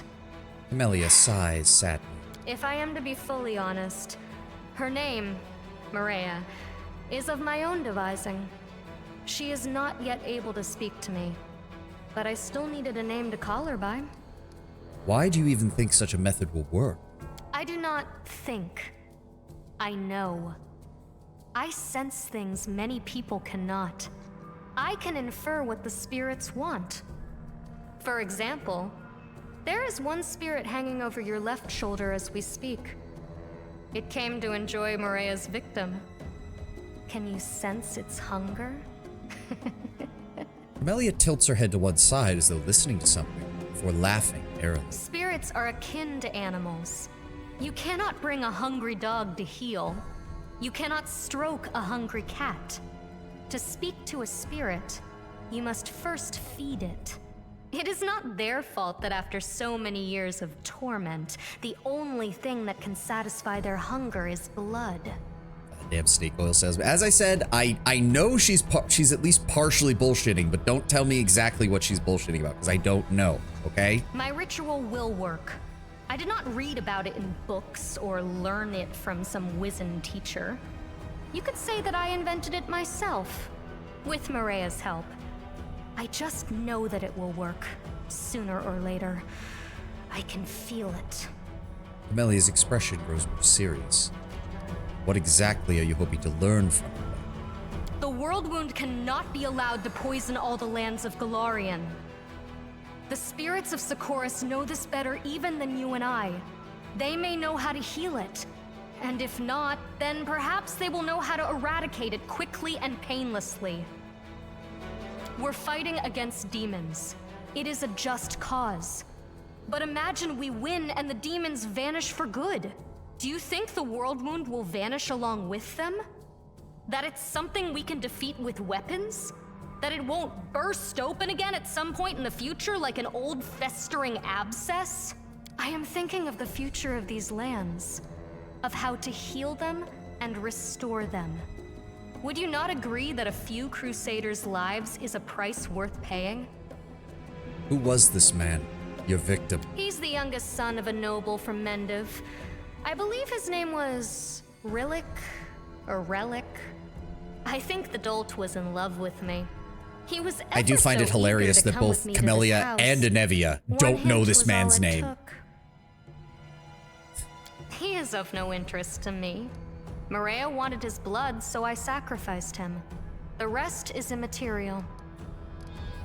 This isn't your first or even your second victim, is it? How many have you killed, Camellia? Too few. Maria's hunger is still so great. Her pain cannot be soothed by a single victim. But success is within my grasp. I can feel it. It is even possible that today's victim will be the last. Regil would have been a far better father. Horgus overcompensated. The funny thing is, Eternal, at first I was going to be like, yeah, you're probably right. And then a sudden flash in my brain, given Regil's like mental state and how he acts, Camellia, but as Dexter from the TV show with the whole like the code thing, because Regil would totally be down for training someone to channel their psychopathic murderous urges into something that could actually be used to serve a cause. She killed Aravashniel. I know, Lord Brownbear, but you have a lot more connection with someone like that, whereas I only know him as the dead guy from the tutorial. I'm sorry. And again, I want to see where this goes. What are you proposing, Camellia? My ritual is not yet complete. I have made the sacrifice. Now I just have to let Maria drink the blood. Will you allow me to complete the ritual? And technically, it is still chaotic. Yeah, I know you're angry, Lord Brownbear. Sorry. Fine. Complete your ritual. Thank you. This will not take long. Camellia wets her lips, then she lowers herself to her knees before the body. You see her legs are quaking, but her deportment remains as impeccable as ever. Accept this sacrifice, Maria. Drink of its blood. Drink of its strength. Drink of its life. Camellia lowers the amulet into the opened chest cavity of the Crusader, then raises the amulet above her head, blood dripping from the snake's head onto the girl's expectant tongue. We are one, you and I. Our thoughts, our bodies, our souls. What you take in, I take in also. Camellia deftly spears a small piece of the Crusader's flesh on the tip of her dagger and deposits it in her mouth. Her eyes drift shut in ecstasy, and a shudder travels the length of her body. Oh, I didn't realize she also went cannibalism on this. I think you're getting a little too much pleasure out of this ritual. Is it wrong to love what one does? Don't you like killing demons in the name of goodness, justice, or whatever it is you're fighting for? Do you not experience pleasure when your weapon plunges into the enemy's flesh? When you look in his eyes and you see the awareness fade away? The funny thing is, this was actually kind of how I played my Dark Urge in Baldur's Gate 3. Because the whole thing with him was, I can be a hero and still indulge all of my desires for blood and vengeance on people. My Dark Urge would look at Camellia and be like, yes, I do feel that way, which is why I'm about to stab you in the throat. Did you realize what she's doing? I mean, she's obviously trying to get me to do this. Again, I'm only going along with it. She is just so perfect to kill. Yeah. I just want to see where this goes. I'm gonna be honest. Morbid curiosity has me at this point. Have you ever watched a heart stop in an open chest and known that you were the cause? Have you ever held someone on the very brink of death? When your victim's strength is fading with every second before it fades utterly. And the only evidence of your duel will be the bruise on your wrist left by his failing grip. I will say her companion quest has a tabletop callback that you can't see any other way. Again, I just want to see where it goes. We've killed like 200 people so far, Camellia. Yeah, we have. We just have the justification for it. It'd be nice if we could have called her out. Don't piss on me and call it right. Yeah. Like, it would be very, like, especially if you're playing a shaman. Like, I know she says, like, oh, well, most shamans can't hear it because of everything that's gone wrong. But if you're playing a shaman class, you should absolutely be able to call her out on her bullshit. Camellia studies her bloodstained hands, a shaky sigh emerging from her chest. I enjoy what I do. However, my preferences are nothing compared with Maria's appetites. We are quite lucky that our desires align at all. So did it work? Yes and no. I think I made out a few clear words from Maria before the madness swallowed her again. Camellia's attention seems to turn inward as she lays a hand on the amulet resting on her chest. She stumbles slightly as though tipsy. I'm on the right path. More rituals are needed. Not many, not more than 10 or 20, I should think. Will you allow me to continue my work?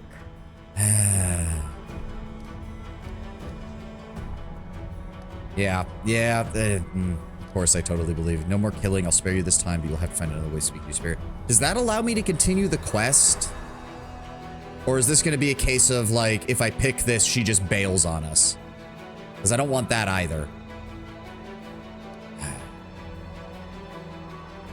You won't miss anything with choosing the second option? Is that what you're saying, Lord Brember? I'm making sure I'm following you properly. But is your character that stupid? No more killing. Camellia, you've served us well. I will spare you this time. And I'll put resources behind you finding another way to speak to your spirit. Fair? What a pain. But if these are your terms, then I agree. Irritation flits across Camellia's face, but is quickly replaced by humility. There is one more thing. Commander, my ritual is quite a taxing process. The strain is difficult to bear. Sex is the best way to relieve the tension once it is all over. Now, I will admit, this line, the best part about this is imagining this game as a tabletop setting where the NPCs, your companions, are other characters, because this would be the moment where the DM turns to the person playing Camellia and goes, I'm sorry, did you think this was for your fetish? So that you could play out your fetish in the game, huh? She is so transparent, all it would take is a perception check. Yep. Sorry, I'm gay. No, sorry, I'm Wendua-sexual right now. Help me. I need you. Here. Now. The girl's body is trembling violently. She gazes into your eyes, looking almost manic. Sorry, I'm taken. I'm gonna have to refuse. Although I do love that the first one is, I'd never refuse a lady in D. I feel like that should have a chaotic descriptor on it. I am unsure if she actually wants to fuck or wants to kill you. I'm sorry, but I must refuse. Besides, you're not nearly as freaky as Wenduag is. At least, not in the bedroom, I don't think. What a pity. I shall have to find myself another willing victim this night. You know, when I saw you standing there, She even says, yes, I know, Tenwin. The game is treating us as if our character has an intellect of 7. I would like to speak with you a little later. Please come and see me. No need to be shy, for I have no more secrets to keep from you. Now, we should leave this place. You go first. I will follow in a few minutes. What's funny is you can spare her, fuck her, and then say arrest her. Yes, I am aware that that was an option. I was aware that that was an option, because you could literally just walk outside and be like, hey, Anevia, deal with this. She is super freaky, yeah. I did watch Remy's video from years ago when he did a playthrough of this and he romanced her. So I have seen some of her interactions. Like, apparently she straight up starts like, she wants to do like exhibition stuff apparently in her romance, which, okay. Combine that with the cannibalism and yeah, not surprised we have a problem here. Yeah, it's even chaotic. The killer is in the building. Deal with her before she has a chance to run. Anevia stretches lazily and yawns, but her eyes are fixed on you. Oh, Commander, you solved the problem? Anevia, tell me everything you know. What crime? What are you talking about? Anevia says with a smirk before becoming serious. Listen, Commander, I was using my brain, following individuals, listening to what people say on the streets. I have my suspicions, but what are suspicions worth? On their own, nothing. I don't have any proof, I'm not Erebeth. I don't go digging for the truth. Because if I dug deep enough, well, then the Knight Commander would be down a companion, smack dab in the middle of a war. And how would that help anything? I'm not going to be the one to scupper the Crusade, so I can keep my mouth shut. Anevia speaks slowly, staring directly into your eyes. I trust that you'll handle this in whatever way's best for the Crusade. If you want to tell Erebeth everything, that's your call. The problem's been solved, and I'll take care of it. That's all I need to know. Thank you, Commander. Yep, Anevia's a no, Anevia continues to prove that she's one of the more competent people in the Crusade. Beautiful. And I know that there's probably some people who are like, well, if she's so competent, we should see more examples of this. But Anevia's whole job is, if she's not bringing you problems, then it means her job is going well. Let's see what we can do. So let's check in on Wendy. Wendy, are you okay? All right, good. That's it for now. You good, Chief Soul? Yep, no updates from you. Oh, Dyra's here. I didn't even realize. Oh. Dyra stares into the sky with a fascinated, slightly frightened look. She's focused, but she doesn't notice you until you walk right up. Oh, it's you, Commander. Is seeing the sky strange for you? The trader nods artlessly. It's like a chasm that goes up and is full of light. It's scary, but if you look at it long enough, it feels like you're falling into the sky. It's mesmerizing. In an alternate universe, the Knight Commander walked into that building, and a minute later, a pillar of fire blew the roof off. Yep. You're not a warrior. I'm surprised you came to Dresden. Well, I'm a Neither. I need to be with the tribe. Someone has to tend the wounds of the soldiers. Someone has to make potions for the sick. Someone has to feed them. And my fellow tribesmen don't know how to live like uplanders. I know a little. I can buy a chicken. Not really so much for the others. They have no idea what money even is. They mix up the coins, and some of them are scared to death of chickens. What do you think of Wendua? She casts a suspicious glance at Wendua. Her voice is uncertain. I'm afraid you have no idea who she really is. Neithers are brought up in the dark, sinister caves full of monsters. Wendua succeeded in the disciplines taught to us by them. She Dyra stopped short. I don't know anything. Why are you asking a silly trader? What do you have on stock? I don't think she really has anything new from what we, the Marching Terror. Oh, right, that's the weapon we got in the maze. I don't think she has anything new. Braces of armor, ingredients, scrolls, quiver, and some food supplies and stuff. That's what I expected.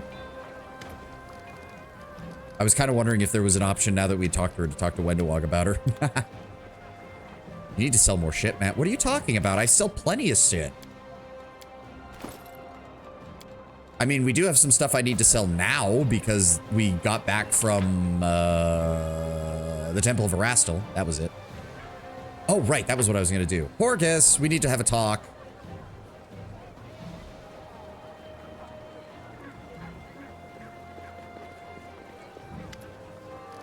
We need to talk about Camellia and her peculiarities. I take it that you know that now, too. Horgus sighs heavily. What is the point of discussing it? Go, speak to her. I do not know much of it. A Varisian shaman that I hired to help Camellia said that she communicates with spirits, can hear her voices or something. The old woman couldn't help. The voices whispered something to my daughter, and she sacrificed the Varisian to them, right there in the mansion's cellar. Horgus wipes the sweat from his forehead. What the hell was I supposed to do? I would not throw my own daughter out onto the street. I could not turn her over to the guards. I am still her father, you know. Perhaps help was what she needed. But I didn't wish to make the incident public. The Gwyrm's honest name mustn't be sullied by scandal. That is why I locked her in the mansion, so she would remain out of the public eye. Who knows what a spirit might whisper something to her. I changed the servants every few months, so they wouldn't discover anything. Sometimes thieves snuck into the mansion, or my guards would catch a bandit attacking my retinue while traveling. The roads of Mendiv are not very safe. I turned such people over to Camellia to pacify the spirits. I'm telling you this now, and it terrifies me, but I did not have a choice, Commander. Camellia says that she's about to get through to the spirits of Sarkoris to learn how to heal the land. To heal the land. Maybe it's nonsense, but what if it isn't? What if it is important? Do I or you have the right to halt such a crucial endeavor? She has schizophrenia. That seems to be the implication. Your daughter's too freaky to live, so I cremated her. Bro fed her victims. Yep. He's actively encouraged it. Well, I mean, he's indulged it might be the better way to put it. Horgus stops and casts a suspicious glance at you. Do not forget, I'm only telling you this because you've already found out our secrets. If there is trial or scandal, I will deny everything. I will not let anyone disgrace the honored name of the Gwyrms. Where is Camellia? There she is.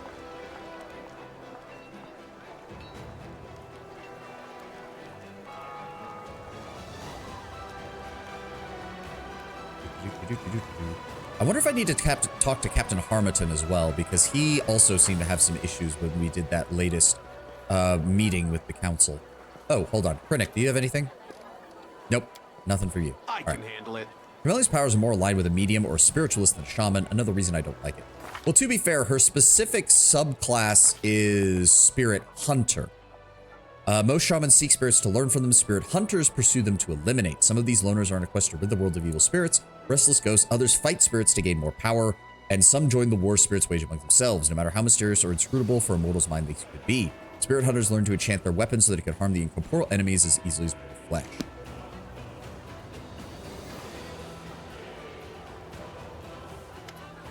Camellia greets you with a broad smile and licks her lips rapaciously. Demons seem to dance in her eyes. Hello, my friend. You don't mind if I call you that, do you? I've done a lot of thinking since we last met, and you had every reason to hand me over to the headsman. Yet something stayed your hand. Whatever guides you, your promise to keep my secret makes us accomplices, even friends. Shared secrets bring people closer together, don't you think? She pierces you with her stare, as if she's trying to see inside your head. And oh, would you look at that? Now all of her old dialogue options have been completely refreshed. Why don't you speak more truthfully about yourself? With pleasure. Friends share everything. What do you want to know? How many people I've killed? Which organ is the most delicious? I'll tell you everything.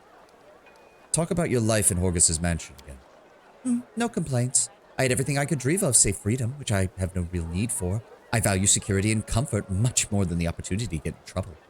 Something stayed your hands. Man, you are dumb. Her archetype never comes up at all. Zero mention of her hunting spirits. I had the best fencing teachers. My mentor was a shaman from Varisia. I wore beautiful dresses, ate sumptuous meals, a rich library that kept me from getting too bored, a personal garden for walks. I even had a puppy, a little barking ball of happiness. Some might disapprove of my father locking me up in a mansion until I matured and gained control over my powers. He'd change the servants as soon as they started suspecting anything. He even had steel bars installed on the windows. But I can see it was because he cared. He was protecting me from the danger of the world. He was protecting the world from me. Melly is the name of a flower, isn't it? It's the only thing I have left of my dearly departed half-elven mother. Father told me that she liked working in the garden so much she even gave her child the name of a flower. She shrugs vaguely. There is something else I inherited from her. My beauty. The young woman offers the barest hint of a smile. You know what I like most about those who inherit the features of different races like you and I? We gain the best of both worlds. And before you start to pity me, I would like to have it known that I don't have the slightest affection for my mother. May her soul burn in the abyss. My father took good care of it for the both of them. Didn't she die in childbirth or something? So I don't know why you'd condemn your own mother's soul to the abyss, you crazy bitch. Are you bothered at all by the fact that Horgus never openly embraced you as his daughter? Why would that bother me? Spoiler? What do you mean spoiler? I thought Horgus mentioned it. I ate the shaman's liver with fava beans and a nice Chianti. They should have given Ominous to destroy her amulet. Yeah, something like that. He took care of me and indulged my every whim. To thank him, I only had to lead a secluded life and keep my mouth shut. I understand his reluctance to claim a child born of a servant girl as a daughter. There's nothing wrong with looking after one's social status. Besides, you understand, Mendevian society would hardly have accepted me considering my peculiarities. Speak more about the connection to the spirits you claim to have. Oh, I can barely remember my first time. I was just a little girl then. I remember someone's voice in my head demanding something. I don't even remember what it was. I was out in the garden playing with my puppy. I don't even know how it happened, but when it was over, the puppy's head was in my hands and his body was lying at my feet. I remember seeing my father's healers and clerics for a few years, and then the exorcists he brought to the house. None of them were able to drive the haunting voices from my head. This continued until the old Varisian woman came to live with us. She explained that I was fine. I was just highly sensitive to the plane of the land that we lived in. The voices in my head were not symptoms of insanity. They were desperate prayers for help. Father paid her an unspeakable sum, and she remained at our house teaching me to talk to the spirits. I totally trust the guy named Hannibal the Cannibal. She was a vicious old crone and a nasty piece of work. She'd hit me with a whip just for looking at her. She'd yell at me when I failed to communicate with the spirit I summoned. And when Father left for a few weeks on some errands, she locked me in the basement at night. Now I see that I terrified the old woman. It wasn't really her fault. Honestly, she should have taken the money and run while she had the chance. I was so happy when the spirits asked for her blood. Camellia licks her parched lips. Looking into her lifeless eyes, I felt such bliss I'd never known in all my life. Why would you have killed her? Surely your father could have thrown her out if you told him what she was doing. Camellia shrugs. Perhaps. Anyway, I don't even remember him being very upset when he discovered her corpse in the basement after returning home from the trip. The amulet truly is fascinating if it claims to hold if it holds a spirit as you claim. I've never seen anything like it. She rests the snake-shaped bone amulet on her palm. You like it. It is beautiful, isn't it? But it's more than just an ordinary trinket. As I said, it is home to one of the spirits. That spirit was so weak when I found her. Hardly anything but a small shred of rage and madness. I was able to lock her away in the amulet, and I've taken care of her ever since. I do keep trying to talk to her, but I don't know her name, so I just call her Maria. The spirit has grown stronger, asking for more and more blood. I feel like every ritual bloodletting causes her madness to subside just a bit more. Just a bit more, and I'll be able to talk to her, and we can heal the lands of Sarkoris. Tell me about the rituals you performed, exactly. I killed to learn the will of the spirits of the land. Sarkoris was torn apart by demons, the blood of thousands of living creatures poisoning the lands for years. The Worldwound keep growing bigger and bigger. It's no surprise that the spirits of these lands went mad and endlessly thirst for more and more blood. Only when bathed in such blood can they even begin to regain their senses, even temporarily. But it would be a lie to say that I don't enjoy what I do. She licks her lips hungrily. I remember all of them, every last breath, every shriek, every sob, every fatal stab, blood running down the blade as I pull it from their heart, the taste of the drops on my tongue. I like to watch the blood pool beneath a body as it cools. Did you know that blood only flows while the heart is still pumping? It was quite a discovery for me. I opened up one of my victims and watched their heart slow, beat by beat, until silence. Camellia's breath begins to grow fast and heavy and leaves her chest with a forceful rush. Her pupils are dilated and she seems to look through you or inside you. Swallowing, Camellia brushes away a strand of her hair, dark as night. My connection to the spirits of old Sarkoris is overwhelming. I'm allergic to bullshit. Yep. I don't know why I don't think I have it set to censor swear words, but I guess Twitch is being overly sensitive. It isn't even spicy hot. It's just fucked up. Yeah, see, that's the great irony, Tenwin. That's the great irony that I've seen so far, which is Wenduog, really fucked up, but you can actually make her better. Camellia appears to not be fucked up. Turns out to be way more fucked up than anyone could have imagined. You absolutely cannot fix her. You're a monster. You may be right, but I'm your monster, Commander. Point me at your enemies, and I will bring you their hearts. What will happen if the spirits ask for my blood? Huh, I wonder. She sizes you up pensively. I suppose there's only one way we'd ever find out. Seeing the suspicion on your face, she lets out a short laugh. I jest, of course. I promise. Were something like that to happen, I will tell you at once. I'm loyal. You can trust me. We're friends. I cannot put enough sarcasm into my voice to match what that is probably going to actually sound like. What do you actually think of the powers you receive from them? What do I think of them? I love them. I've always felt special, and my ability to talk to spirits is proof of that, but now I feel I can do anything. Tear a person in half, demon or human, freeze a beating heart in someone's chest with a look or a thought. With a wish, I can make the blood of a living being flow in the wrong direction. It is celestial bliss, my friend, and I am grateful to you for giving it to me.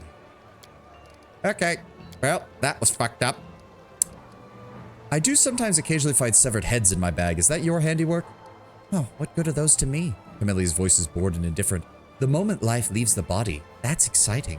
Everything that follows as the body cools down rapidly, losing the last of its warmth, I'm filled with a sweet languor. But the corpse that remains is just a corpse. That has no interest to me. Oh, good. So she draws the line at necrophilia, at least.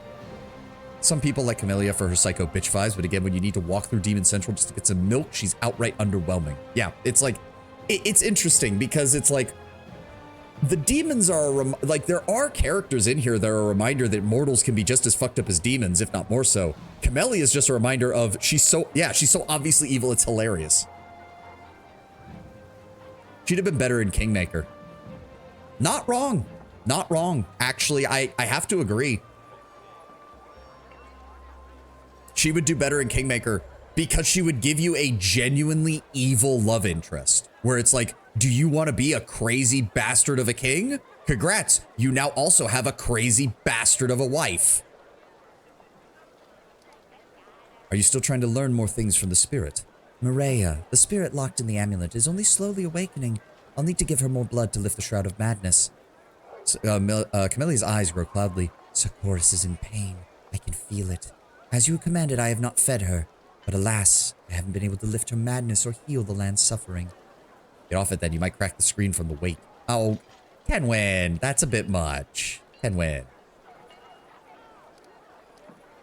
Also, who puts their phone in their back pocket? I've never understood that. Who would ever put their phone in their back pocket?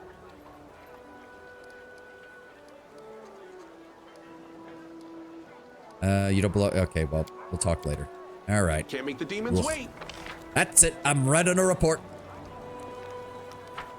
But no, Tenwin, let's not go that far. We've had some jokes that Lord Bramber's been fine with, but I'm not a big fan of making fun of weight. There are some people who need to be shamed for their weight, but I don't know how Lord Bramber looks, so I'm not going to make that judgment at all. Lord knows I've had problems with my weight in the past. Let's see what we can do. I'm not saying we can't make jokes. I am saying let's try to keep it a little less obviously on the nose. My fat ass would flatten that. Okay, see, that's fine. If you want to self-deprecate, I'm not going to stop you. Here we go.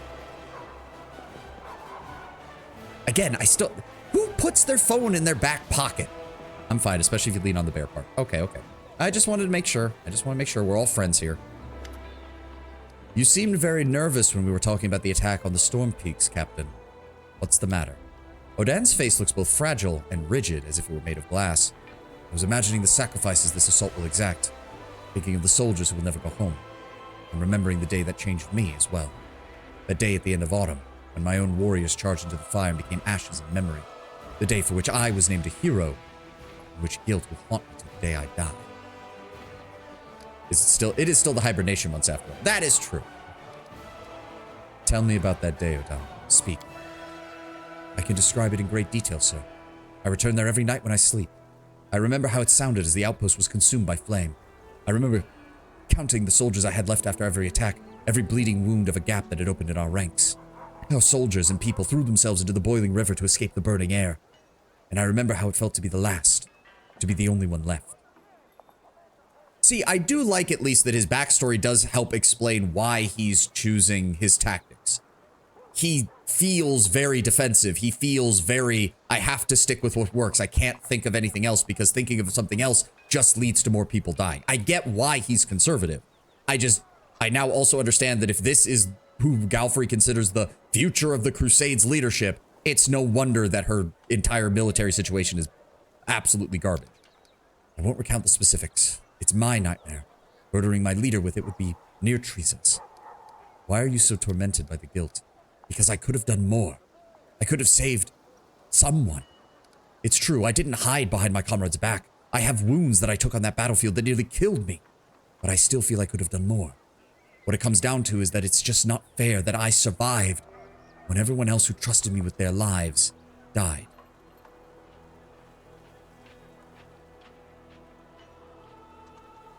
If there is justice in this world, my survival affronts it. Why did you even stay in the army after that, then? He smirks bitterly. Because so many called me a hero.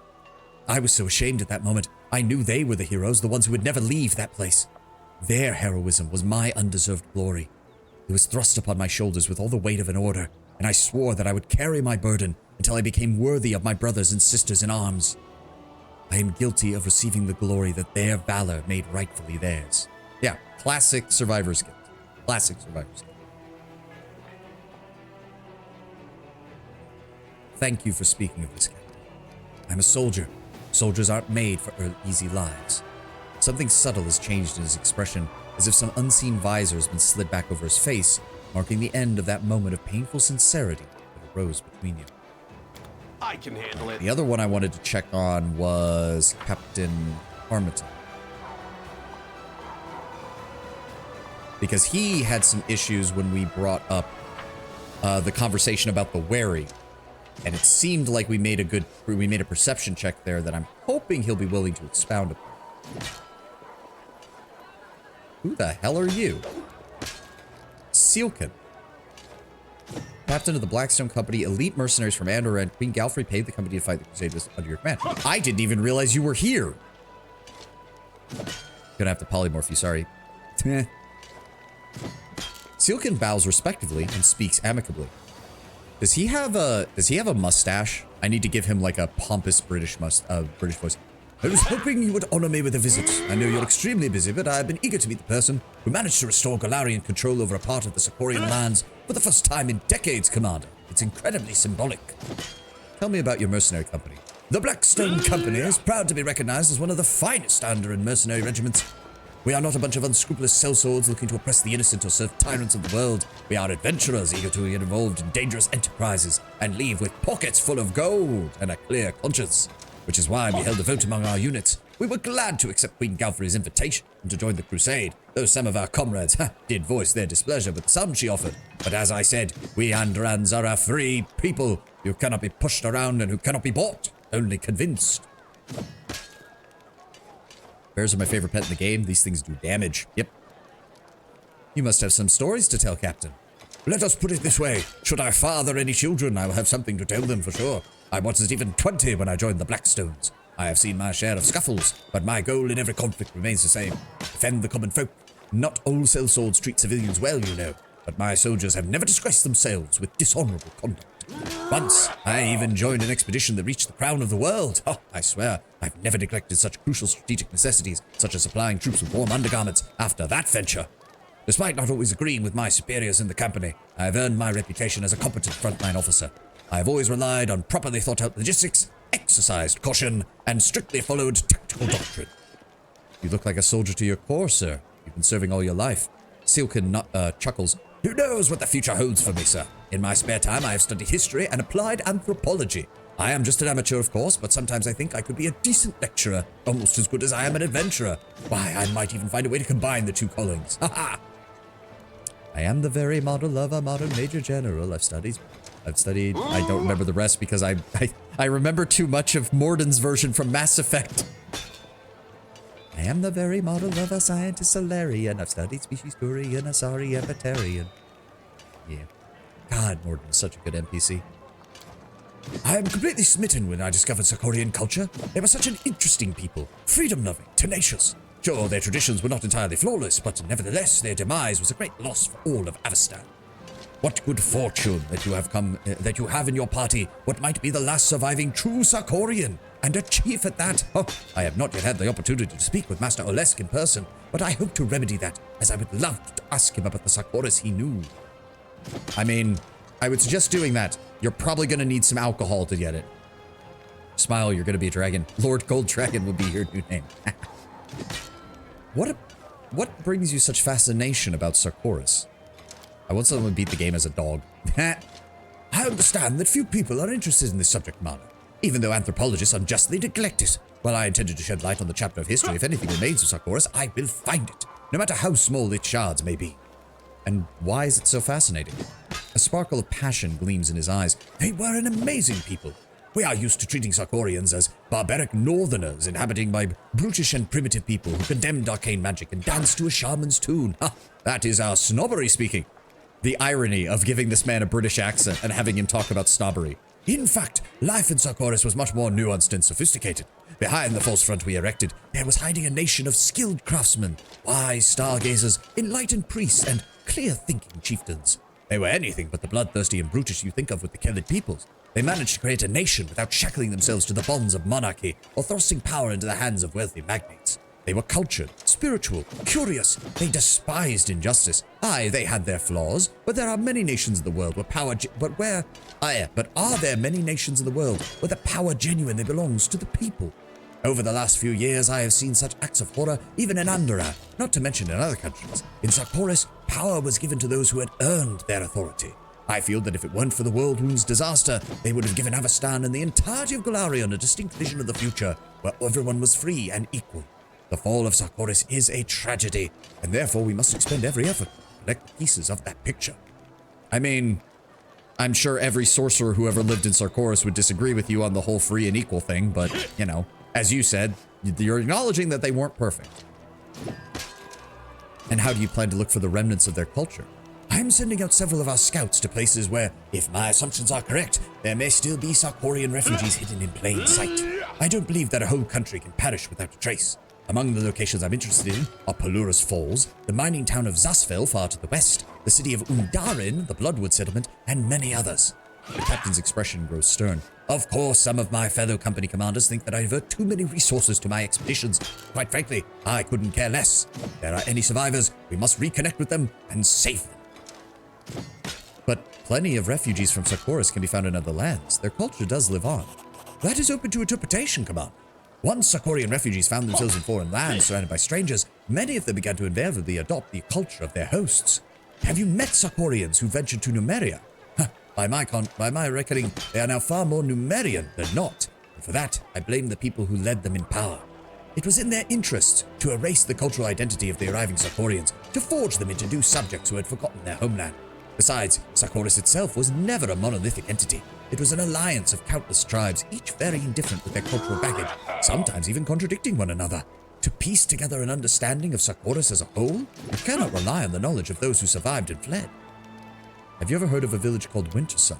Actually, that is why I'm here. As soon as I learn you discovered a settlement where the surviving Sarkorians still live, I have volunteered to take command of the company vanguard. 'Tis a fantastic, priceless anthropological discovery.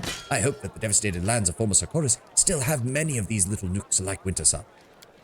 All right.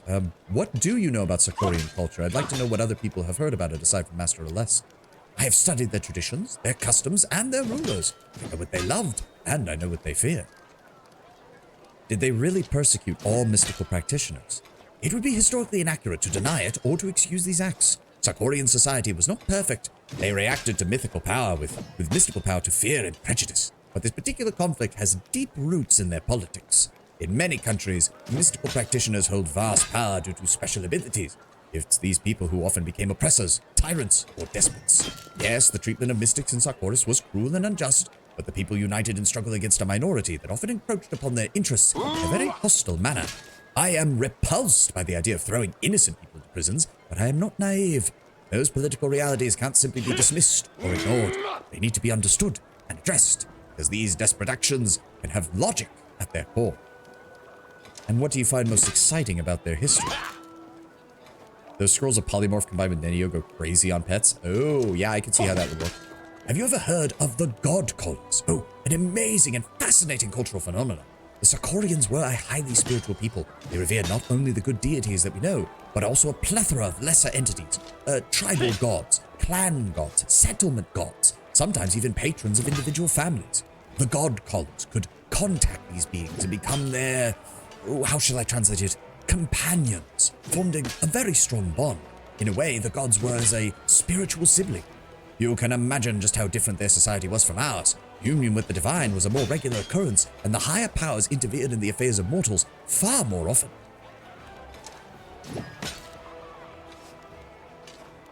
I assume this was added in a DLC? What? So the God Callers, somewhat ironically, were summoners, arcane casters, who would summon a tribe's god in the form of their eidolon. Yeah. They were pretty much the only arcane practitioners that were accepted because they fit culturally with how the Sarkorians viewed themselves. And who ruled Sarkoris? That is an interesting question. Many people compared Sarkoris to modern kingdoms, since they did have chieftains who were endowed with a great deal of absolute power.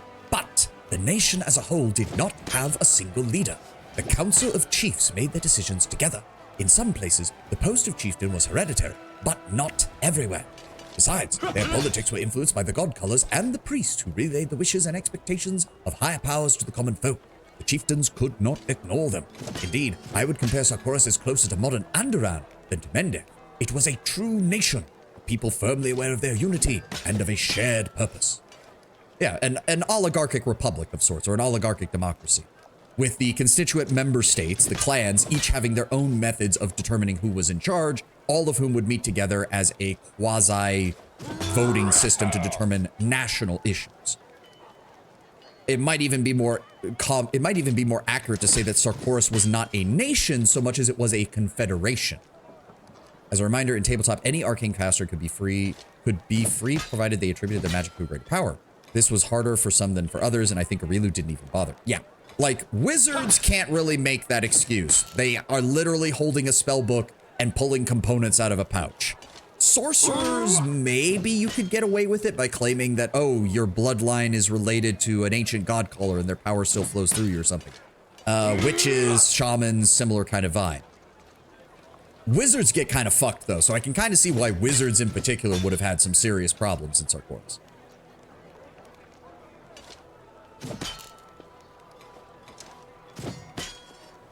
All right, you've satisfied my curiosity, Captain. Thank you for the pleasure of this conversation. Do let me know if you need any help with your search. Actually, we could use some help. A group of my scouts has gone missing in the last few days. Presumably they got lost. They are competent, reliable soldiers. I've trained them personally. Their orders were to carefully and stealthily retreat if they discovered anything dangerous. If you find my men, please give them directions to Resin. I'd be extremely grateful. Here, let me mark on the map where they were headed. Thank you. I'm glad we finally picked that up. I didn't even realize he had a quest for us. Go upstairs. Magic education wasn't widespread, so just by being a sorcerer and claiming your power was granted, not inherited, or studied, it would work. Let's see what we can do. Yep. Again, it would depend on the flavor of sorcerer. If you suddenly proclaim that you're like a necromantic sorcerer with like a ghoul bloodline, you're probably gonna have a much harder time justifying that. I'll have to get around to a martial playthrough. It's just the casters are so much better, and full divine casters can be everything. Yep. Oh, really? Nothing? Shit. Well, that was a waste of time. I really thought he would have more dialogue for us, but apparently not. All right. It doesn't help that Martial is kind of pushes you towards either Legend, Lich, or Demon. Because if you go a natural weapon build, Demon has some amazing synergies with a natural weapon build. Some truly staggering ones. Maybe not, as we all know by now, Sarkoris worship evil gods along with good ones. True. Was there anything else I needed to do out here? I don't think there was. Handed the inheritor storyteller. Nope. All right, we've got more stuff we need to do as far as logistics go before we leave. And I need to figure out where that map was that or the mine was that you mentioned. Beautiful. 90% certainty they're dead. You never know. The demons have been taking a lot of prisoners, Tenwin, so they might have been captured.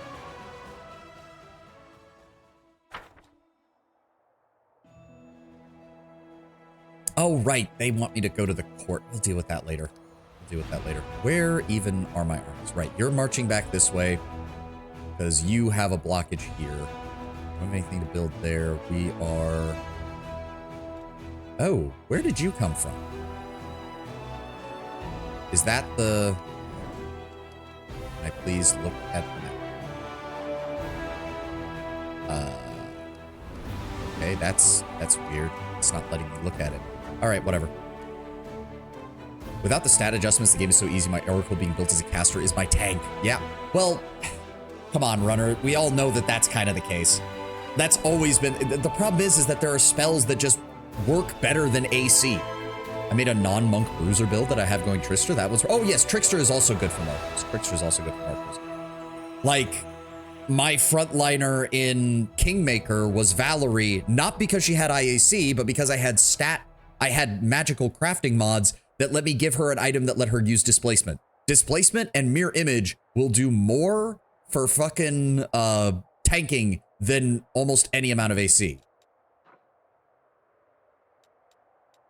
So yeah, we're dealing with a demon army here, and there's another marching army.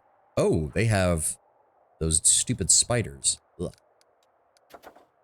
Okay, we're working on another outpost expansion. I might put that one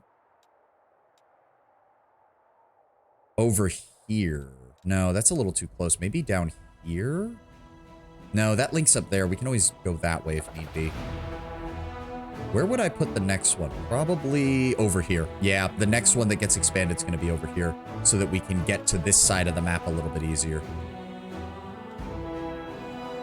Or maybe this one. No, because there's almost nothing left up here for me to go to, but we have stuff over here we need to deal with. I guess we just don't know how to get over to this thing yet.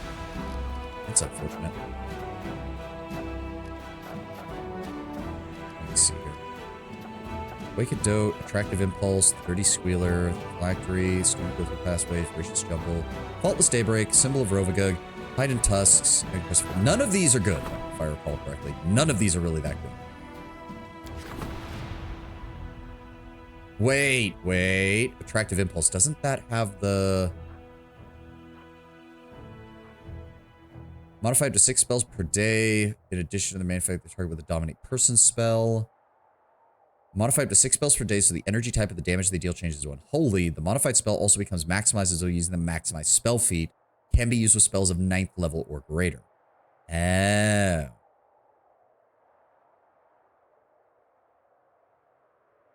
That gives the negative on 6 spell. Yeah. Recent Fish and Unfair Run, my bear had 80 AC and was fine. Then again, I was one-shotting before enemies could act. Yeah. But, well, that's the thing. It's like, I'm not saying AC is bad. It's just like, you have to go through a lot of steps to build your AC past a certain point. Whereas a spellcaster can be like, I cast Displacement, I cast Mirror Image, and unless the enemy has True Seeing, they're gonna miss like 90% of their attacks for at least the first 2 rounds. When the wearer of these gloves confers a critical hit with any bow, the enemy starts losing their mind, thus suffering 1 damage to intelligence, wisdom, or charisma. Interesting. Yeah, it's probably going to be Calistria. Devouring Lust. All right, let's get started on that. Glory to the heroes. Help the nail. Senior comrade. I mean, we're good on morale. How are we doing on this? Oh, our diplomacy should be getting... Oh, we can't rank up past 5 yet, can we? So we do need to work on logistics, which is only going to go up as we build structures. So we need to build up some more material points. Oh, now it updates. Good lord. A detachment of valiant aristocrats will proudly accept the Knight Commander's nightly mission to seek out and possess the branch of the last ash, location of which is shown on the map, captured from the demons. We can get a Bardiche or a heavy pick. Really? A heavy pick? What does that even do? The +3 was made for a commander who didn't like to be on the front lines. Whenever the wielder of this weapon casts a Breath of Life spell on an ally, chosen ally gains a +2 bonus to AC attack and damage for 1 round. Whoop-de-frickin-do. Person who likes to think and plan ahead, it uses intelligence modifier as a damage bonus. Okay, that's nice. Also uses intelligence bonus instead of the usual strength bonus for attack rolls. Okay. Weird, but okay. Whenever... Oh, no, I don't want to read that just yet.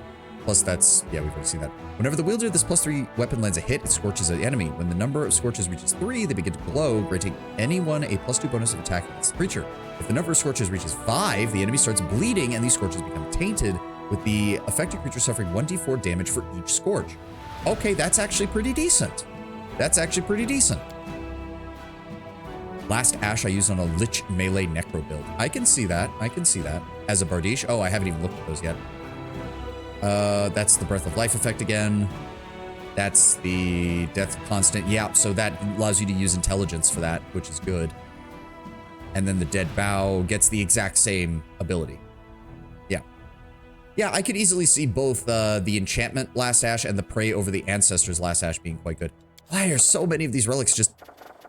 You'd think with how many different versions of these things there are that I would get more use out of them, but most of them suck. Help with the Nail we can't do any of those. Senior Comrades we can't do. An Army of Thieves. Hold on, let me take some drink. My character has seasoned assassin's armor, free total concealment against rage attacks, helps against cutscene fights. Yep. A large group of suspicious individuals has arrived at the gates of Dresden. They wish to join the Crusade. Officers have recognized a number of thieves and murderers from among their ranks, and it seems that the newcomers are only interested in the spoils of war, should they be accepted. This option unavailable because you did not pick Path of the Lich. Boy, I wonder if it's kill them all and raise them as undead. Arrest them. We get 14 convicts. Send them away. 750 diplomacy experience points. Accept them. Come on, show me. 6 rogues and 8 bandits are recruited. Accept and take care of them. Good. Unlocks the Raising Heroes decree, which allows us to get 6 paladins and 8 marksmen. Oh, cool. We can reform them. That's awesome. Why is the swarm that walks pure evil, but Lich not? Because, for one thing, Lich, there are dialogue options, I think, for Lich where you're basically like, my only task is to destroy the demons. That's the thing. You don't have to be evil. Like, you don't have to be fully evil as the Lich. You don't have to literally go around killing everyone. You can just be the opinion of the undead are better at doing this than the living. It's just that necromancy in such a fashion is automatically evil aligned. Areelu is certain that service in the Crusade will help reform them, as she has assigned experienced officers to guide them. Along with combat training, they teach the bandits about honor and valor. Nice. Lich has principles the swarm just consumes. Yep. That's pretty much a good way to put it. Well, I should say the Lich can have principles. You can play a much more like full-blown evil Lich. It's just that you have options, whereas with Swarm, you don't have options. You devour. That is all you do. You have become the hive mind of the Tyranids. Good luck. All right, get a move on, people. I don't even know what's up here. It's going to be at least one more day before we get there. Yep. Oh. Where are they at? Oh, good. We can travel forward here. How... Let me see. Have we built everything up in here? Or is that almost done? What? Did I not? Oh. Well, now I feel stupid. What else do I want here? Reduces the cost of mercenaries. Hospital. Gives all enemy units from the force. That doesn't really help. Did I not build a sanctuary? Oh, okay, well. Wait, no. Sanctuary is, that's the wrong thing. Shelter. Shelter. That's what I want. Warehouse, supply center, teleport. And then we want... Training ground, I think?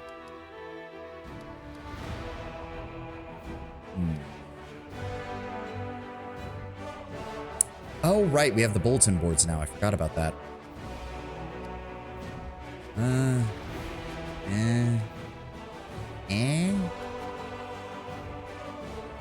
don't know what else we really want to build. I'm thinking smithy. Provides a +1 bonus to attack for all trainable units in adjoining buildings. Only one smithy can be built in each fort except present. So if we build that next to the archery range, all of my archers get an additional +1 to damage. Sunform is OP. 24-hour incorporeal is insane. Yeah, I bet.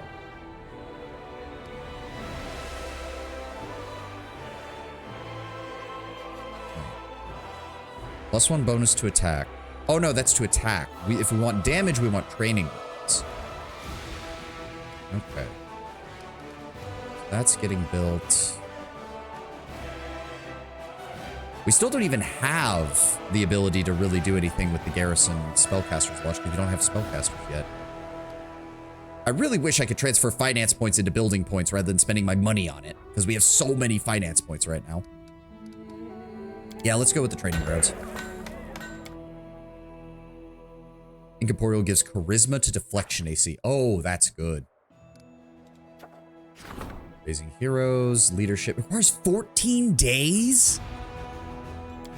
They do remember that I can only do one of these at a time, right? Like, if I'm doing something with this, I can't do any other leadership events. Like, I think they forget that sometimes. Good lord. There's nothing really much else we can do. So that's, hold on.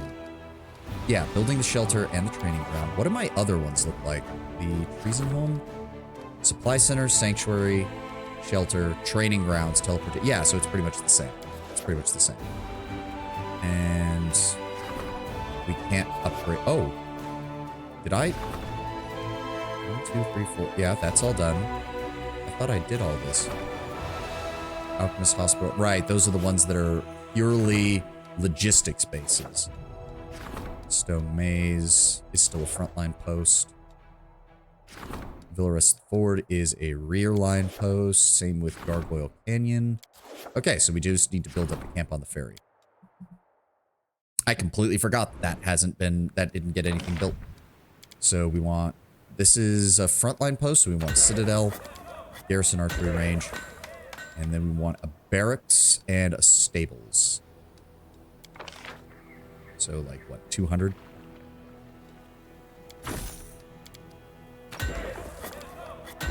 Yep. How are your Crusade stats? We're doing good. We're already maxed out on diplomacy, but I think you said we can't go past 5 until we get past this act. Same thing with military. Logistics is the only one that we're really lagging behind on. We just need to build more buildings for that, which honestly, I just need to build Dresden up because Dresden's buildings are so expensive. I've been avoiding buying them. Also, the ad is plague, so okay. Well, let me pull this up. I'm gonna go get some more water and we'll have our last hour of the stream. Yeah, because I haven't built much here at all because it's so expensive. All right, I'll be right back.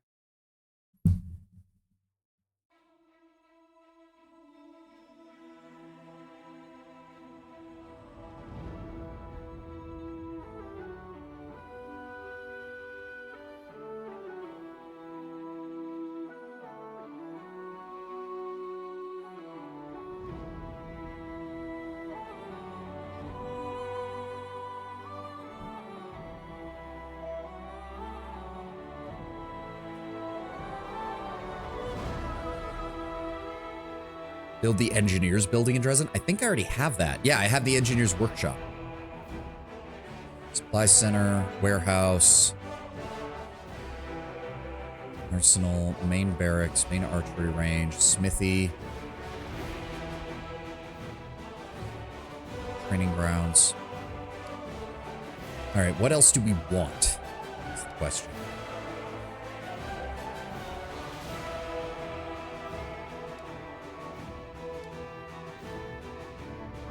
Hall strategy is where the Crusaders' brightest minds share their hard-won knowledge and devise new tactical maneuvers. A Hall of Strategy provides a +1 bonus to attack and a +2 bonus to power for all generals. All right. That sounds like a good investment. And it's huge. Of course it is. Good God. Spellcaster's Lodge. There we go. 675? Good Lord. Made a sandwich. Bruschetta ham and cucumber slices, not pickles, plum tomatoes, blue cheese with a pear, mayonnaise on sourdough bread. Ooh, sourdough. Lightly toasted. Not the biggest fan of the blue cheese or the cucumber slices, but everything else sounds really good. So wait a second. Church guards, war priests, druids, monks, assassins, witches, and bards. Huh. I guess we have to get it built at some point, don't we? Let's put those next to the training ground. 675. Good God. Well, I'm glad we saved up our money. Military Academy. +1 bonus to attack and AC and saving throws for all trainable units. Blue cheese with pear. We literally have a tube with blue cheese with pear flavor. Sweden has a lot of strange cheeses on tubes. That's for mercenary units. That increases our energy income, which we get 26 a day right now. And we don't use those nearly as much. It's the material points that are the problem.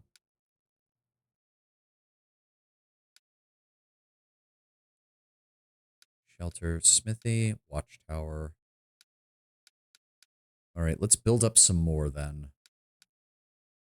What else do we have? Military Academy, 360. Nope, wrong one. Let's go ahead and get that built. Good Lord, it's big. What else do we have? We have a hospital we can always build. Don't we already have that? Warehouse, supply center, engineer's workshop, main barracks, smithy, main stables, training ground, main archery range, arsenal. No, okay, apparently we don't. Hall of Glory reduces the cost of mercenary units by 5%. That's not the worst idea. Why did the game decide to not have any music playing right now? I feel very awkward. May as well buy the bulletin board.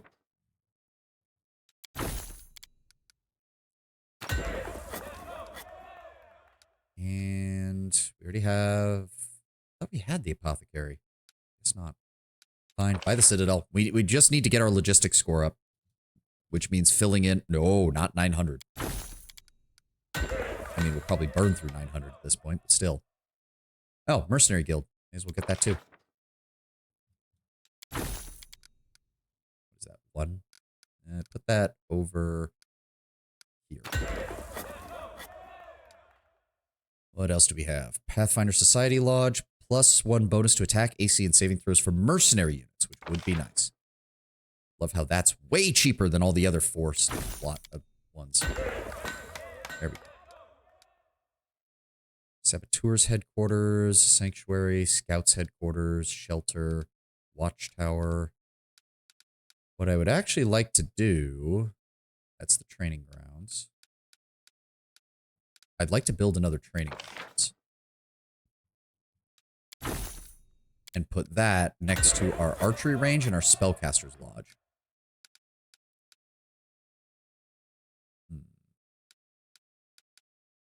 What else am I missing here? We can build more apothecaries. May as well build a hospital. Why not? That can go over here. Okay. The arsenal provides +1 bonus to AC for all trainable units in adjoining buildings. And yes. Oh no, we can have multiple hospitals in here. Okay, that's a bit weird. As well, Saboteurs headquarters, I guess. So hold on. 1, 2, 3, 4, 5, 6, 7, 8, 9, 10. Will that get us all the way up to the 5th rank? I don't know. I'd rather keep building stuff if that's the case. We can always sell buildings later if need be. So this is our most important site. So let's go ahead and build a watchtower. Within the fort's area of control, gain a +1 bonus to attack, AC, saving throws, and initiative.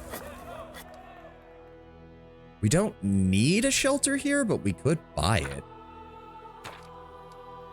Let's get the scouts headquarters instead. 135. And then Saboteurs headquarters, 225. There we go.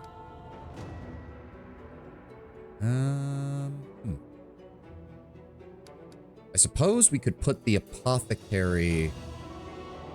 We could put the apothecary next to the barracks, which the barracks is going to be... The barracks units are always one of our main frontline units, so there's no reason not to.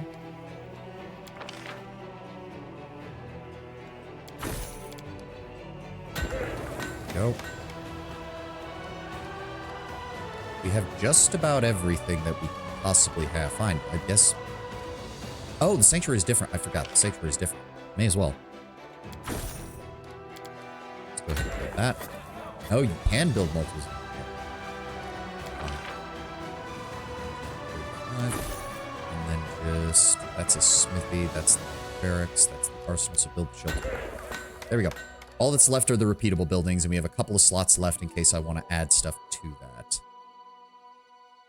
The main thing would be the barracks. If that's the case, actually, the apothecary is the 10% bonus to hit points. 148. There we go.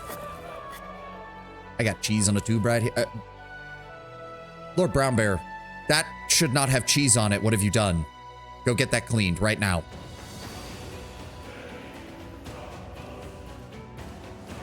Go get that cleaned right now, Lord Brown Bear. I don't want to build more watchtower. This should be good. This should be good. We're finally building this out. Finally building this out. In a few days, hopefully our logistics score will skyrocket. You played yourself there, Lord Brown Bear. You played yourself. I couldn't even defend you on that one. No, no, no. You're the one who done fucked up that one. All right, the demon army's coming this way. Can we just go deal with them? I think we should just go deal with them. We're still waiting on our reset there. I guess there's no reason. There we go. Enemy army has arrived. Nope, don't let them escape. You decided to march on my shit, guys. You get to deal with the consequences, and those consequences is I'm about to kill all of you. In fact, I can do exactly that. Fireball. Would you look at that? And then kill the dretches. And then kill the shears.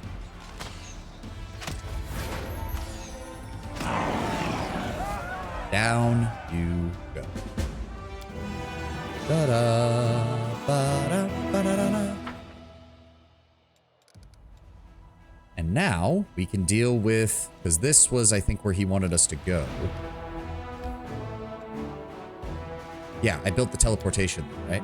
Yeah, I did. All right, let's go deal with this army. They tried to cut off some of our scouts. We're going to cut off their heads. Who have we got? Oh, some Baylors, some Darachne. Ow! You son of a bit. Oh, the sorcerers are dead again. Is there a reason we went last out of, like, everything? That was kind of annoying. I'm not gonna lie.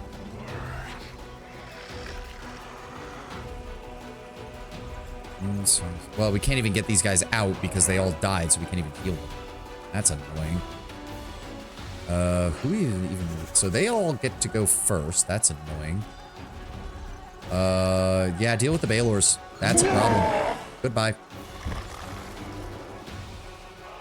And then we'll kill the Babaus, which gives them an extra turn, which will then allow them to weaken the Oleodrune.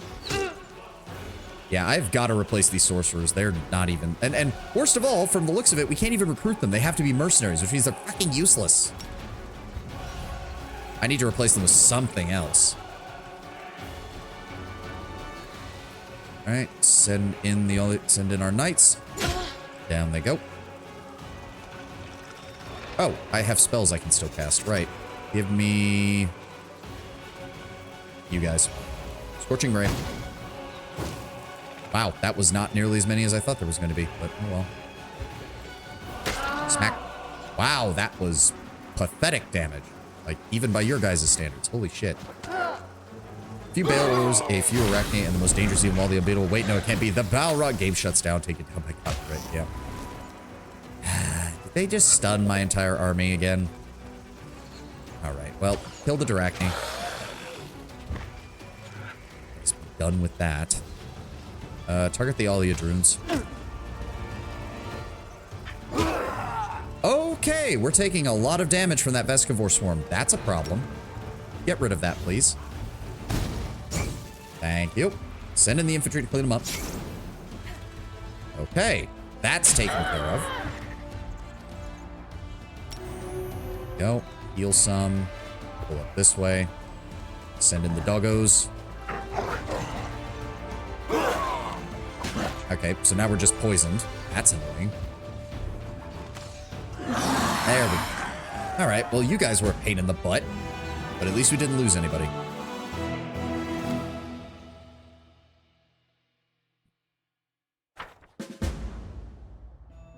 Oh, that was the Storm Peak mission. Oh. I thought that was just clearing out dudes who had gotten in our way of getting to those scouts. Okay. Oh, and we do have the... So if I go to the map... The camp on the ferry is probably the better choice, because it puts us a bit closer to this. Gloomy Gorge only really gets us closer to this stuff, which isn't that far from Dresden. So it's going to take us a couple more days before we can upgrade that. But that's fine. Oh, good. The stronghold of the fierce Karamzada has been captured and razed to the ground. The mighty Baylor and his army will no longer be able to threaten Dresden. From this location, Karamzada opted to avoid a fight, leaving the citadel at the last moment of the battle, but there's no doubt he will attempt to avenge such a fight. Interesting. Shouldn't the captain, like, you'd think he would come and report this to us himself, like, that we'd get something more from that than just a text. That was the fantasy equivalent of being emailed it when, oh, there, nope, no, wait, who are you? Oh, Claim, he's the, right, where you saved him, right, the Order of the Flaming Lance, right.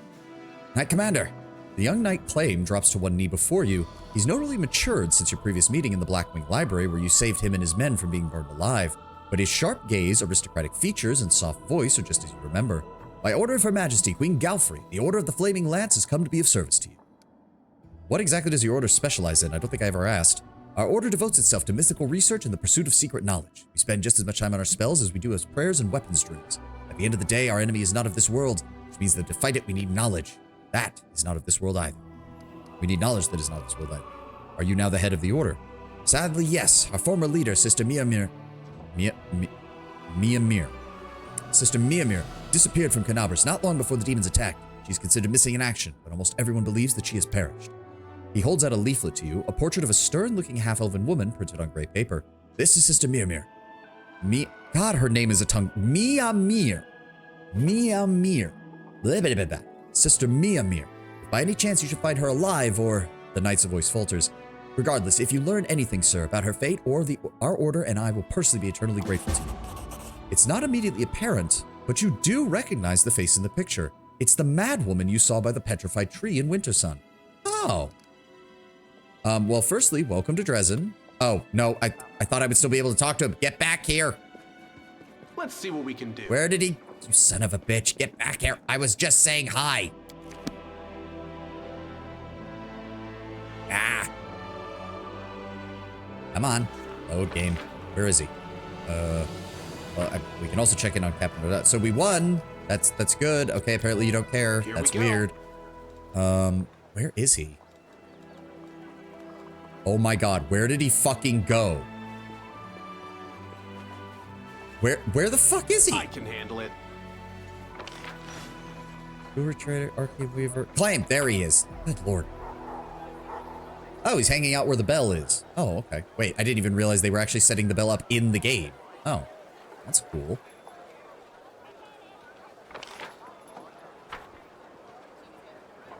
Come on, get over to Claim. Come on. There he is. Oh god, do I really care about him or his order? I really don't. I can see that Miamir the Scholar means a lot to you, Claim. She's my teacher. Without her, I wouldn't be who I am today. Well, I found her. She's on a cliff near Wintersun, studying the runes on the bark of a petrified tree, and she does not look entirely healthy. A petrified tree? Of course, in Canabras they was reading a history of the petrified library. I feared that she'd gone to the Stone Wilds, but if one of those trees was here, inherit her, that means she's in grave danger. Commander, do you not know the history of those trees? They were enchanted by the druids of Old Sarkoris to guard knowledge hidden within them.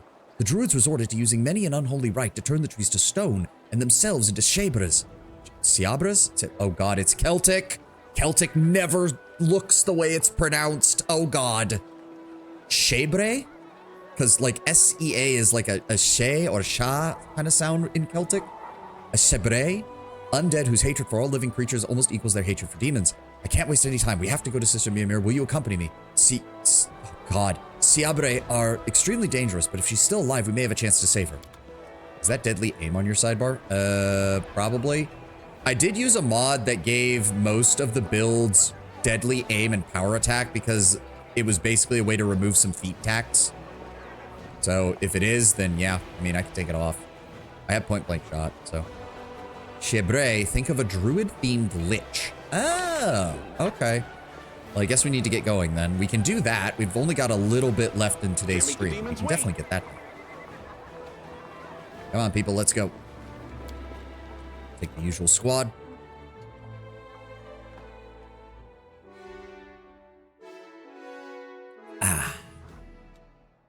And Winter Sun.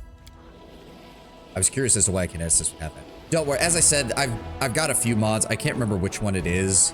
I think it was Wrath Patches or...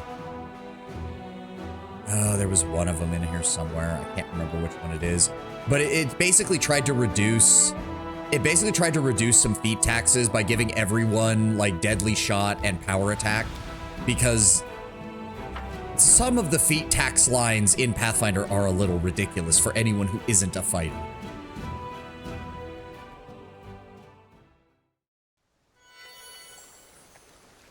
Oh. It's been a while since we've been here. The world has suffered enough. Get on your mount, please. Thank you. It was over here.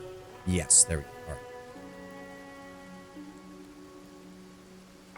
I don't think anything respawns in this area, right? Like, I don't think so. We already cleared out all of Winter Sun itself. Shouldn't have any worries there. I don't use the sidebar. I mean, I mainly just use it to help me organize. To be fair, like, because eventually this does get a little crowded, especially in Wrath of the Righteous. Like, especially for Kineticist, because it keeps putting all of your various things for elemental overflow and everything else, and your mythic abilities all end up there. It gets a little disconcerting when you open it. From time to time. The stuff I spam is on the bar, and I buff from the spellbook. Fair. Alright, hello, Claim. I see you haven't had any luck convincing her to stop. Teacher, teacher, what has happened to you? Claim gingerly touches Miamir's shoulder. You're nothing but skin and bone. You can barely stand. Please, you need to come rest. This is what happens when sorcerers try to grasp the wisdom of the druids. Ancient runes knew who they're written for and how to punish those who attempt a sacrilege. Druid-themed lich. Stop, I don't need more ideas. See, it doesn't work as well because if I remember correctly, Druid is counted as divine magic fully. So, funnily enough, Druid actually pairs with Angel for a combined spellbook, which is really weird. Rest, seeds rest in the earth, bones rest betwixt roots covered in snow. We find rest in earth till spring, until spring. Teacher. Calum calls out to Miamir with pain in his voice. You remember me. It's Claim. I'm your student. We need to bring you home. Claim? A spark of recognition flares in her crazed eyes. Claim, what are you doing here? This place is dangerous. Go. Bone like bark, like rock, like oath. I know it's wrong, but Druid-themed lich make me think of Swarm that walks. See, again, though, you're forgetting... No, because Swarm that walks is a perversion of nature. It wants to consume until there's nothing left. There is a pestilence druid. See, that would make more sense for lich. A barely discernible whisper touches your mind. And liches aren't. They're different. They're in a different way, is what I'm saying, Ten. Sounds like the rustling of sand on ice. She belongs to this place, mortal. She will stay here. You will not save her, leave her, or kill her, and go on your way. Or else you will stay here in her place. Who is there? Show yourself. You desire to know who I am. I will allow it. But this knowledge is not without cost. No. A terrible figure, a petrified skeleton with branching horns, seems to grow out of the ground in front of you. Mortals, be gone. Be gone from this place, for she is mine. Leave her to me. Who are you? I am Chebre. The sound of the word is like ice in your ear, like you just laid your head upon a frozen tombstone. I was a druid of old Suck Forest long ago. Before the magic users brought disaster upon themselves. While this land was alive, I protected it with my life. When the time came for it to die, I followed it into death. The smooth, gleaming white stones in the skull's eye sockets are fixed upon the petrified tree. Our forest held our secrets, ancient sacred truths. Demons brought fire, flesh and wood burn as well as each other. But stone does not burn. We turned our trees to stone and stood to them as guardians. Angel makes fights against the undead so easy. Radiant Ground is broken. It doesn't have a range cap, so it hits the whole map. Drop an empowered, maximize Radiant Ground and win. Oh, wow. You chose to stand your guard at any cost. Despite the fact that you must be destroyed, your loyalty does warrant respect. Perhaps if all Sarkorians had been like you, I would be fighting a much different war. Good. You understand us because you are us. You have stone inside in the place where others have a heart. That is good. Brother, what's become of you? Ulbrich quietly speaks a few words in a secret language known only to the druids. The Shibray responds in the same. You are no brother of mine. I give you but one chance to leave or perish like the rest. Makes Enigma a cakewalk. Haven't been there yet. Don't spoil, please. Why do you say that Miamir belongs to this place? The insolent, foolish mortal came here seeking the secrets of the old. I allowed her to glimpse them, but those secrets come at a cost. To preserve them, to escape the fire into the embrace of stone, we paid with our lives and souls. It is only fair that she should pay the same. Ivu cowers slightly behind your leg. He's hurting her because she was curious. He's a bad, scary man. Going to places of secrets and learning secrets is a normal thing to do. Shifters are members of druidic circles, at least typical ones. Yeah, I mean, that makes sense. We are crusaders. We fight the demons. We share a common enemy. Oh, actually, let's go for the faith one. You've betrayed the green faith and betrayed the land. What you're acting as is an abomination tainting Sarkoris no better than the demons. What do you know of my faith and my land? How dare you speak the name of Sarkoris? You will never understand the sacrifices we made for it in life and in death. We are crusaders and we share a common enemy. We're on the same side. The same side of what? The front, where you foreign invaders battle with invaders from the abyss over our mutilated lands? No, mortal. I may despise you less than I do the demons, but I am on no one's side. I am on one side, you are on another. Keep Sarkoris' name out of your fucking mouth, pretty much. Let me take her. Name a price and I will pay it. She partook of our secrets. There is but one price to pay. The life and soul of all who wish to possess them. I will accept no other payment. You made a mistake trying to bargain with the master. You want life as payment. Why don't we let you keep yours? That's more reasonable. Deserter, monster, they're all the same. I'll kill you both. She's beyond saving. I'll leave her to you. Farewell, Miamir. She's not yours. If you won't release her willingly, then I will free her by force. Go on then. Try.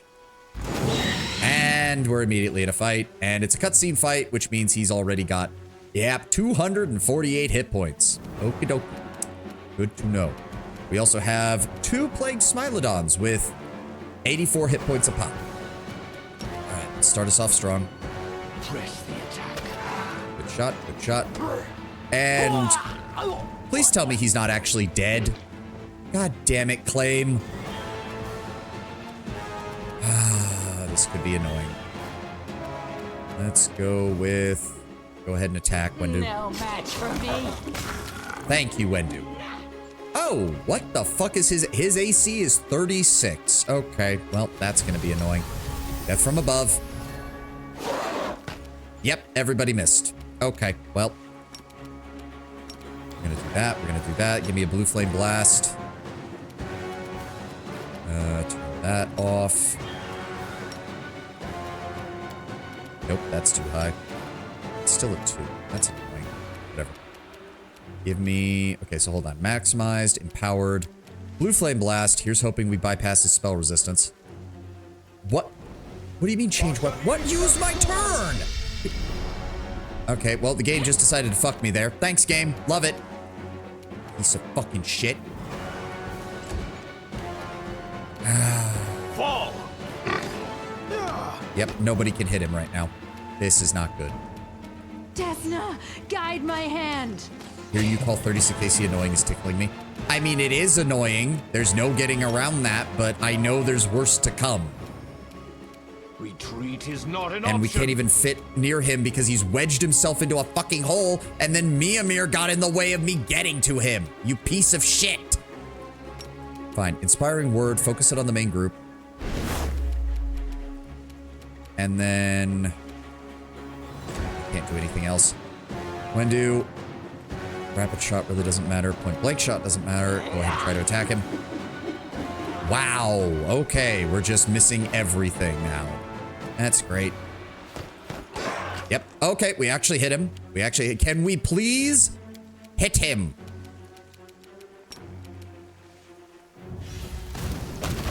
Oh, would you look at that? If we'd done that last turn, I would have... Okay, good. Claim is not actually done. Wenduwog sweep. No, Wenduwog did nothing. She killed the Smilodons, thankfully. Ugh. More water. There we go. Darkland moans, wind's grey song. Muttering something indecipherable, Mimir drops to her knees before the Siabre's dusk, grasping handfuls of it and pouring it from one hand to the other. Teacher, wake up, I'm begging you. Remember who you are. She's usually how I deal with him. Yeah. The woman becomes absorbed in her own musings and then raises her slightly clearer gaze to Clem. I am Mimir. I sought the knowledge of the druids so I could. There was a war. We are at war. Knowledge, secrets, briars, thickles, bone, bark, knowledge. I discovered something. She looks away. I can't remember what. Claim. I will tell you what I have learned. When I remember, I need to rest. I will tell you. I will share. I will reveal. Since the cells that approval is a disgrace, I'm arresting her for desertion. She's not herself. We'll send her to the rear for healing. I would say, what do you think I should do? The nasty rumors were true. She really did abandon her post willingly. I'm sure she had noble intentions, but none of it matters now. Look at her, Commander. She's barely alive and she doesn't know who she is. Send her for treatment. When she regains her sanity, she can answer for her sins. What the hell is Anthem? Oh, they're shutting down Anthem. That was the game that BioWare tried to make that was a shooter. That was a always online, like, it was like their version. It was like they were trying to do what Destiny was, basically, an always online shooter. And it flopped miserably, and then they dropped all support, and it never got any updates, and now they're finally shutting it down for good. Oh well. Look at her, she's raving. You flew around in Iron Man suits. Yeah, like, art design-wise, it had an amazing concept. Like, power armor, infantry, fighting, like, shooting, first person or third person? I don't know which one it is. I think it's third person. Third person power armor shooting game with, like, an always online component. Interesting concept. Horrible execution. She doesn't even know where she is. She's not fit to stand trial, let alone be punished. She needs a healer, not an interrogator. This woman stands accused of desertion committed when she was of sound mind. That she fell into difficulty after that crime does not diminish her guilt. The cleric glares at Regil but has no response. Oh, think about it. Willingly abandoned. Are you trying to say that you never ever break the rules? Don't ask that question to Regil because his answer will be yes, I never break the rules, ever. We can think of a punishment for her after she's recovered. Send her to the rear for healing. Thank you. We should always show mercy in such cases and only later consider harsh consequences are warranted. Thank you, Commander. I hope she'll regain her sanity. I mean, for instance, she should absolutely be stripped of command. She's not fit to lead you guys if she's willing to just bail on you. But we can deal with punishing her after we've dealt with this. Okay, who got hit with debuffs? Because I saw some people. Social, the Boar, Ivu, Decide already. Regil. Seriously? How many people did he hit? I'm Areelu. Fuck. Search for the beauty with your heart, not your eyes.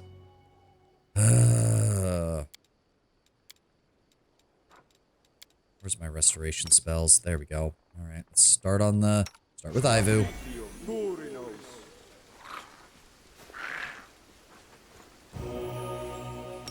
And then you cast it on yourself. Come on.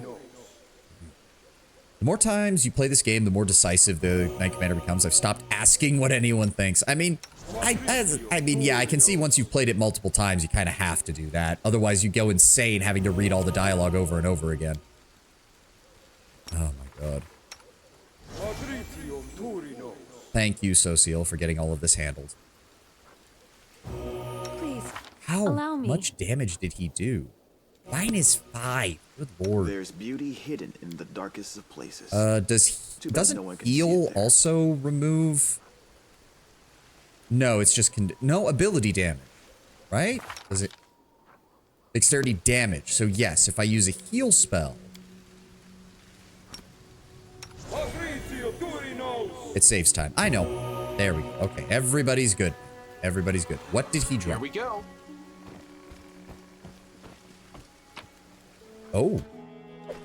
Corrosive quarterstaff +2. Okay. Hide armor +4. Nice. The Shapeshifter's Helm. This helm grants a +2 bonus to AC while in wild shape. Also grants 1 additional use of wild shape per day, which means it's useless because we don't have a druid, and the shifter's ability is not treated as wild shape in this regard. All right, well, I guess we'll be scrapping everything he gave us.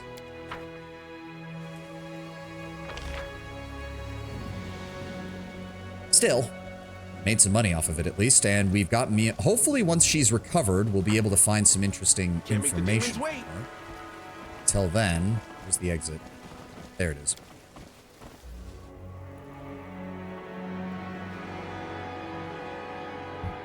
I have drank so much water today. I guess I just need to drink more because I'm still feeling scratchy in my throat. I just need to get some tea. Oh, right. We need to talk to the Sunhammer dude. I forgot about that.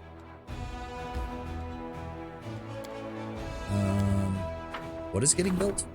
Oh, right. Okay, yeah. Relic can be augmented. The fate of the... It's the Meta Magic Rod. Right? Yes. Commander servants have carried out the decree. Okay. I'm assuming we have to continue building it up. It's not done yet. Can't do a rank up yet. Bastion to Fortress expansion. 1,000? Good lord. Just hold off on that. We spent way too much money on that crap. Finance, it's really not worth it. It's really not worth it. Religious feast. That only lasts 30 days. Where's 14? Branch of the Last Ash. Fate of the Wicked Dope. Dirty Squealer. Amulet of Ooze. Whenever you cast a grease spell, all creatures within the affected area must pass a reflex saving throw or suffer 5d6 acid damage. I mean, that's a great way to add some variety to your spell, at least.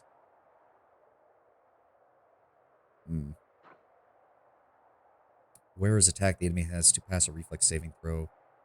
None of these are very good. At all. Ew. I don't like it. Reserve forces. Anything here. Those are expensive. It's a good thing units don't have upkeep, or I'd really be tempted to just get rid of all these random dudes I've got hanging around here. Oh. Where did you come from? Clerics and church guards. What do you guys even do? Oh, they can buff and they have dispel. Okay, that's nice, I guess.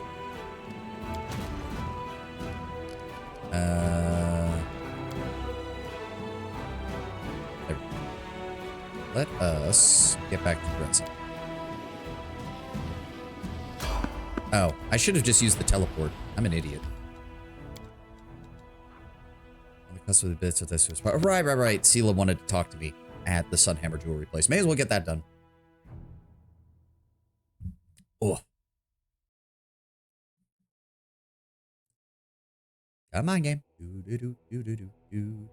Loading up the game. Why does it take so long? We have been here 1,000 times. Maybe I should get more RAM. Jewelry artisan. There we go. He doesn't sell any magical equipment here, if I recall, though, so it's kind of annoying. We can check in with Claim afterwards as well. Yeah, it doesn't do anything yet. It's just... That's just the description which we read. It doesn't actually do anything yet. That's a shame. I wish the intermediate steps at least did something. Derek Sunhammer. Okay, so we have a classic dwarven artisan. Dust my eyes. No. More Scottish. Laddie, do my eyes deceive me? The victorious Knight Commander himself has paid a visit to my shop. Such an honor, such an honor. A dignified dwarf in a luxurious, beautifully adorned garment bows to you before turning to Sela. You are most welcome as well, Omere's faithful. It is a pleasure to see so many brave crusaders within these walls, for I am Derek Sunhammer, jeweler. This shop is one of many that I own in Mindir. Aye. Master Derek himself. I heard the only place he likes to bump into you is the royal reception. Not at all. My wares may be expensive, not least of which because I have to buy the most costly of metals and gems, but also because of the security of the shops and the workshops throughout Mindir and even beyond. My prices might limit the circle of my clientele, but that doesn't mean I shun all those not in possession of a noble title. Master Derek gives you a warm smile. And I must say again, I am very glad to see you here. Why'd you decide to open a shop on the front lines? Well, there are two sides of me, Commander, if I could put it this way. I am both a merchant and an artist. For the artist in me, the Crusade is a limitless source of inspiration. In recent years, I've crafted very few delicate items, plants and flower patterns and the like, you know. My current profession is with heavier, larger jewelry, dark metal, expressive gems in cool colors. Everything that reminds me of a man in steel armor, or the calming weight of a shield in your hand and the clash of weapons. But the merchant in me sees something else in Dresden. A risky, but potentially fruitful new market. If you succeed in your noble cause and defeat, or hell, even just push back the demons, this city'll thrive. And whoever is first to make a splash here, they'll reap the rewards. So that's my motivation. Inspiration and greed in equal measure. Master Derek makes a helpless gesture. Sela wanted to talk to you about something. Aye, you have my full attention. The dwarf strokes his beard. Well, it's simple, Master Derek. You might remember a little while ago, Sir Lon of the Houndhearts ordered a ring from you. Silvery ring with a blue-green gem. I need to get something similar, but I only have this. Sela shows him her coin purse. Do not interfere. Oh, unfortunately, what you're offering, Valiant Sela, is only enough for my most inexpensive ring, and I'm afraid I've got no gem in the colors you need. We'll get the very best. I can add 1,000 from my personal coffers. Sela sends you a grateful look. Master Derek lowers his head respectfully and retrieves a box from the bag on his belt, opening it to reveal an exquisite ring with a glittering blue-green jewel. He lets the light play on the gem's facets, then places the box in Sela's hands. This is a special item, and I'm glad to see it go to someone as worthy as yourself. But how could the commander's friend be anything but? May it bring good fortune to its new owner.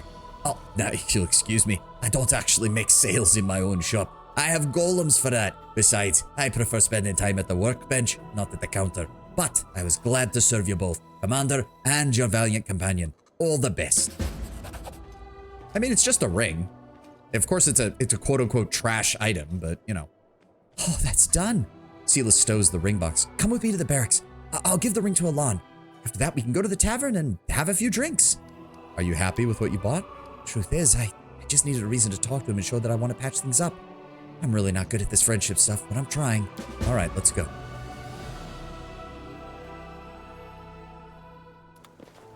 Oh, it's just going to teleport us there. My only dealings with jewelry were back when I used to steal it, but even remembering that makes me sick. Dresden is a nice little town, and since we got here, it's really transformed. It's looking better than ever. I don't care what anyone says. I like life in the Crusade. Different people brought together by a common goal.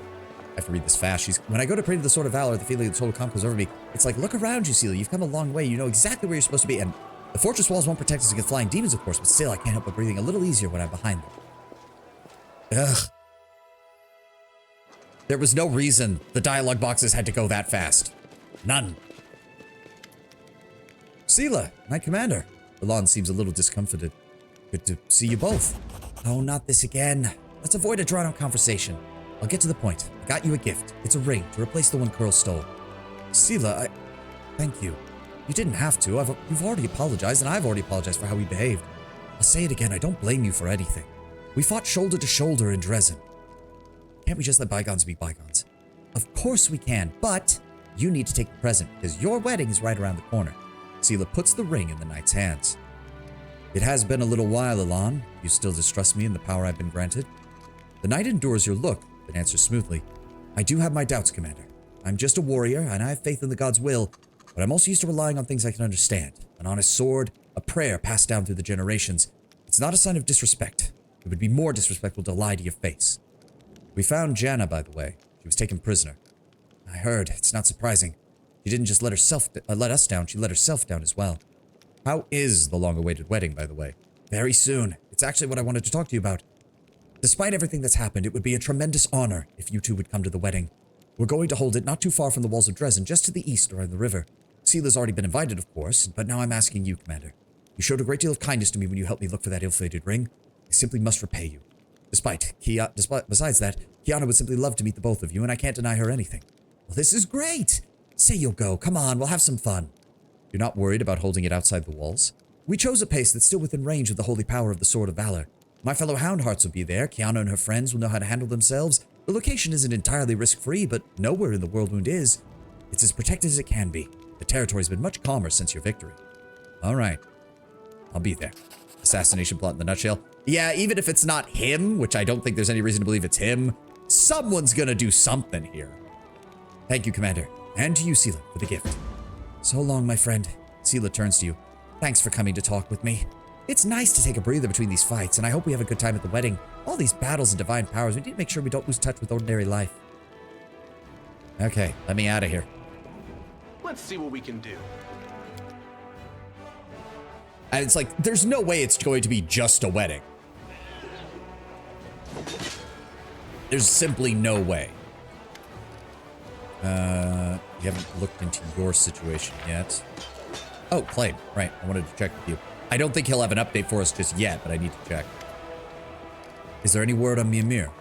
The knight's lip curves into a smile. She's doing much better. Thank you for saving her, Commander. It was painful to think my mentor was dead, or even worse. To contemplate the possibility that one of the most brilliant minds of our generation was to be snuffed out. But now there's hope that she will one day return to our ranks. Again, if she comes back, I'm going to make a formal proclamation that she is not to be in charge of you guys. She can continue to serve, but at the bare minimum, she needs to be reduced in rank. That's non-negotiable. Regil wants to see her hanged, so I think you can accept this as an acceptable compromise. Okay? I will endorse her returning to the fight. I will not endorse her putting her back in command. Absolutely not. I can handle it. Let's go sell off these junk items we've been accumulating. Oi, blacksmith. Bulk selling. Go by price. Get that. Don't need that. Get those. Don't need that. Don't need that. Don't need that. Or those. Or any of these. There we go. Don't need that. Don't need that. Don't need that. That. That. Might need the hide armor, though. Don't need the regular stuff here.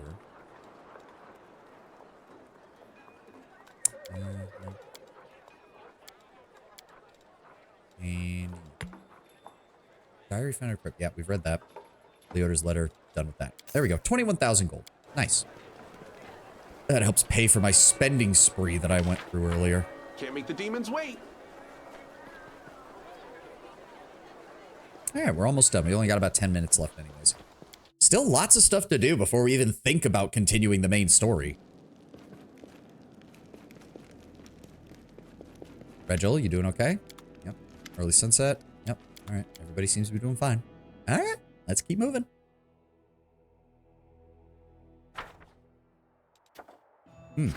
Storm Peaks, the stronghold. Yeah, we already did that. Why was that still there? Whatever. Campaign map. Oh, good. We've got more troops to recruit. Inquisitors, light cavalry, champions. Oh, okay. Let's see here. We need... Didn't I find some...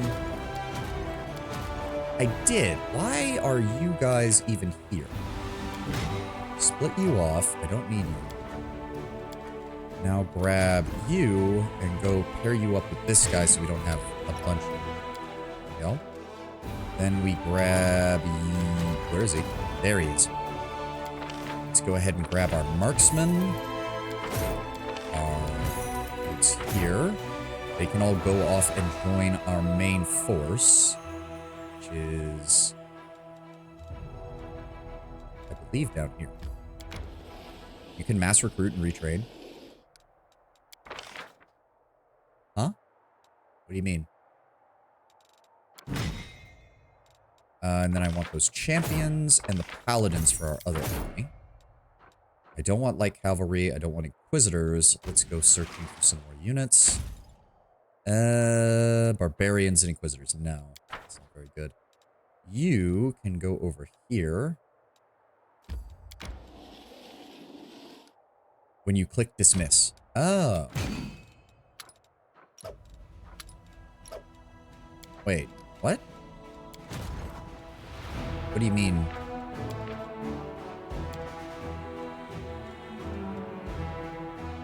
I'm confused. What do you mean when I click? If you dismiss a unit, you don't... There's, like, these are all mercenaries. It's not like I have the option to change them into something else. I'm confused. The X? I mean, yeah, I know. Dismissing surplus units puts them into reserve, which you can repurpose into trainable unit. Wait, what? So, wait. So, hold on. We have all of this. We have all this. So, if I dismiss the mana, increase your reserve by 330. No one ever told me this! Okay, we'll keep the angels, because we can't easily get them back. Merge you guys.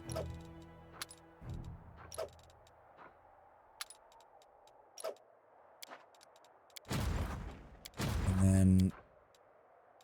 Oh my god, why? Nothing ever said anything about that. What the fuck? I thought you were just stuck with units because there was no reason to do anything else. What the shit? So, okay, where did they go though?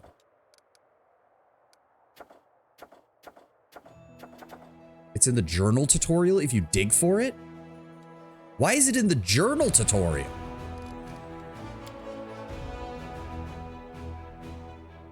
Mythic units give massive returns. Well, I mean, obviously. Is the game trying to do something here? No. Journal. How do you even open the tutorials? Encyclopedia. Crusade tutorial. Trees, unit types, regions, constructions.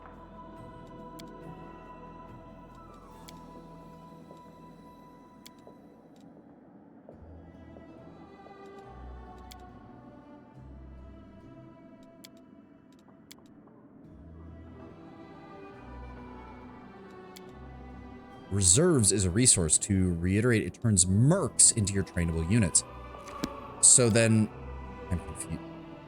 Nothing said that. I was looking at the tutorials. None of them say anything about that.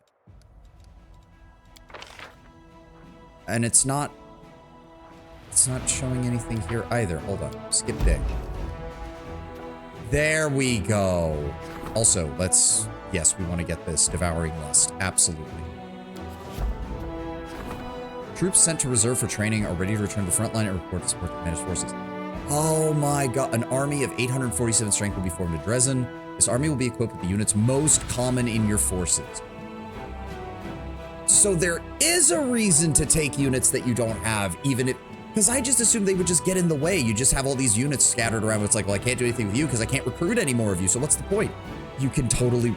There is nothing in the tutorials that says this. There is nothing.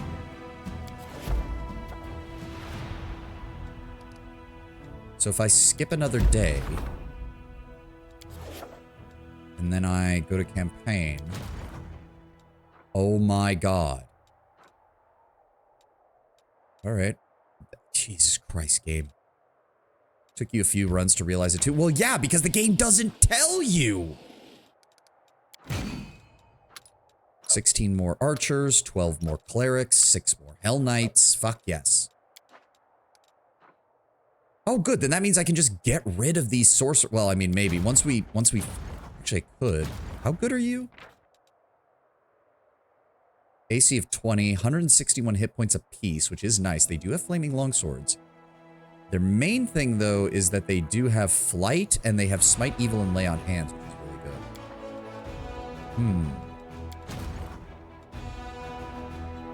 I need to get more longbow fighters. That's getting worked on. Glory to the heroes. Increases morale. We don't need that. Raising heroes would allow us to get some paladins and marksmen. Nice. And it's only 2,000, which we make that in less than a day. So yeah, let's go ahead and start that. See, I don't like that it takes 14 days to resolve, because now I can't do anything with that for 14 days. Also, oh, we should be getting the next logistic event, shouldn't we? There we go, logistics reform. We'll do this as our final thing. A problem with 9 lives. The quartermaster has brought cats to Dresden so they can keep the stores safe from rats. Smaller demons have learned to assume the form of a cat to sneak into the city and wreak havoc. The soldiers are ready to start hunting the cats, but the quartermaster forbids it. Leave the cats be and exercise vigilance. Gain 4,500 logistic experience, lose 1,500 leadership. Get rid of the cats. Opposite, gain 4,500 leadership, lose 1,500 logistics. And ask the cult of Bastet for help. Energy point income increases by 5. Sure. Sociel, remembering the cult of Bastet, poorly known in Avestan, has sent a few letters to Osirian. Priestesses of the goddesses of cats are willing to identify the demons and remain to care for the cats in the city. Their knowledge of divine rituals will also prove useful to the crusade. Sounds perfect. All right, logistics reform. We will do the logistics reform, and that'll be the end of this today. Yeah, it's a permanent upgrade. Once we get 100 energy points, which I think we have. Yeah, we have plenty. Sweet.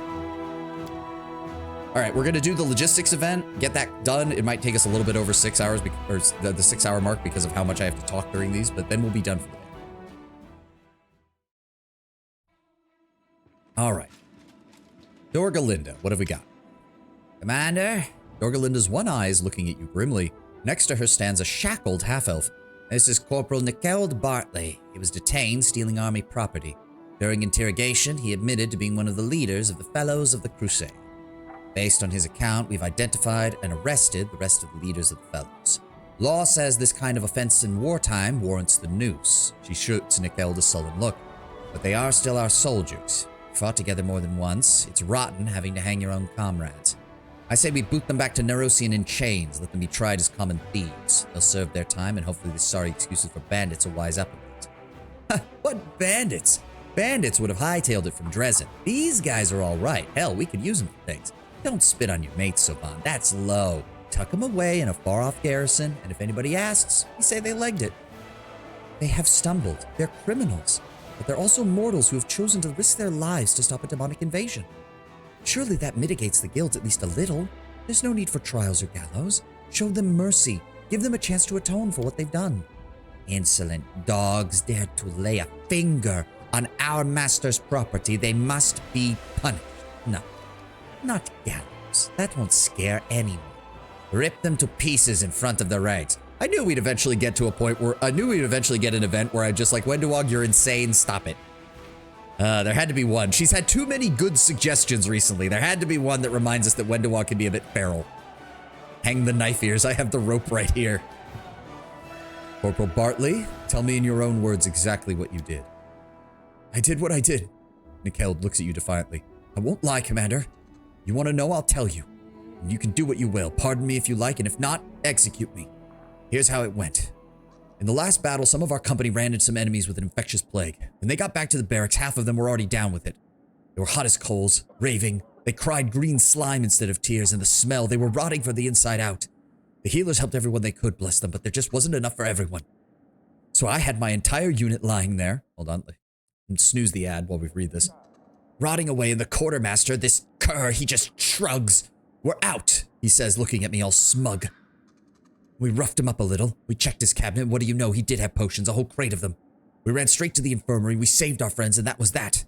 They shackled us. They brought us to you for judgment. If you think I'm a criminal, fine, sentence me.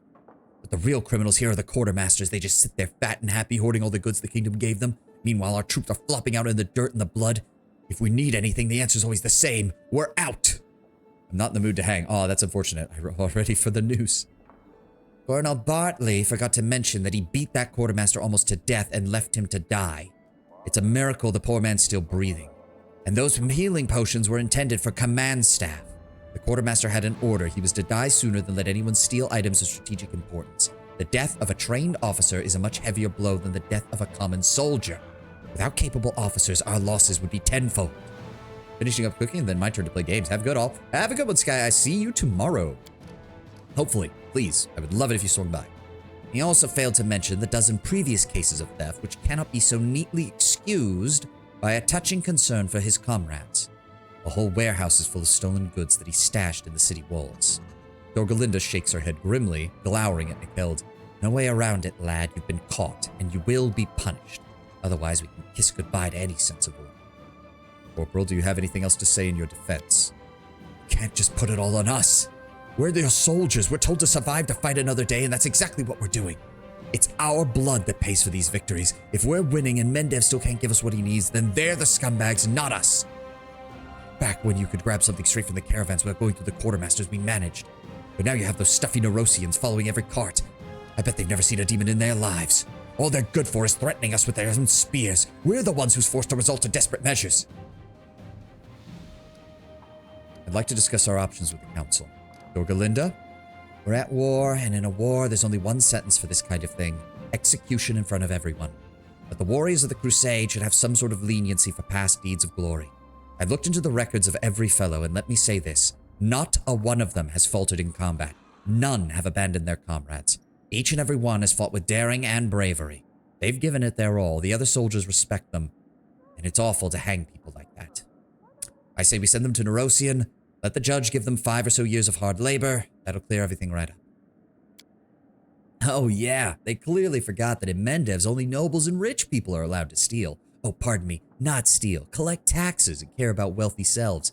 If a simple lad grabs a loaf without permission because he's starving to death, well, his options are the gallows or hard labor. God, I love this country. Woljif, remember how you pulled me out from behind the bars in Canabras? Have you ever regretted it?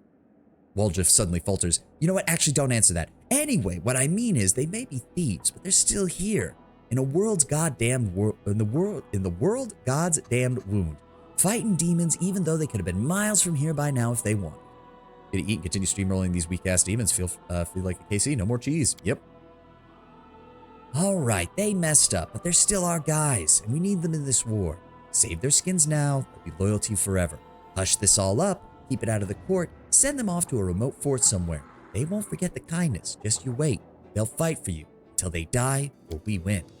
These dogs don't know the meaning of gratitude. The only thing they understand is fear. Put it in them. Every scumbag in the army will know that weaklings cannot rob from us with impunity. Gwendouar, the servant has lost the fear and dared to put greasy fingers on the master's possessions. This cannot be forgiven. They'll be completely out of hand. This one and his henchmen need to be quartered in plain sight, and the rest need to remember you don't even look at something that belongs to the master. And don't ever forget to pay a cut of whatever you find, no matter where you get it from. If anyone pulls a stunt like this again, I'll skin them myself. That's the kind of discipline you need to have if you want to nip this in the bud. You're horrible. How could we do that to comrades, to our crusaders? How would we call ourselves crusaders afterwards? Arushale? She sounds a bit like Smeagol. A little bit. Commander, we are more than an army. We are crusaders, a brotherhood that protects this world from absolute evil. These people have committed a crime. They do need to be punished, but do not treat them like common marauders. This is no place for whips or gallows. Spare them. Give them a chance to atone as you did for me. It will work better than the most severe of punishments. Finance points increased by 10 and material income increases by 1 for each controlled region. That's good. Insiders in the field. The effects of positive morale on finance, materials, and energy point increased by 33%. That sounds good. Snooze the ad again. We're almost done. Don't worry, game. Execute the offenders. All generals gain the salvage feat. Defeating an enemy adds 1,000 finance points. Dorgalinda, send the followers to Mendev. They deserve imprisonment, but not the gallows. I mean, Arushale's kind of right. It does fit with how my character's been acting. I've given even Gwendouar and Arushale a chance to redeem themselves, even Woljif, so it seems a bit hypocritical not to extend it to my own troops. And quite frankly, as long as we maintain positive morale, this is going to be a massive increase to our finances. Arushale speaks the truth. And it's insane. Yeah, I mean, Wenduog in particular is insane. Like, I love how I've been defending Wenduog's options here because most of them at least have a sound tactical side to them. And then we get to this one. It's just like, no, Wenduog, you have literally no reason to say this. You're insane. Go wait for me in my bedroom. I'll show you what you need to be shown later. All right? Just, you're not needed at this particular meeting, Wendu. Arushale's correct. We'll give them a chance to redeem themselves, bump them down into their own unit, and see what they're capable of. Thank you. I know better than anyone how strong the grip of sin can be. But if even I'm able to fight it, they're not without hope. I'm certain your mercy will raise their spirits and serve as a worthy example. I hope that does it for the follows problem. But who knows? Our supply situation might finally be sorted, and I won't even have to assemble the council in full again. I can only hope. All right, and there we go. That calls it for today. Please go away. I need to save. There we go. Thank you all for being here. Thank you all for joining me. Let's go ahead and have our first raid of the year. Why not? Who can we raid today? Let me go check Twitch. Who's on right now? Who's on right now? I'm seeing a couple of people playing Pathfinder. I'm also seeing some Phase Connect people.